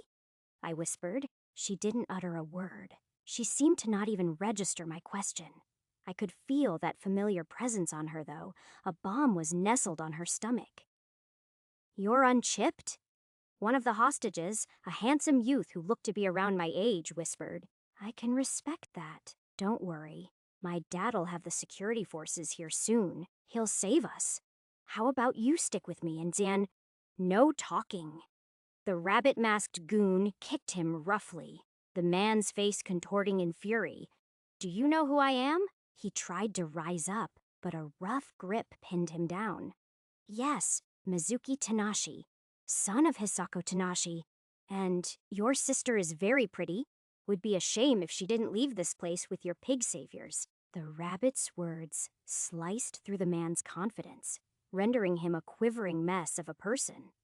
No time to focus on that, though. I took the distraction to slip closer to the dazed woman, focusing intently on the bomb strapped to her belly under her clothes. Its contours smoothed out until I could firmly make out the shape. I still didn't know what kind of bomb it was, but the minutes were ticking down. 1 minute left. I waited, drawing the electric flow into a tangible knot, hoping that somewhere in there I'd see some semblance of a way to disable the bomb. After all, there's no way we were going to actually raid this place. Not with all these innocents? Not when the corporates here were paying out the police for protection. Except I didn't believe it. There was something wrong with Yujo deciding to risk their own staff. What were they hiding that they'd rather want them dead than as hostages? Our Shemels Ekons left, more or less. The sergeant should know about the bombs I tagged, but no order came for a long time. Shemels Ekons. I heaved a heavy breath out, my hands trembling. Wumels Ekons. "Ulrich!" The sergeant's order came only to me. "Distraction is incoming. Remove one of the bombs and get visuals on it for the defusal team." I nodded as the clock ticked down to Lim Esikons. A sound of an exploding firecracker echoed through the room, nearly 10 masked goons falling with their heads limp and bloody. Everyone took charge to sight out the source of the gunfire amidst the screaming. The shots came from within the ballroom. My vision blurred. Even across my electric vision, I could make out the gun that had fired those shots and see it moving in someone's grip. But no matter how hard I tried to focus on the person holding the weapon, my vision blurred and told me that there was no one there. It was as though my mind was fighting against the notion of someone standing there. Who the hell did that? Didn't sound like a sniper. One of the masked men called out, just several feet away from the gun that shot out. Why couldn't I focus on the one holding it? Maybe. I switched spectrums again, seeing the nervous fluctuation of 100 people from the sudden gunfire. I could see the perpetrator's neuroframe through its currents. I just couldn't see them, or my mind wasn't letting me see them. The neuroframe moved across the ballroom, carefully moving amidst the sea of rising tension, until it stood on stage. Topaz, the black dragon said, his blade unsheathing slowly. That's you, isn't it? Shandian placed a heavy bounty on your head. It was easy walking in here. The voice of Topaz called out, and he sounded remarkably relaxed, despite the thick tension knotting everyone into a chokehold. That name belonged to whoever was holding that gun. I swore I'd heard it before. Who else have you brought? The Iron Devil? Or that woman? We can work out a deal, you know. Never expected you to sink into the corporate's wallets. The black dragon's voice deepened, growing in some measure. I'm here for my own paycheck. I'll be taking your head. Then my eyes snapped towards the gun being held by whoever Topaz was. He stood right next to the black dragon, his gun oriented to aim at the heads of one of the hostages they'd taken. You wouldn't dare risk a dragon of Prince Wardzan Watcher. The black dragon growled. I wouldn't, but the Arninen, he didn't pay Massa to do this. What made you think you could double Zen cross him? Dark demon? Have I ever mentioned how much your name sucks, by the way? Topaz chuckled, hating myself. I tore my sight away from the conversation, taking the distraction to grapple at the woman's midriff and expose the bomb. She didn't resist, confirming my suspicions that they'd somehow rendered the bombed hostages catatonic. I took my sight of the various wires connecting to a vial of explosive fluid. Solomon acted through my visuals, parts of it highlighting as he labeled out specific pieces. Working with his aid, I tracked the currents to where he labeled receiver. If I couldn't render them neutral on my own end, I just needed to snap out what was connecting them to the kill order until a bomb squad could safely neutralize them. So I reached my fingers out, slowly drawing the electricity out of the receiver until it was out of charge and dead. One down. Sergeant, I can disconnect the bombs from their system. Proceed. We're sending in another distraction. Both Topaz and the Black Dragon were still the focus of most of the attention, but that all shattered once a new mercenary fell from the roofs above. Storm Spinner stood upon a sheet of thick metal, electric sparks flowing through it. Topaz, you can't take all of the money. Split it. I'll get the hostages out and Zan... No. The Black Dragon screamed, his sword rising to strike the heavens. You filth. You disgust us by dealing with the Shardine spread from the pockets of the founders. My warriors, take aim, Zan. Tell them to drop their weapons. Anthony's voice slithered out. Zan, and drop your weapons, the Black Dragon said, his weapon rattling as though it detested the order he just screamed out. The Muramasa goons froze in confusion. Confusion I took hold of. I shot myself with my concealed gun, fully charged to break out of my constraints. I took every ounce of the electricity to power the motors of my muscles. From one hostage to another, I used them to hide my path amidst the confusion until I reached the second bomb. A snap of electricity drained it dry, and I was off to the next. Storm Spinner shot out at the Black Dragon, shard of metal and gunshots colliding at his position. He vanished in a pulsing, glitched Zan-like shadow that wrapped around him, growling from above a balcony now.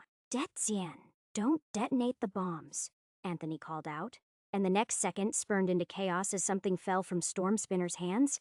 It pulsed silver before detonating, but force isn't what it unleashed. It was sound. A banshee's cry racked through the room, pulling everyone to their knees other than those hired by the police or those in the force.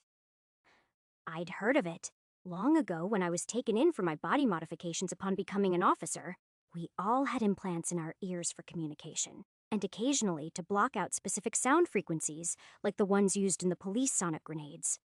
I never expected them to be used, though. The grenades were expensive to make and mostly employed by strike members. I disabled 2 more bombs before the first retaliation shot went out. It was towards Stormspinner, who twisted metal from her platform into a shield that floated by her side. In that time, I struck out against one more trick Zen hostage, hiding as bullets began to erupt, and the police charged in as my legs burned out in agony. I zipped from hostage to hostage with each push from my legs as gunfire now chased me. A lance of pain through my legs stumbled me. I couldn't dodge all of that. Shields erupted from all around me and over the hostages, as sniper shots took out many of the guards watching over them. In mass panic, the hostages broke into a run out of each and every doorway out of the ballroom. They charged, running over one another in panic. I was panicking. This had all gone so wrong so quickly that a man dropped from the ceiling. His landing was silent, but all gunfire stopped at once upon his arrival.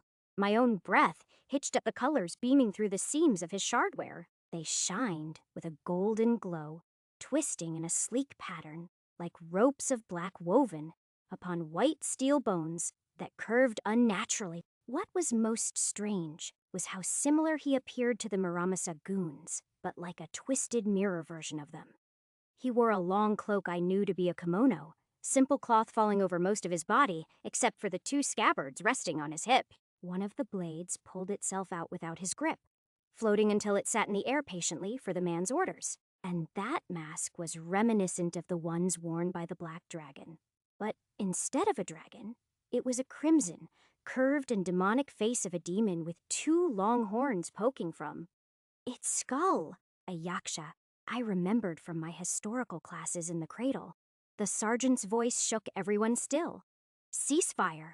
He's not one of our mercenaries. It's the Arlene N-Yi-N, Ronin. I honed on the sight of the man. Even from his back, he was an imposing figure. He oozed strength out of every inch of metal, submerged into his body, the gold light rippling beneath like a sea underneath an aurora. I didn't hire you for a massacre, the masked mercenary said, a sharpness in his tongue. Of course you didn't, the Black Dragon said from above a balcony. You would never take something like this in your own hands, Jan.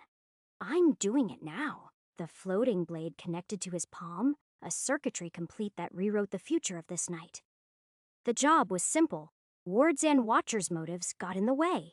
You make anything but simple. The Black Dragon raised up his sword, an eerie mist thickening around it in the color of bronze.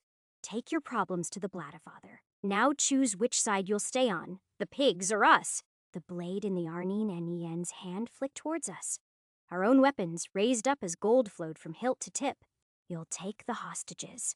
I'm going to deal with the mess of my ilds and advisedly hired hirelings. Apologies. Apology accepted, the sergeant relayed through a speaker in the arm of one investigator. All units, clear the hostages. Arlene N-Yen's handling Muramasa. Everything switched way too quickly. So Arlene N-Yen hired these people? But they turned on him?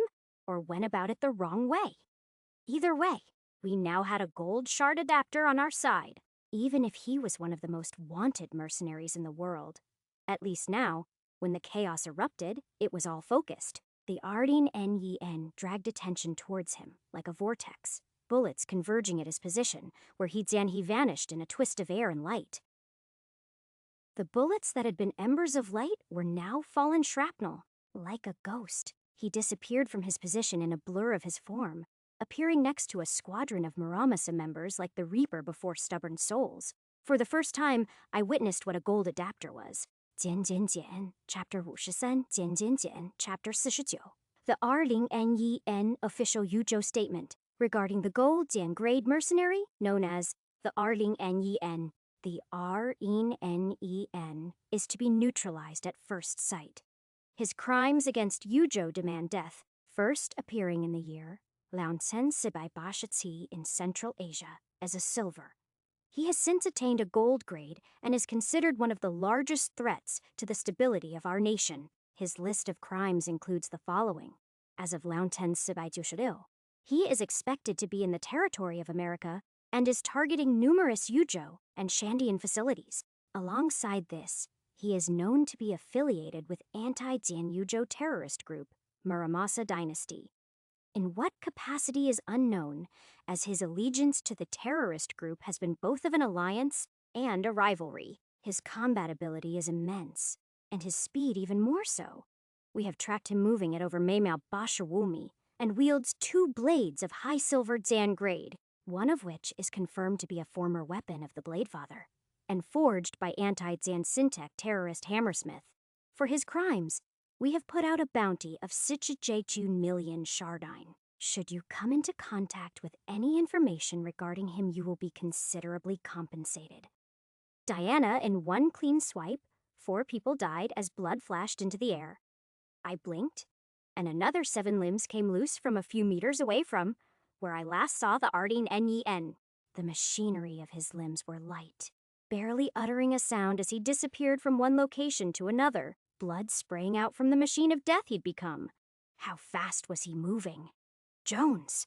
Choirman helped me up. Nice going with the bombs. Josephina's disabled 4 more. But get your ass up!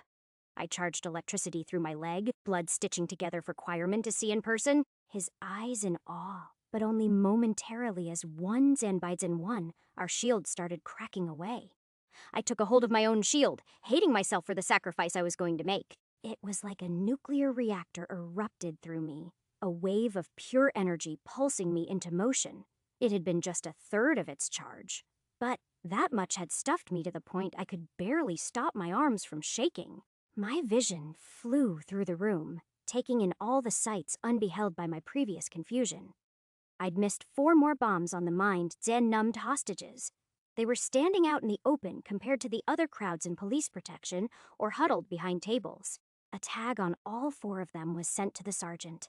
His orders were simple. Units, disable the remaining 4 bombs, then get to securing the VPs. The police members each took their positions, the experienced investigators pushing in forward ever so patiently. Wicked had shed her persona of Squad Shisen's commanding investigator, joining in with the Ardeen Nen as armor clinked up and down her body, turning her short stature into a machination of her codename. Wicked, sonic wails burst from tiny cannons in her arms, bursting away at the eardrums of those misfortunate enough to be close to her. Then she expertly dispatched them. It was a good thing that she worked alone then, as she single-handedly chewed through several groups of Muramasa goons like a metallic wolverine. She was more feral than plenty of other mercenaries, just wicked. Storm Spinner and the other mercenary, who I hadn't met, an older man by the name of Brimstone, shattered forces on their end.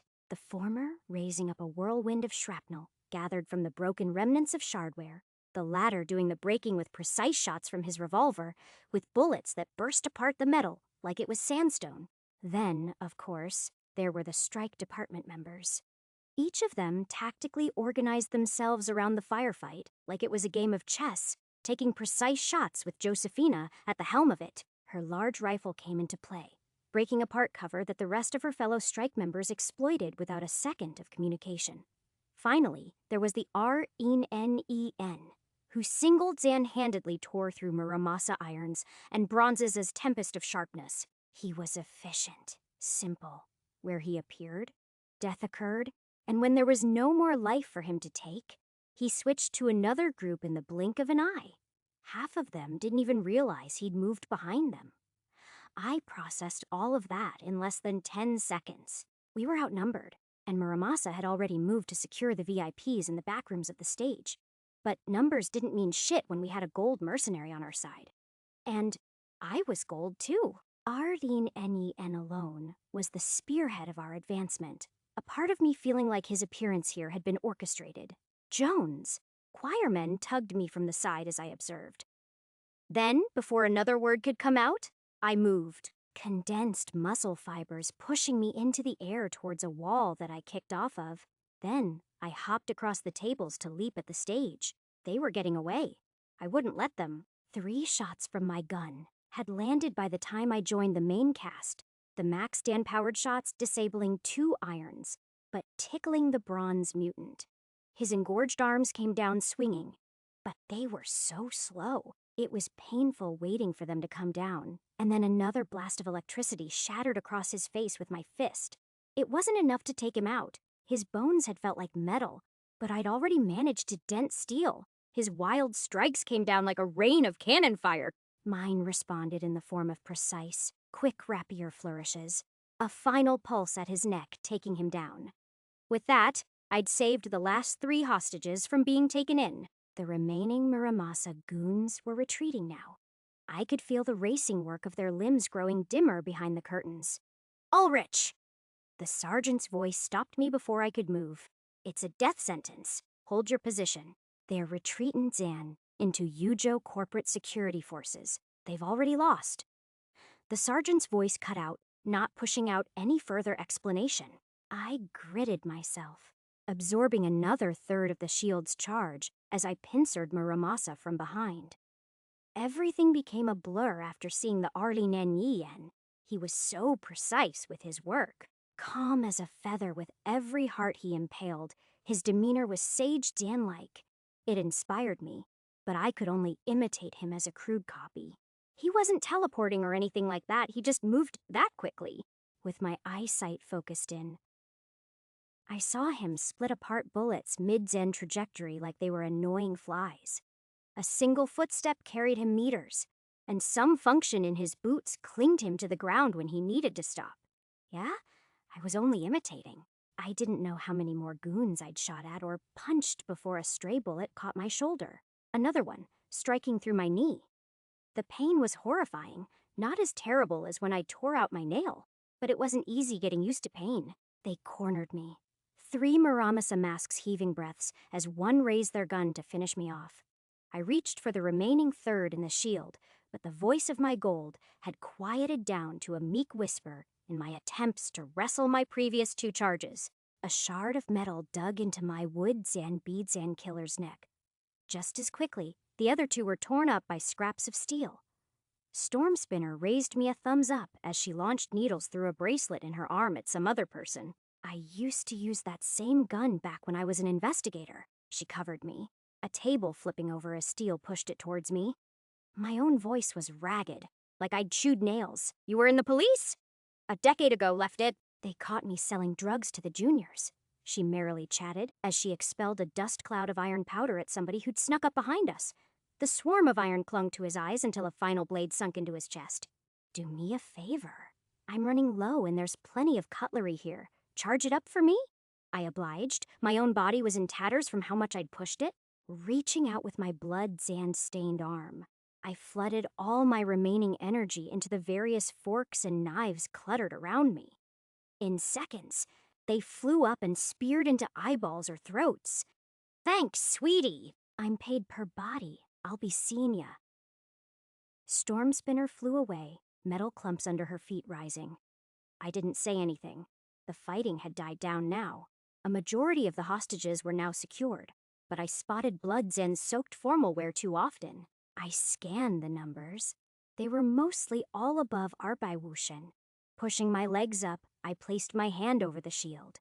There was 1 charge left. A moment before I drained that power into myself, a steel claw clasped over it. That's enough, Riza Wicket said, her body now an armor that made her the definition of sharp, and she was soaked in blood.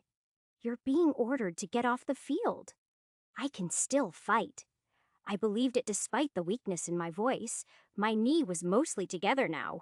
Diana, take a look at the blood on your hands. She pulled my hand off the shield generator. It's your blood. You're leaking it out of your pores. Shit, had my blood pressure gotten that high? I'd zen, just looking at my shaking hand she held. It set into reality how tired I'd become. Affirmative. Choirman escorted me. The amount of blood spilled here made his powers more effective than any time I'd seen him before. He had always been good, but I never got to see just how clever he could be in situations like this. Exploding blood underneath their feet, throwing crimson blades he hardened from his own. He was far better than his rank reflected. It was a comforting thought, one that my brain could settle on as it drifted off for a moment.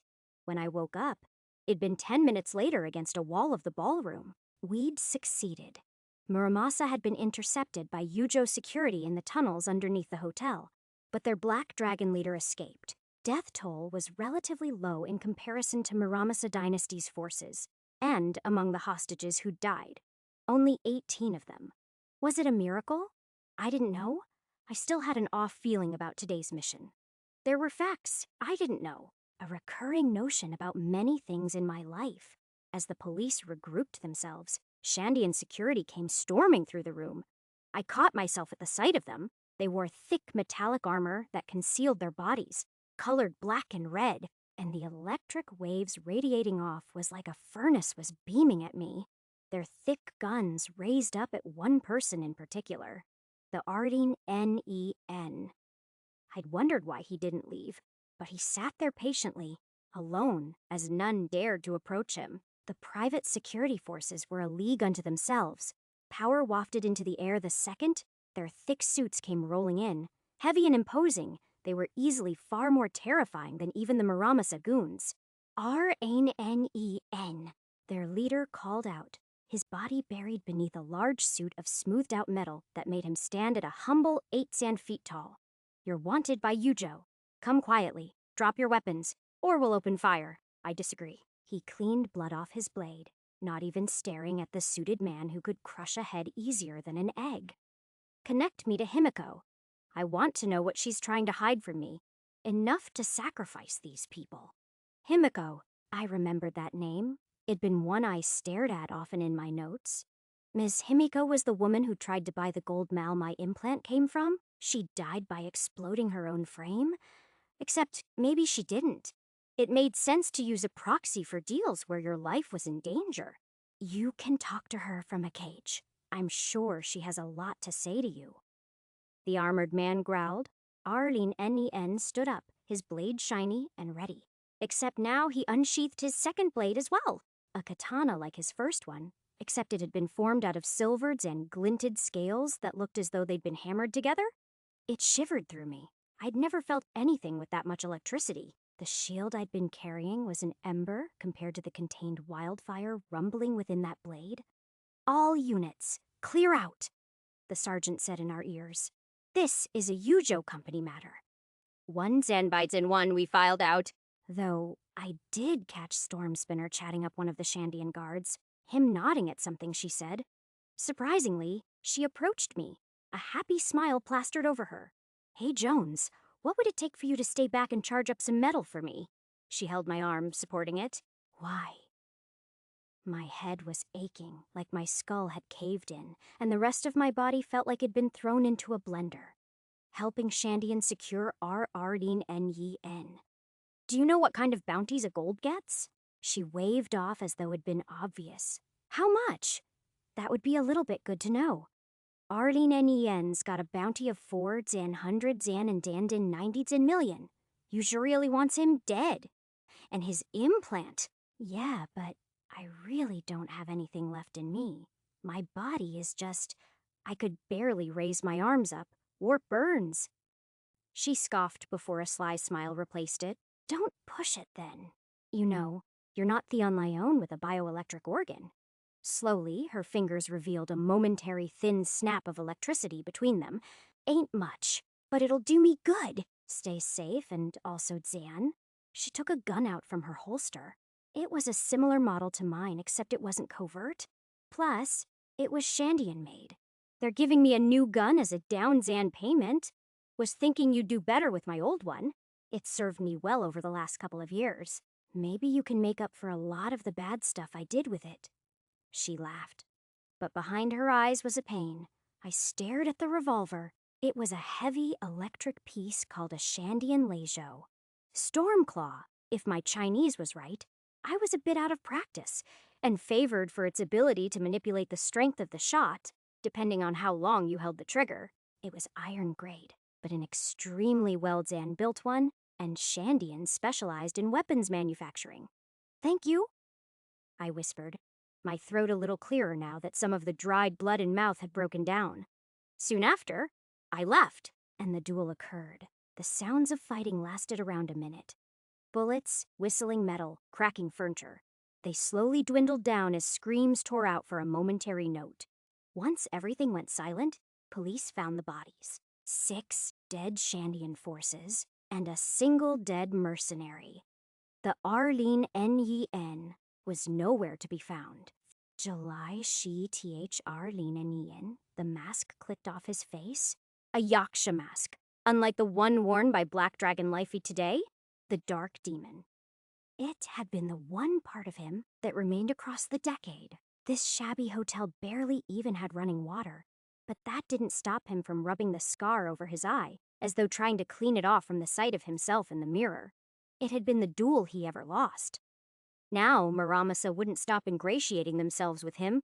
Mission success? His business partner smirked beside him. He'd gotten too used to not sensing Topaz's presence. Topaz Sim was powerful, but it made sense considering its origin.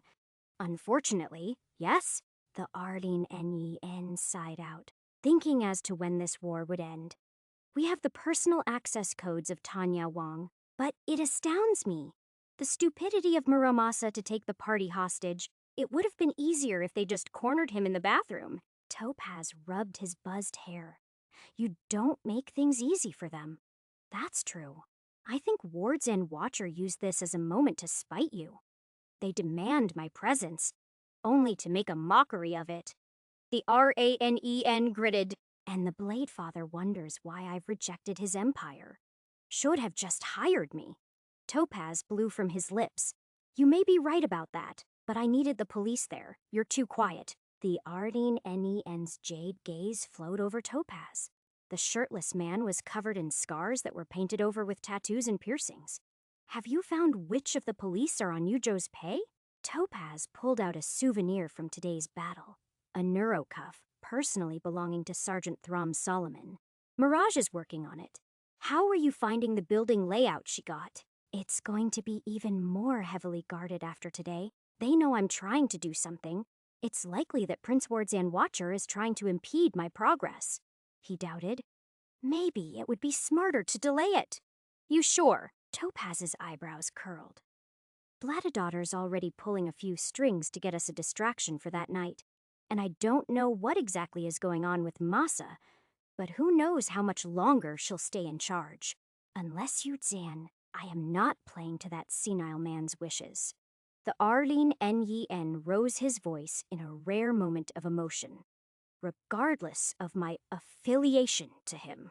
Well, any more delays and the project will be shipped past the Pacific. Topaz was right. Then we have no choice but to continue. We'll rise up a force that night, and we shall strike when their forces are scattered, the Arlene N.Y.N. decided, and he dwelled on the upcoming heist. It burrowed into him. He had to stop Yujo. Shandian was a good place to start. Goliath, whatever it was, had to be stopped. Still, it was nice to think about topics other than war. There was another goal there. A girl? She had electricity powers. Deanna Jones, or Ulrich, got it from last month's mall attack.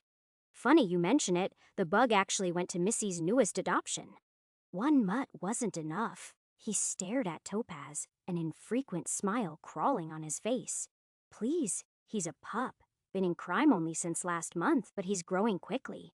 Honestly, pretty good for a shardop. Only beginning in the merc business. Shows little to no fear now. Psyche shaped him into a Shard-Zan-brained man of action, if I do say so myself. Topaz signed him over a profile of the man, Ripley Donovic. He's doing this for his mother. The Arlene N.Y.N. scrolled through the details, taking in each blur of words in seconds. Making sense of spilled ink? That's what he tells himself.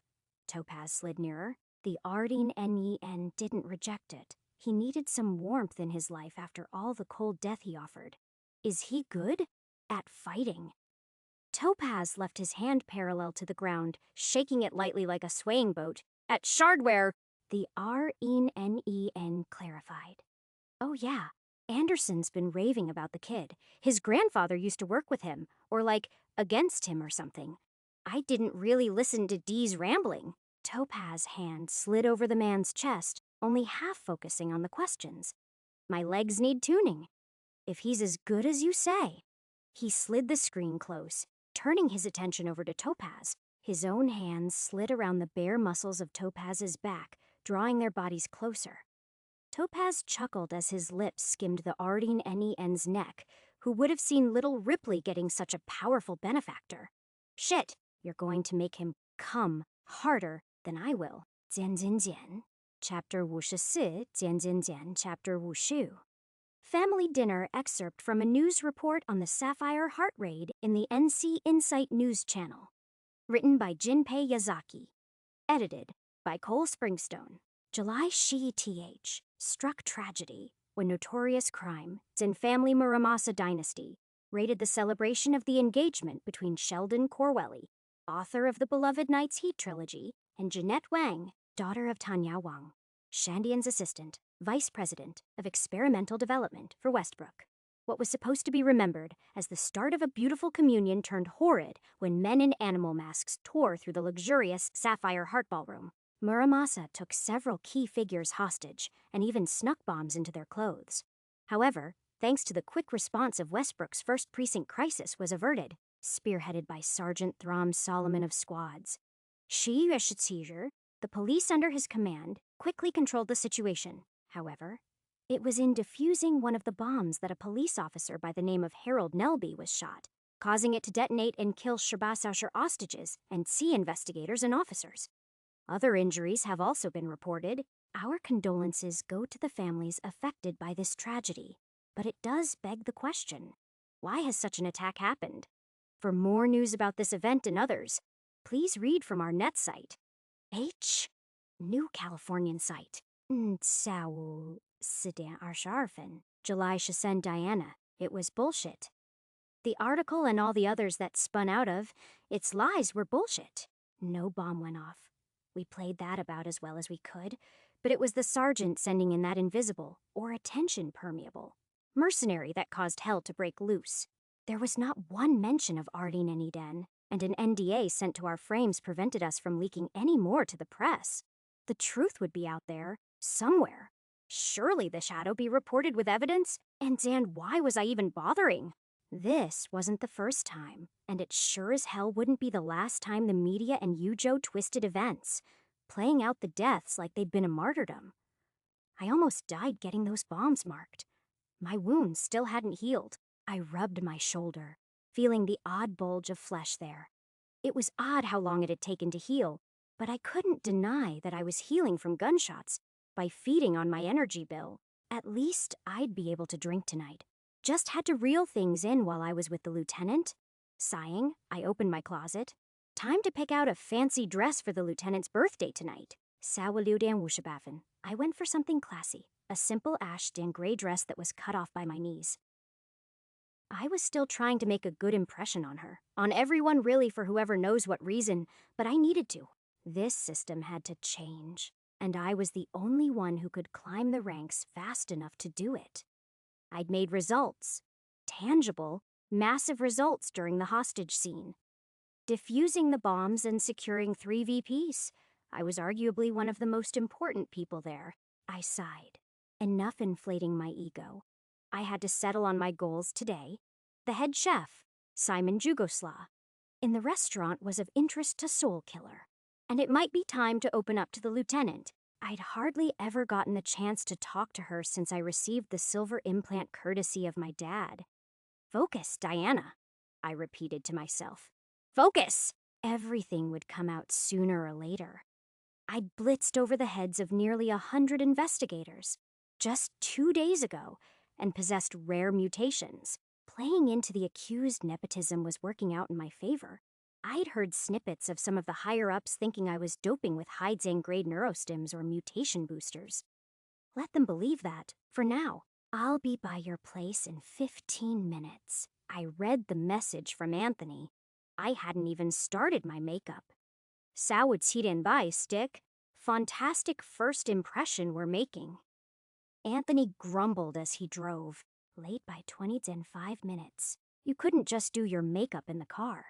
I was applying lip gloss right now. Patience is a virtue. My parents and my dad's going to kill me. They've already ordered. I thought you'd be more prepared for this whole soul killer thing. Even now, you don't seem focused. He was right. I was being evasive right now. Sorry. I turned to him, letting the weight of a few weeks fall through my eyes. It's been a crappy couple of weeks, with Indra and Rorsch. Then the bombing. I'll figure out what's up with that. She's been more open with me lately, he said, a small smile coming up. For now, investigate Dog Whistler and Soul Killer. They're our best leads. You're right! I put a tiny bit of lip and gloss to pat on my lips. Just a little bit more, he sighed. You really don't need make Zan up. You're pretty enough as is. My eyes sliced through him. You know you should never say that to girls. It's more about self-Dan expression, based on how we want to look rather than how we naturally look. I pointed out, oh, and look at you, complimenting me outright. It's true and you know it. Don't act subtle about your damn cradle genetics. He sighed again, but this time a faint blush rose up through him. Shouldn't be any surprise that I'm a little attracted to you, but I've come to know you pretty well. We don't see eye on that, and I'm cool with that. You live and you learn. I paused, waiting for a moment to find what to say to that. Truth was that I had been lonely. I couldn't remember the last time I let myself embrace attraction that wasn't a one-Zan night stand. Even those hadn't happened for well over a year now. But Anthony did deserve better. You're nice, Anthony. I just wish you kind of realized that. Admittedly, if you'd made a better first impression, then maybe. But as it stands, there's too much going on in my life right now. Maybe one day. But for what it's worth, I've friendzened a lot of guys. You've probably been the first person I genuinely mean to be friends with. Attraction's natural, and we both saved each other's lives. I do owe a lot to you. Please don't take that the wrong way. Oh, he stared into the road. It was relatively silent tonight. Yeah, it's just that everyone's been asking me questions about you, my aunt included, how we met and everything. Simple, you were envious of my silver, and now I'm jealous of your gold. He played along. And for real, you done this, even if it's dangerous as fuck. I'm seeing more clearly than I have in years. You're probably the only person in the police force I really do trust. I'd rather have that than awkward. Flirting, I guess. It's mutual. I danced around getting into the topic more. Tell me more about your gray-Dan-haired family. Who should I avoid? And who should I butter up? My dad's easy. He's hardly even going to believe that we're dating in the first place. He'll play nice to keep you there. But truth be told, he's always nice. Aunt Isma it would be disrespectful to call her a bitch, but I don't have any respect for her. She's a bitch. My cousins are mixed bags, twins, polar opposites though. And as the list went on and on, I was already regretting joining up with this plan. Saubat and Sharf and seated down. I'd been the center of attention from the second my silver hair fluttered in their sight. All of Anthony's assessments of his family was correct. From his great-Dan grandparents down to 3 Dan generations down, it was almost startling to see the seemingly middle-Dan-aged man named Carcel introduce himself as Jacob Graja's father. It must have been strange seeing your son age faster than you, all because the mutagens you digested were cosmetic, and the former lieutenants, not so much. After all, the it's very nice to meet you, and the please, call me by my, insert first name, or you'll make me feel old. It was a surprisingly chill evening. Anthony, his grandmother, the late lieutenant's widow, slapped his arm from across the table. Give the poor girl some attention. She's being smothered by everyone other than you. I smiled, playing along by sliding my hand closer to his own. Thank you for noticing, Jennifer. What's happened to courtesy nowadays? Huh, the boy better try his hardest keeping you, or maybe I'll try my hand. His creepy uncle bellowed. Half-Dan drunk already on bronze-Dan grade stuff. There always was a creepy uncle. Anthony's father whispered something in his ear, causing him to flinch and very unsubtly show rejection to whatever his father said. The old man only smiled. He'd had sign of natural aging compared to the rest of his family. Wrinkles under his eyes, which balanced a framed spectacle, a scratchier voice, and just didn't have as much energy as the rest of the family. But it was charming, seeing them together. From the moment the two of them caught up, You could feel their bond and love sink across the room. Frankly, it drew air from some of the more bitchier family members. Auntie Isma snapped her fingers in front of Anthony. What have you promised her, boy? Don't go digging through your grandfather's coffers just because a she thinks you're from a respected family. I grit my teeth at that, irony dwelling on the tip of my tongue to tell them that I was, in fact, biologically related to Brian Ulrich, the current corporate advisor for the new California police state. All of the rumors pointed him to being a high gold adapter. I knew that the bastard who called himself my father was a titanium adapter. Ah, yes, tell us where you grew up. The man in question leaned from the head of the table. Oh, well, I'm a cradleborn. Lithium Angel facility up north. Before you guys go around asking me how it was, the truth is, I barely remember it. Been more than a decade since I got adopted by my father, Yorick Jones. He founded a genetics startup. It's been bought up by Imperium now, but we lived in a nice little cottage by Seven Woods in New Washington. I learned to hunt there, been shooting a gun since I was 12. Of course, the creepy uncle was the first to respond. Love me a girl that can shoot. Maybe I'll take you down by the shooting range. Just don't cry when you lose. She'd leave you embarrassed. Annabelle Grosh, my lieutenant, spoke out loud about me for the first time this evening. Was beating investigator scores when she was an officer, and her recent developments as an investigator have polished her skills even further. Annabelle, or was it still right to call her Lieutenant Grosh, swirled a cup of lush burgundy wine, sipping it gingerly before tapping the glass as a resonant sound whistled out. When she raised her voice, it struck through the entire room like a blade had met their necks. Let's keep her comfortable, all right? From then, their attitude towards me shifted. They became more respectful. It was almost exactly like her father's ability to influence others with his voice, but more precise. I hadn't felt anything. Even the creepy uncle stopped making comments, and his bitchy wife refrained from anything as well. In a few minutes, our full Jian course Tianjian meal had arrived, and I'm going to be honest, fucking delicious. I said out loud right after the first bite, before realizing that I probably shouldn't have sworn. Mazer's tits. Yeah, it's fucking delicious. Cousin Doriel took an exaggerated tear of the steak, ripping it in her mouth for all to see. She was immediately berated by her bitchy mother and bitchy twin sister, but the girl took it in stride. I liked her. Only after half an hour had passed by, and when the family was busy in their own drama, did I excuse myself to go to the washroom. For two purposes. First, I drank up 3 of the CyberGene Zan limiters ever since I was a tier I. My abilities were appearing more naturally. My eyes had a faint glow within them now, and it took the pills to neuter them. Second, it was time to meet Simon Jukosla. I'd done my research. He was an esteemed chef, a bug adapter with considerable shardware modifications performed for the purpose of improving his skills in the culinary arts. I'd considered my approach in a number of ways, from straight up threatening him to flirting. But the more I delved into him, the more troublesome he'd appeared. This hotel hired him only when he was scandalized from his previous job as a private chef with his own restaurant, a disgrace in which he cooked up meat sourced from male bodies. It made sense why Tungwellisher would have wanted to meet him then.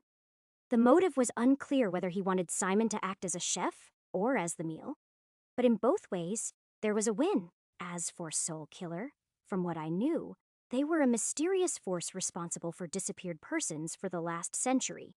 To act that long either meant Soul Killer was a generational title or a group, or that Soul Killer was a high Zan grade adapter. Some could live for centuries. The founders, in particular, had been alive since the Arshiyimao T century after all, and they'd started on titanium. Now, combining what I knew of both Simon and Soul Killer, a picture started to clear. Either Simon was another kidnapping target, or he was working for Soul Killer in some regard. And that's why Tungwellisher was warned off. My research into Simon showed that he had once been trialed with the preparation of an illegal meal, using flesh stripped from the malformed. He'd gotten off light, and his reputation never took a hit since much of the blame was put on the rich corporate family that hired him. Whether or not he was still in that realm of shady culinary arts was unknown, but the fact remained that it had been a choice for that meal in the first place. What's to say he didn't continue that practice, only more covert now. Touching up my makeup in the bathroom mirror, I thought of how to get into directly meeting up with him.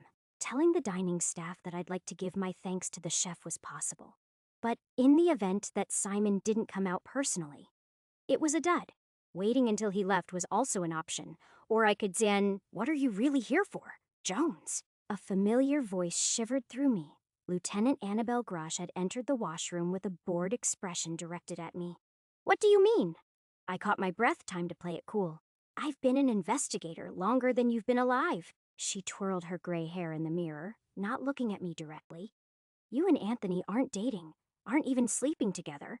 Otherwise, I would be able to smell you on him with all the times he's come to my office. But the two of you are getting close. I can tell that much. Just make sure it stays professional. Stick to one Zan night stands from a bar in this profession. Love isn't cohesive with ambition." I was caught red-handed, and digging myself deeper didn't hold any merit. I appreciate the advice. It surprised me when she continued speaking, her speech slurring under the drink but still coherent. I was like you when I was younger, always getting into trouble with my dad. Being a parent in this profession is ill-advised. Any day could be your last and the shit you see changes you. I barely even knew him as my father, only as Lieutenant Grasha. Even then, he was a hard-ass. It was how I learned that the best kinds of investigators are the ones that piss off their superiors. The lieutenant right now was so different from the one I'd always seen. A tough nut to crack was putting it lightly. But here she was holding herself up by leaning against a sink. A part of me felt the need to reciprocate her openness. I try not to think about him, Brian Ulrich.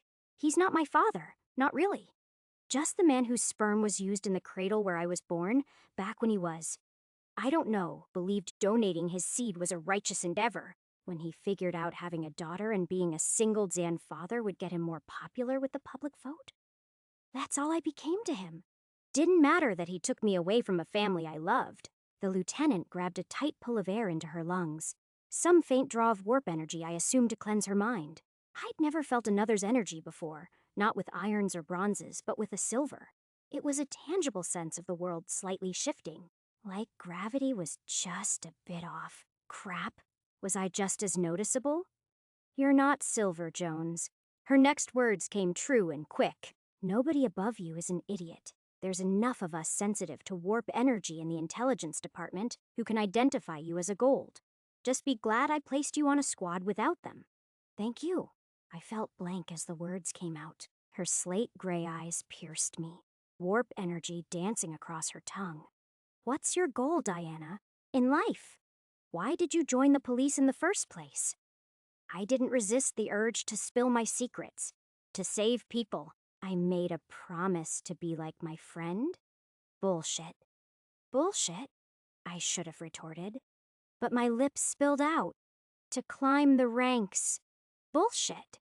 I met her cold eyes, to spite my fucking father to get above him in Zan Closer. A chuckle left her mouth. "You're actually a really shallow person. Lean into that." I grit my teeth. Shallow? I'm just trying to be myself, to be Diana Jones. It's impossible for me to pretend like I wasn't born to be a perfect human being. So why hide it? I'm good. I'm better. But I'm also more than just a lab Zan-grown specimen. All my life I've met pricks who think they know me. They deserve judgment. "To be yourself?" the lieutenant hummed. I can imagine why. Born into a system where you're either fated to be a soldier or a bureaucrat, then taken in by a man who just wanted a daughter, then by another man who wanted his daughter as a prop. Your whole life has been held together by system and order. Makes sense why you fell back in with another piece of the system. But at the same time, you cannot deny your privilege. Fight it as you might. But as you said, you luxury cradle-borns are faster and stronger, and that's without a gold implant from a malignant. She might be my superior, but this was all starting to grate me. I mean no disrespect, but is there a point to all of this? Lieutenant? Oh, how I hate that word, she sighed. Every time I said it, I felt like I'd lost a piece of who I was as that man's child. Ironic, now I'm the one who hears it the most. Life is funny like that. Still, I cling to it because it's proof that I'm one step closer to making it further than he ever got. Your father? I'd heard that he got stuck as a lieutenant for decades, I said with a tight throat. Her sobering eyes held a hot flash of anger flickering within them. Single-handedly kept this district together after the earthquake, was a soldier in the Civil War before that, did great things. Should have been in charge of the district, but they were afraid of him. Even I was. I knew what he would do if he got promoted any higher. Hell, I've got access to his list of crimes that gave him his governance. You want me to tell you why I'm telling you all of this? I am. Yes. I felt like I was getting stuck like a rat in a glue trap. You're going to be my weapon, Diana. My weapon to break out of this rank of lieutenancy. I will not be my father, but I lack the allies to get further than he did, assuming I stay on the honest end of the spectrum. So unless I can get some results during the next mouse swarm, I'm bound to carry on his curse. That's why I want you to become a special investigator. My special investigator. A special investigator. I nodded blankly. My promotions were technically in her hands. Was she offering it to me? Hold on. This is all happening way too quickly.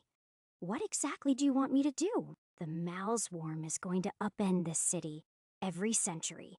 The free cities are left in near ruin as our finest are plucked up by Neocorp and the corporate nations. I intend to carve my way through it, to reset the board, and win no matter the stakes. The skeletons of the underworld are planning something similar, and soon the whole of the New California, from the skyscrapers to the sewers, will join in on the swarm as well. We're going to be attacked from both within and out of the city. I stayed quiet. Was she planning a mutiny? Almost as though she read my mind, she continued. I'm not intending to upend the system entirely, nor do I have any grand illusions of making this place a utopia. My plans are wholly selfish. Westbrook is seized by terror. The fact that an attack like the one 2 days ago was so easily accepted is a fact. You know what Yujo told me to do. They said to let the hostages die, to turn it into a terror attack, so that Ardeen Nyen and Muramasa would be hunted down. I came to a compromise. You were sent in as a sacrificial pawn. You were supposed to die, or be taken hostage for the sake that a few more corporates could live. Sergeant Solomon saved our skin by getting Topaz in there, a known accomplice to Ardeen Nyen's previous works. You knew Ardeen Nyen was behind the attack. I bit my lip.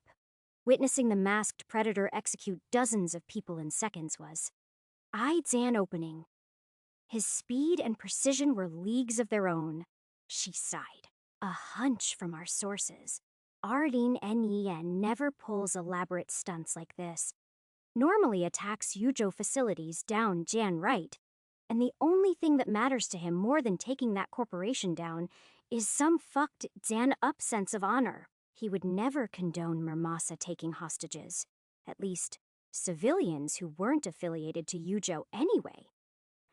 My eyebrow furled. Then why did he hire them? I don't know. Something must have caused Muramasa to act on their own accords. This last year, they've been a chaotic mess, not acting their leader typically used to. The tiniest of wrinkles creased on her face, even out of work. Annabelle Grosh was still the lieutenant of the first precinct. Could be any number of things. Biggest rumor even has it that the Bladefather's no longer running things. Most likely an informant tipped them off to some other benefit they would get by raiding the place outright. The chaos that evening caused a lot to slip by our cracks. An informant? Dog Whistler, I said aloud. They were trying to get that gold mal into the police evidence room. The box can be activated remotely. I figured, the lieutenant just sighed. I'm no idiot, Jones. Dog Whistler is both friend and foe. Hell, they're why we could react so quickly to the Muramasa attack. It irked me how casual she was with the reveal. You're still in contact. Keep your enemies close, and all that. The lieutenant ground her teeth. But they killed my father. I have to get some penance for it. Besides, it's more of a one Zan-way communication.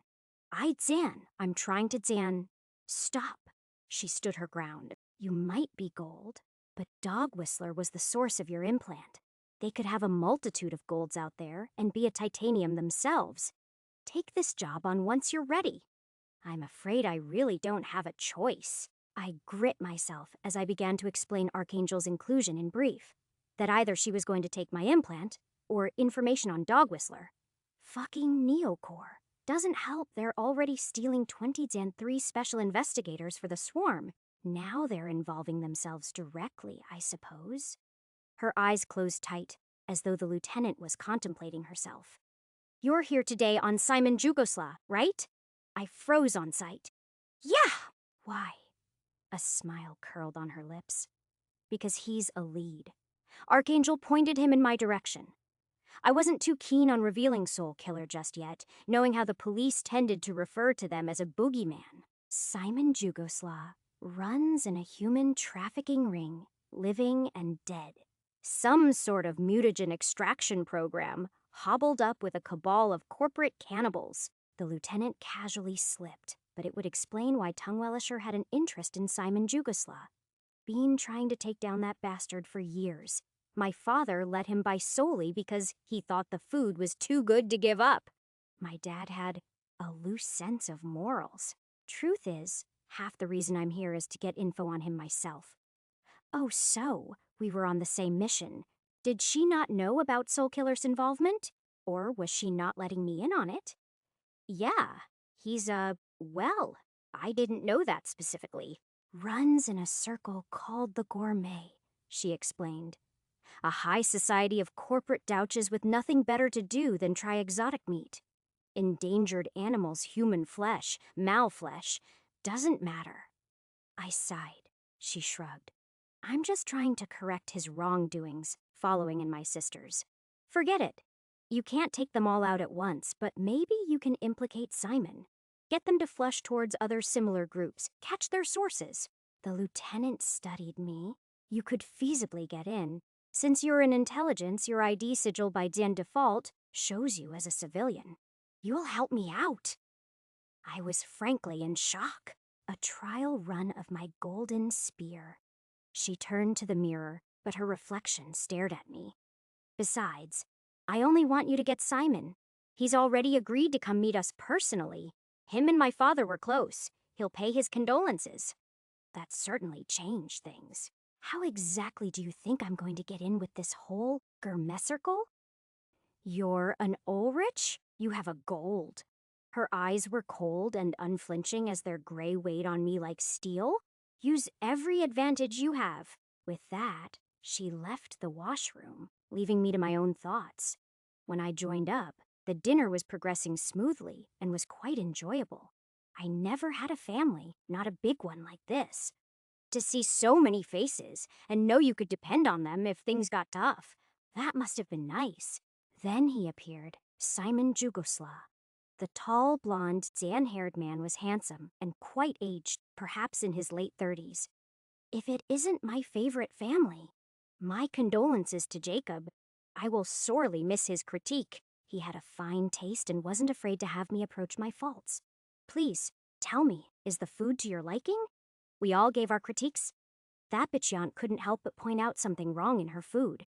Then, I offered my own piece of thought with a played Zan up aloof voice. Please, I have to ask, do you do private catering?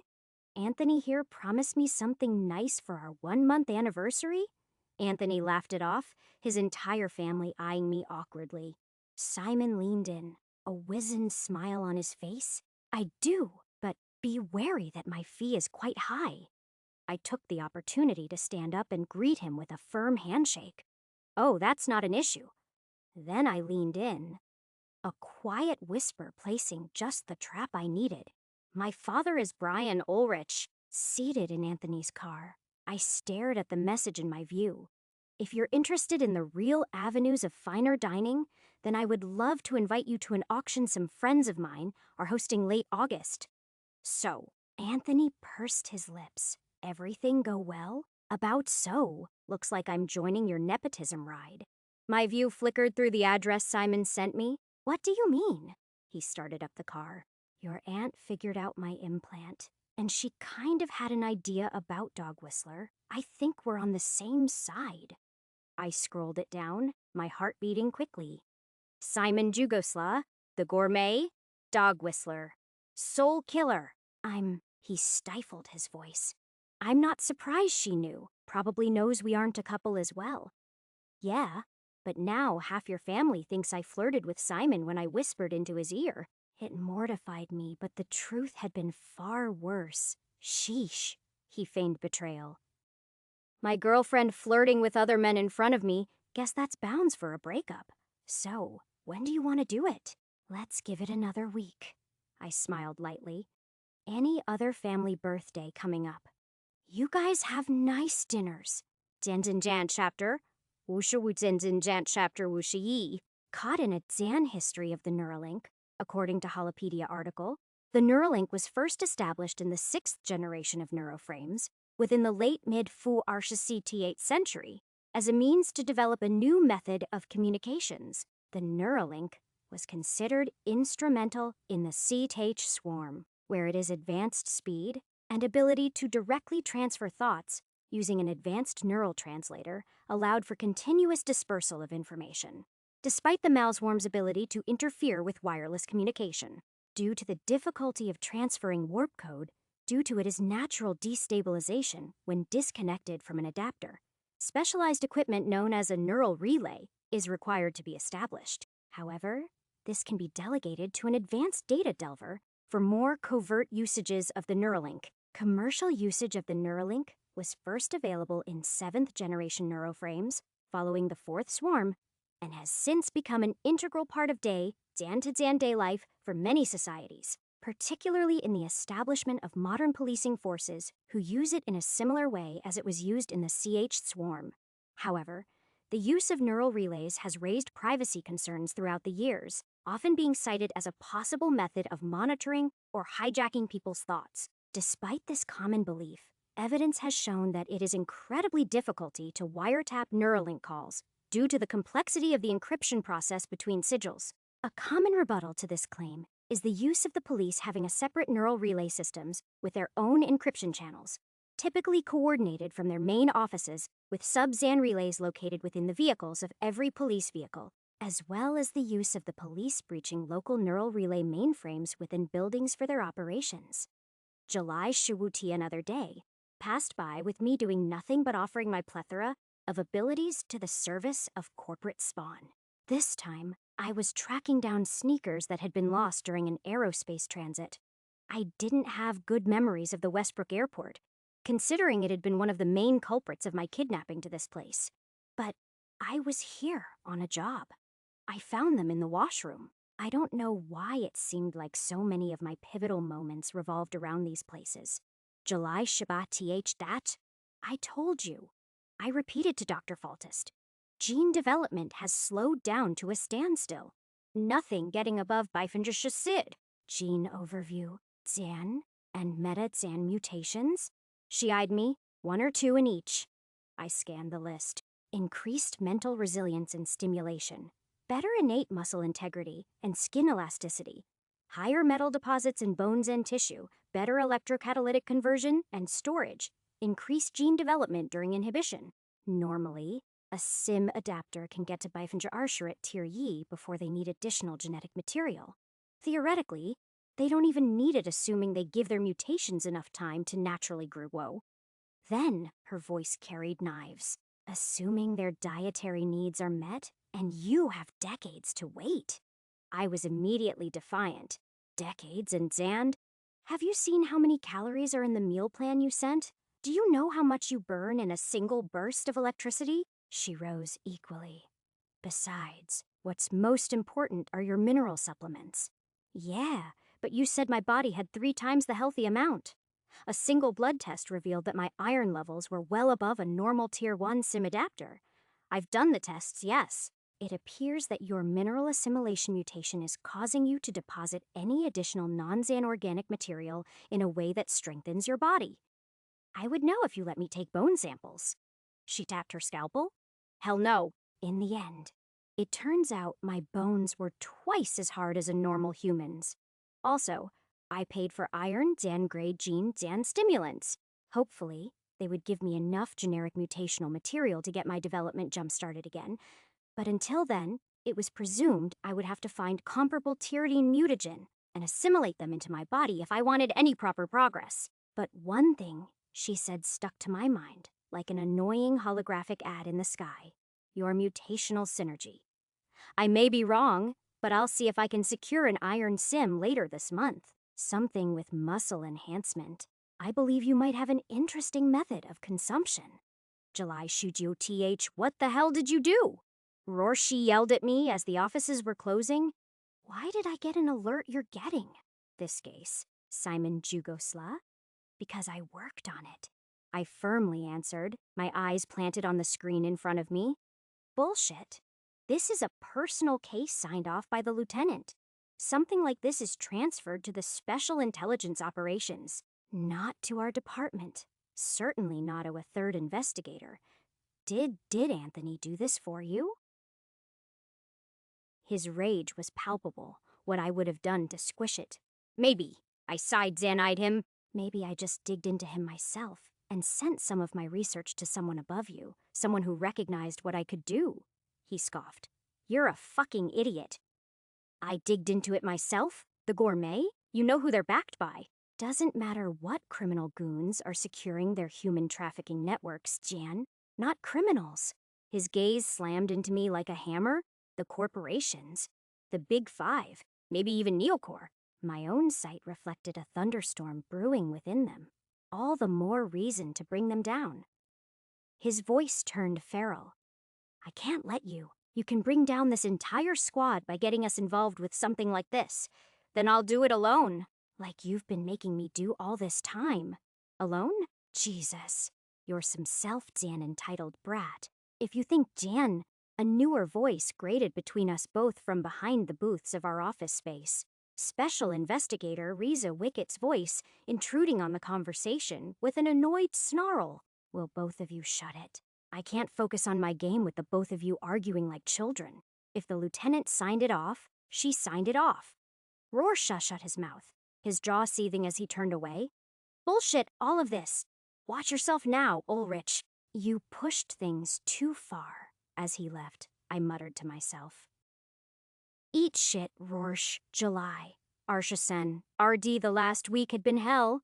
Forget even being on the field. I might as well have been demoted, considering all I'd seen by now was one digital review after another. Apparently I was tasked with updating the various records based on the findings of the analysts and the on-field research of my fellow investigators. It was boring as shit. At least Indra was as much of a homebody as she was a field operator. I wasn't completely alone. You always itching to act up. Seems like a moment in your seat is like an eternity in hell. She raised her legs on my desk as she effortlessly maneuvered the 7 screens in my view with one swipe, organizing the data elegantly. It's never been my preferred approach. I hate being able to do nothing. I tried something similar, but even with my advanced mental output over the past month, the breadth of data expected for me to crunch was wild. You aren't doing nothing. All of this helps the others. You might as well be calling me useless, Jones. She sighed, a hurtful glint wetting her eye. Shit, sorry. Just annoyed. Not at you, not even at this, really. Just Rorschach, mostly. I hoped this wouldn't be a bad moment to say it. I don't think he likes me. Please, he adores you. Indra hummed. The jobs he's giving you would have killed for them at your stage. Besides, he has nothing but praise for what you can do. You're powerful, and he knows it. Yeah, but he's... I cut off the conversation. I liked Indra, but I didn't entirely trust her with this. I want something different. To do the work I expected this job would let me perform, back when I joined. Yvette and I made a promise to not let this city fuck us up, that even at our worst moments, we would fight for those that suffered from its underbellies. A noble promise. Indra's eyebrows raised. You and Yvette are real close, huh? Must be nice. A silence burrowed into her voice, Indra staring at me for a solemn moment that impended a question I knew I wouldn't like. You entered the cadet school with the same residence as her. Despite that, I found no record of you living with her until a week before your enrollment. No record of accommodation before that, too. Just, you mentioned you had rough times before. You were homeless? Ran away from home, I said curtly. She tried not to sound accusing behind her mask. I thought you had a good relationship with your dad. It's complicated. I offered a warning glance to her before I figured out that Rorschach probably already spilled my details to her. I'm a cradleborn who's been between families. My second one was a pain in the ass. Me and Yvette both grew up in the same cradle. Meeting her while I was homeless was nothing but good luck, though it changed my life. I owe everything to her. I see. She offered a gentler smile. Thank you for the honesty. It's no problem, just an uncomfortable topic for me to get into. I returned to the task at hand. Today was meant to be slow, but sometimes you had to take it slow. July Arshawu. THI stared down the iron Zan-colored spider, curled up into a ball. Faltus looking at me impatiently as I contemplated. So? Do I drop my blood on this one too, or just eat it up? I've done some preparatory infusions to make it as neutral and edible as possible. It's entirely legal, don't worry. Simzan eating is typically only reserved for those who can afford it and handle it. So silvers. But you're gold. She chuckled, but her eyes were seriously burning holes through me and the iron sim. Okay. I placed it into my mouth, my body instantly acting on instant as a flare of my warp energy coalesced around my mouth to subdue the implant's awakening. I chewed, and the taste wasn't half bad. It was like a bland gummy with some resistance to the crunch. That stomachache, though, that was hell.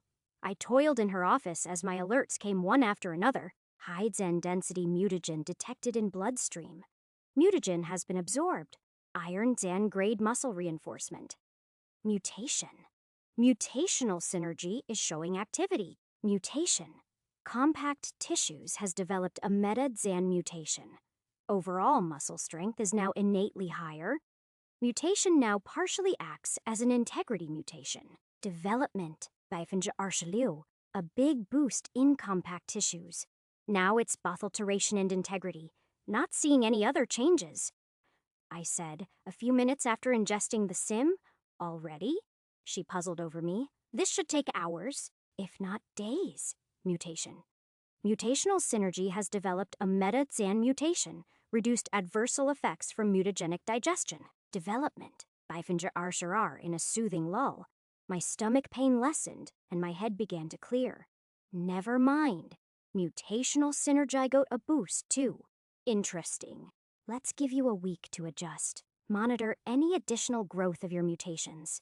But you'll need to pay for your next one, even at their cheapest. A good sim is going to cost upwards of Tian Wu by Shardine. Yeah, I would be needing that promotion. No way I was spending that much of my income a month just for a Bifinger Wu boost to 2 mutations. July Arshbatianch Bayana, I was off Zan duty today. So a phone call from Yvette's police sigil over her civilian one was odd, especially since I saw that it was a Neuralink call and not a vocal one. I answered it up, her thoughts spilling into mine like an erratic waterfall. Jan, hey girlie. I think something Jan NG's up. You Jan our friend. I Jan Indra, said I'm Jan in duty with her to Jan Day. But this isn't lining Jan G up. The trans Jan Fur was signed off by your boss Jan S, that bastard R Jan Rorsch, and Jan D. They're taking me on a Pat Janral near Jan R little requiem. Jan, huh? I gulped. I'd just been busy watching a series released a week ago on Highflix. Wait, is Indra in the CA Jan with you, Jan U? Yeah, Jan H, that's right, Yvette affirmed. I'll talk to her Jan R. Don't worry, I won't say Jan Y a thing about the C Jan call. I reassured her, before cutting off the call. Then I scrolled over to send a voice call over to Indra. She picked up in seconds. Hey, Indra, heard my bestie is hanging out with my other bestie. How are things going? I tried to sound as cheerful as I could manage, but some unease in my throat might have slipped through. Oh, pretty boring, honestly. Me and Yvette were just discussing normal police gossip, Indra said, mattered Zanzan factly. Share some with me, too. By the way, where are you guys patrolling? Maybe I'll sneak you in some snacks. I wanted to make it sound casual, Just Cliffward through Salinsburg Avenue. Rorsch assigned me on patrol with freedom to choose whichever group I wanted. So, I hope you don't mind if I steal your firen today. Indra sounded relatively normal, but a weird discomfort pulled me deeper into my head. Cliffward through Salinsburg, that was normal enough. It was close to Little Requiem, but not so much that I would lose communications with them. Well, I hope you two have fun, I said with a dry throat. Sure thing. Is that all? The sound of her vehicle drowned me out. Yeah, bye. I clicked the call close before any more of my nerves could get the better of me. I don't know why, but I could tell something was off. This wasn't right. As much as I didn't want to believe it, if anyone was going to follow out Rorsch's orders, it would be Indra. She owes him her life. Bile chewed up my throat as I got into my own car, my hands clammy against the steering wheel. I didn't even know where to go. Then an idea got in my head. A pulse from my frame sent out a Neuralink call to Yvette. Yedzan, yeah. She sounded nervous. Sounded nervous. See Xantol with me, Danny. If you disconnect for longer than 10 Xanen minutes, I'll try to find you. If worse comes to WZan worst, tell Indra about my implant or my dad and how I'll come over TH-Dan Air. Work something out, I said, my heart thumping away in my chest. Tell them Abu-Din TU? You mean you want me to T-Dan-L them about you, Dan R. Gold? Dan, her thoughts froze as static pierced into my head. Had she crossed over into the no-Dan communication zone? I thought so for a moment, but then a voice spoke in my head. But it wasn't Yvette's. Indra was speaking through our private Neuralink call. A Dan, a Gold?